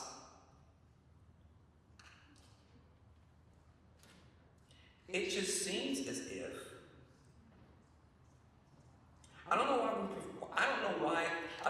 we can cry foul on behalf of elected officials, but at the same time, act as if their tendencies to do things honorably, they're not. And we all know, I mean, all of us grew up with the understanding that, no offense to the lawyers in the room, but lawyers and politicians, you can't trust. We grew up thinking that, right? Commissioner Stein, did we grow up thinking that? I mean, that's kind of it is, y'all know it is, and I don't know, when did elected officials become so honored?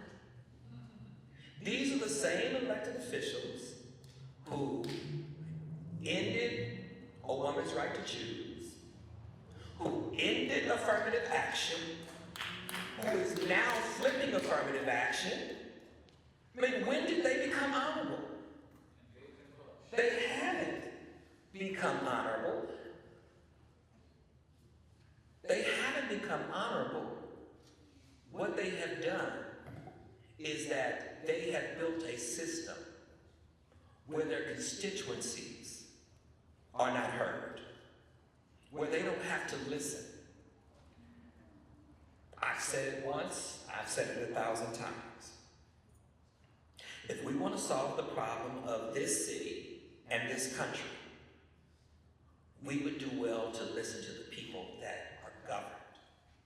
And that's something that we're not, that's something that we're not really willing to do. We cannot allow elected officials to think that because they propose a program, that ultimately, as I said, in the, now, and nobody's followed up on this, why does someone who is in need of housing, one of the reasons that people say, oh, Commissioner Thomas, you're welcome to continue. I just want to do my customary flag. I really love that. I really love that. So I just want to say one more thing. The housing program, many people say that they will argue that unhoused people don't want to be housed, right? That's not true. The truth of the matter is that unhoused people want to be treated with dignity and respect, and they don't want to have to give their power of attorney over to the management company, the management of the housing that they're getting. That is currently what is happening in the city of Los Angeles. That unhoused people, in order to move into this the housing that the city has constructed, is happening in the 6th District with Nuri Martinez. They've had to give the management, the manager, power of attorney. And I just don't think that that's okay. And that is a program that was lauded by Nuri Martinez. It's just not okay. Commissioner Andrade. I agree, and I'm gonna call the question after I agree. They're not honorable, and I never said they were honorable. Yesterday, we created the position of Inspector General because we agree that someone needs to independently audit these people. But I also think that that means that a future controller is an elected official, and they too are not honorable. And a non-honorable controller will weaponize their office against political rivals so that they can become the next mayor.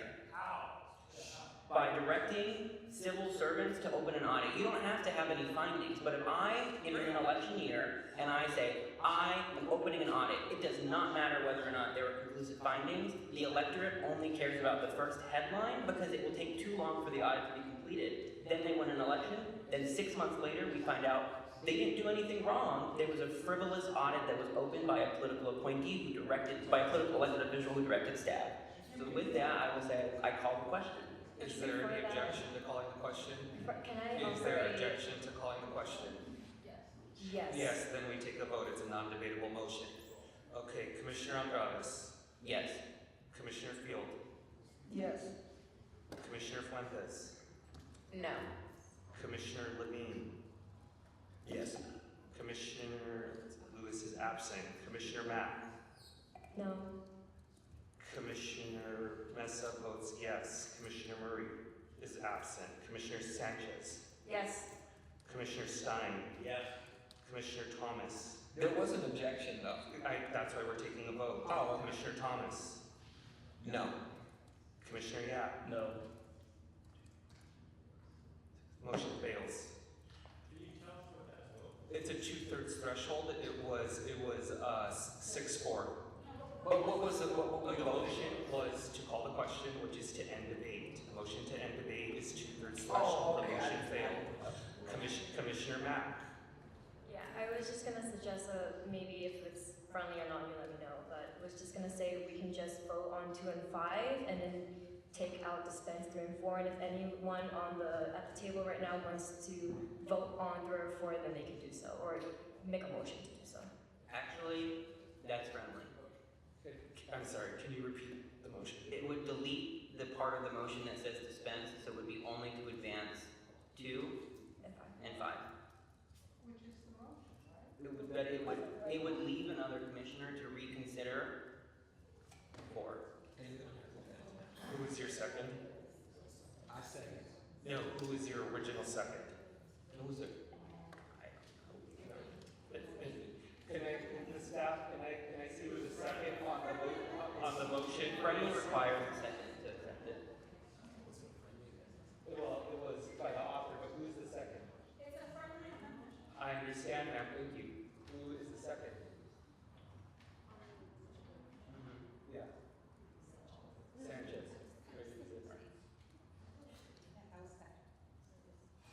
Does that have to be It's friendly? friendly? Okay, then I will put myself in the queue.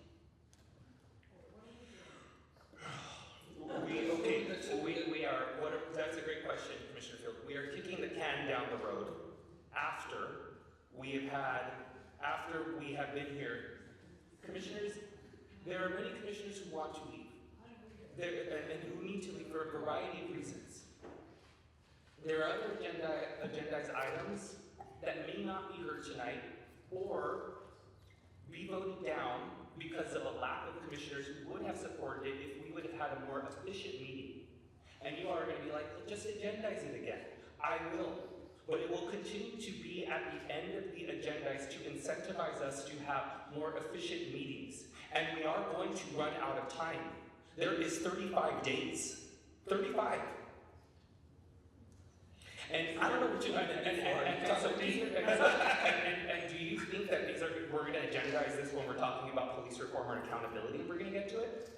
Do you think we're going to get to it? No, we're going to get to it anyway. Let's be honest, you don't want to get to it anyway, so let's not. So you're giving a speech, so we would like to have the turn, Commissioner Thomas. Let's push it forward.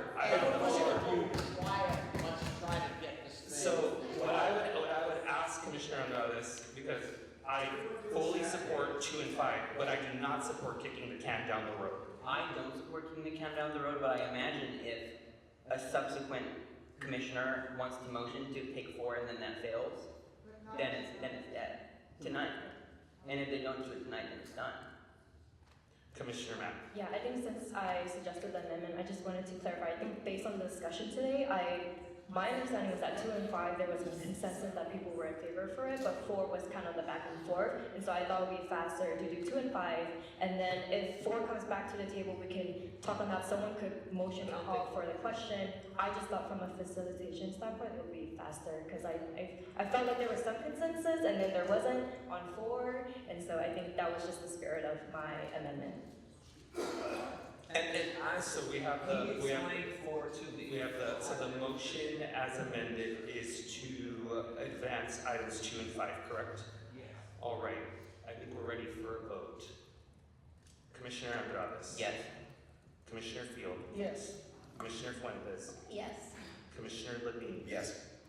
Commissioner Lewis is absent. Commissioner Mack? Yes.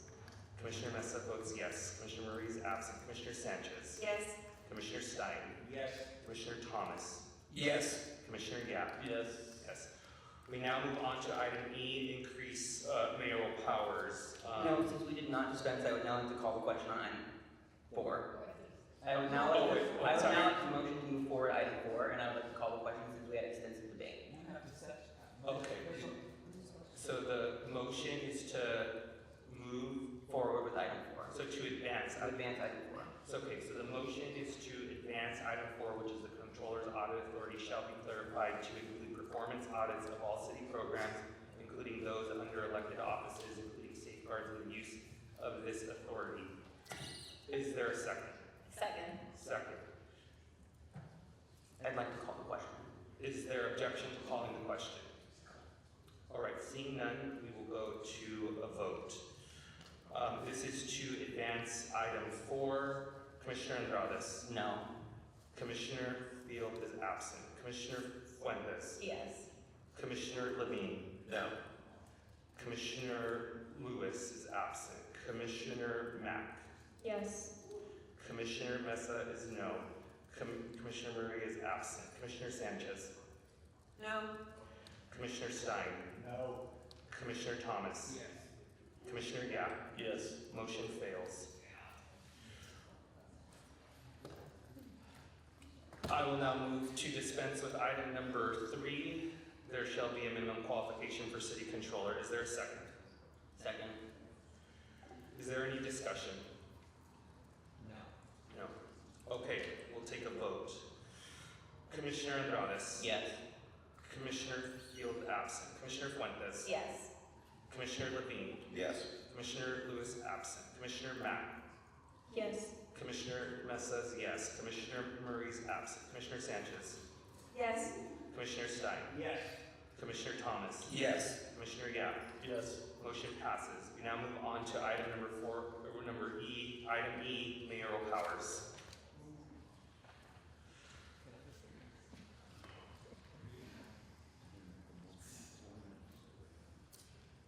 Would you like to, Commissioner Andrades or Stein, do either of you want to introduce this topic? Sure. I think that some of the failings with our city government are because LA has one of the weakest mayor relative to peer cities. The mayor comes into office with high hopes that they can do things like combating homelessness, only to realize that the charter prevents them from doing this because there are roadblocks that were established in 1929 and at the founding of the city before that have not yet gone away. And I'm not saying that the mayor needs to have unlimited power like a king, but that the mayor does need to have more power so that someone can come in wanting to make positive change for the city, and the charter does not prevent them from doing that. And we have 3 very specific things. 1 is to increase their ability to reorganize departments. 2 is that they can participate in council meetings. And 3 is that they would have the authority to interdepartmentally transfer funds. So this isn't anything really crazy. This is just giving them the powers that someone who's in charge of a company would have in this situation. Thank you. Commissioner Thomas? Los Angeles is a weak mayoral system for a reason.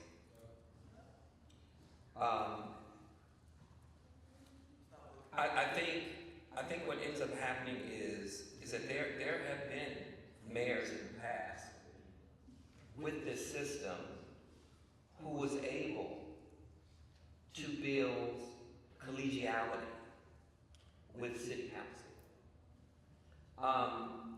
We have not had, I mean, even when you think about someone like Mayor Reardon, not that he was my favorite, he was not, I'm just saying, but he was able to work pretty effectively with city council. And so this whole argument about a weak mayoral system,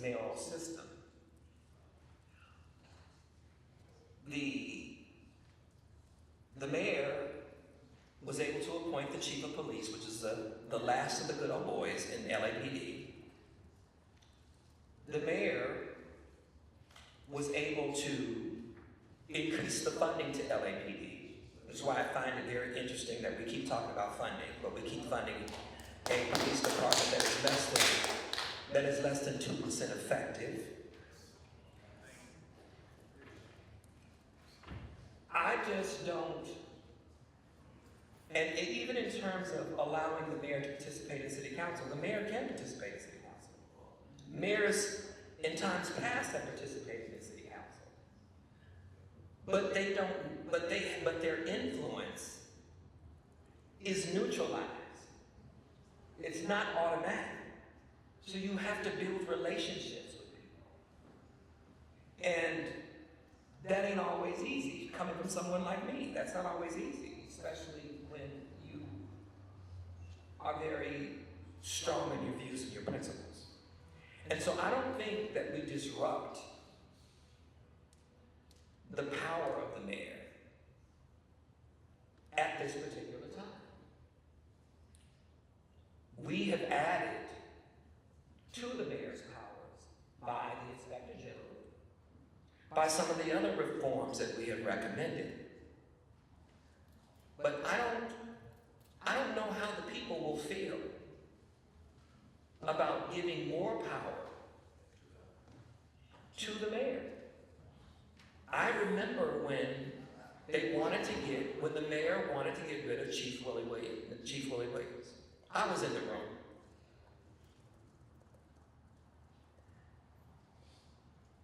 It was with the approval. He was meeting with community leaders, city councilmen, board of supervisors, when that decision was made. And my point is, he had to build relationships with all those different groups, even the board of supervisors. Yvonne Burke was in that room. That's what a mayor's supposed to do. You have to build relationships. And when you don't, then it's difficult. And so, 9 p.m. on the dot, he goes to sleep every time. So that is a signal. That is a signal. That is a sign. That is a sign. No question is closed. That is a sign. It tells us. So, the point is, it's on. Can we turn that back? It's on. It's on. I don't think you're convincing anyone. Just hear you. They're not listening. well, this is the thing. The people are. I know, but you're not going to convince us. I know, but I'm saying there are people online that are listening. And the people online are going to be in a position to respond to this when there's time to do that. And so I'm saying this for the record. It's just amazing to me that there's some things that we have the ability to approve, that we have the intellectual wherewithal to be experts, and then there's some things that we're not.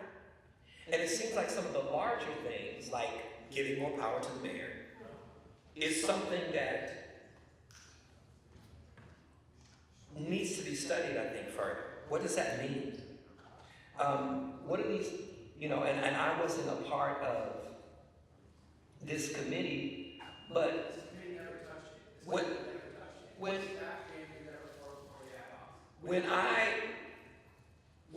I think about reorganizing departments, that means giving the mayor the ability to just fire, do whatever. That's what reorganization always means. It doesn't mean making it better, in my view. Of course, I think number two, I don't think we need, she can already participate. Increase the mayor's authority to interdepartmentally transfer funds to increase the mayor's ability to transfer employees. I'm done. Point of question for me. Mr. Thomas, on number two, I'm not sure that just talks about going to a council meeting. I think that gives her the power to go into executive session with the council members. I'm talking to Commissioner Thomas. Thank you, Mr. Kwan.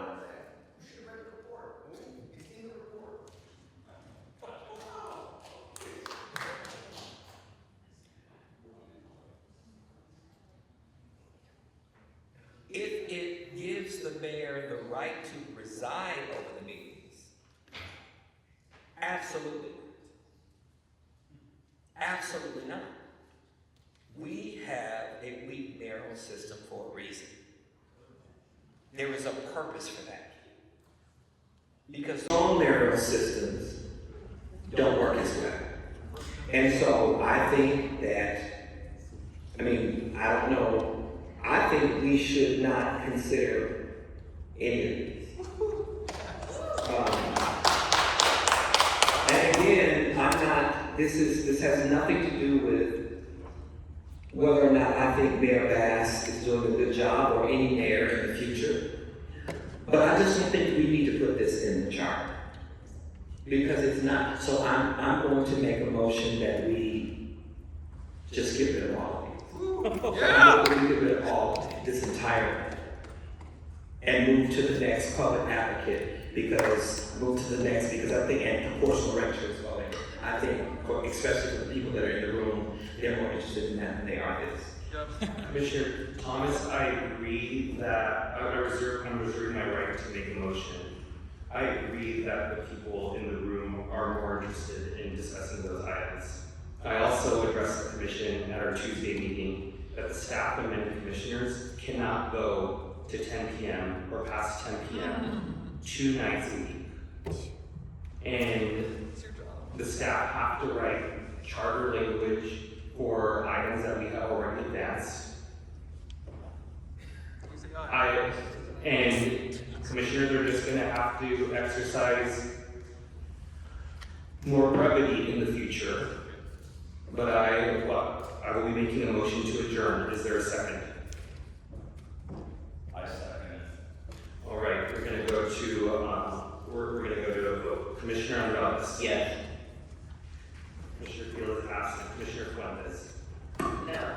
Commissioner Levine. Yes. Commissioner Lewis is absent. Commissioner Mack. No.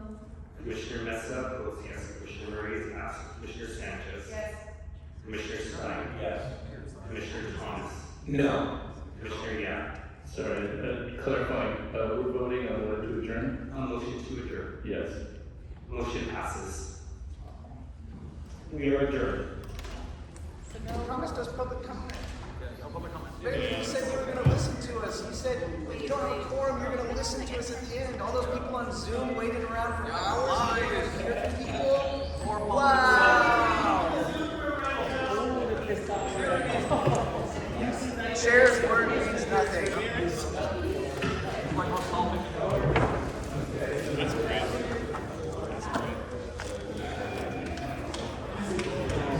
That's how baby has to train.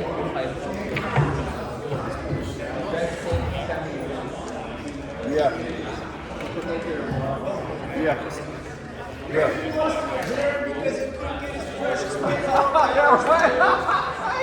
That's all we can do. We know they're all, you can see who's on Karen's side, by the way. They're all independent. Karen Beth had a fantastic Lunar Day weekend at Chinatown. I watched the video. It was fantastic. She got boo, Karen Bass. She defunded the city. She cut sanitation, general services, recs and parks, and other departments. Yeah. There's already some news articles coming out already. This type of thing.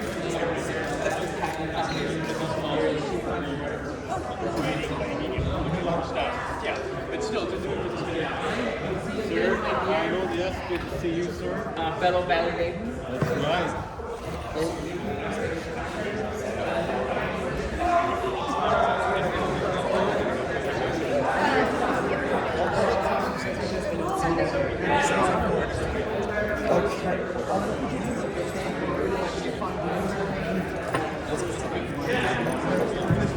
All good. So go ahead and shoot me. Yeah, any of those are the way to get in touch with me.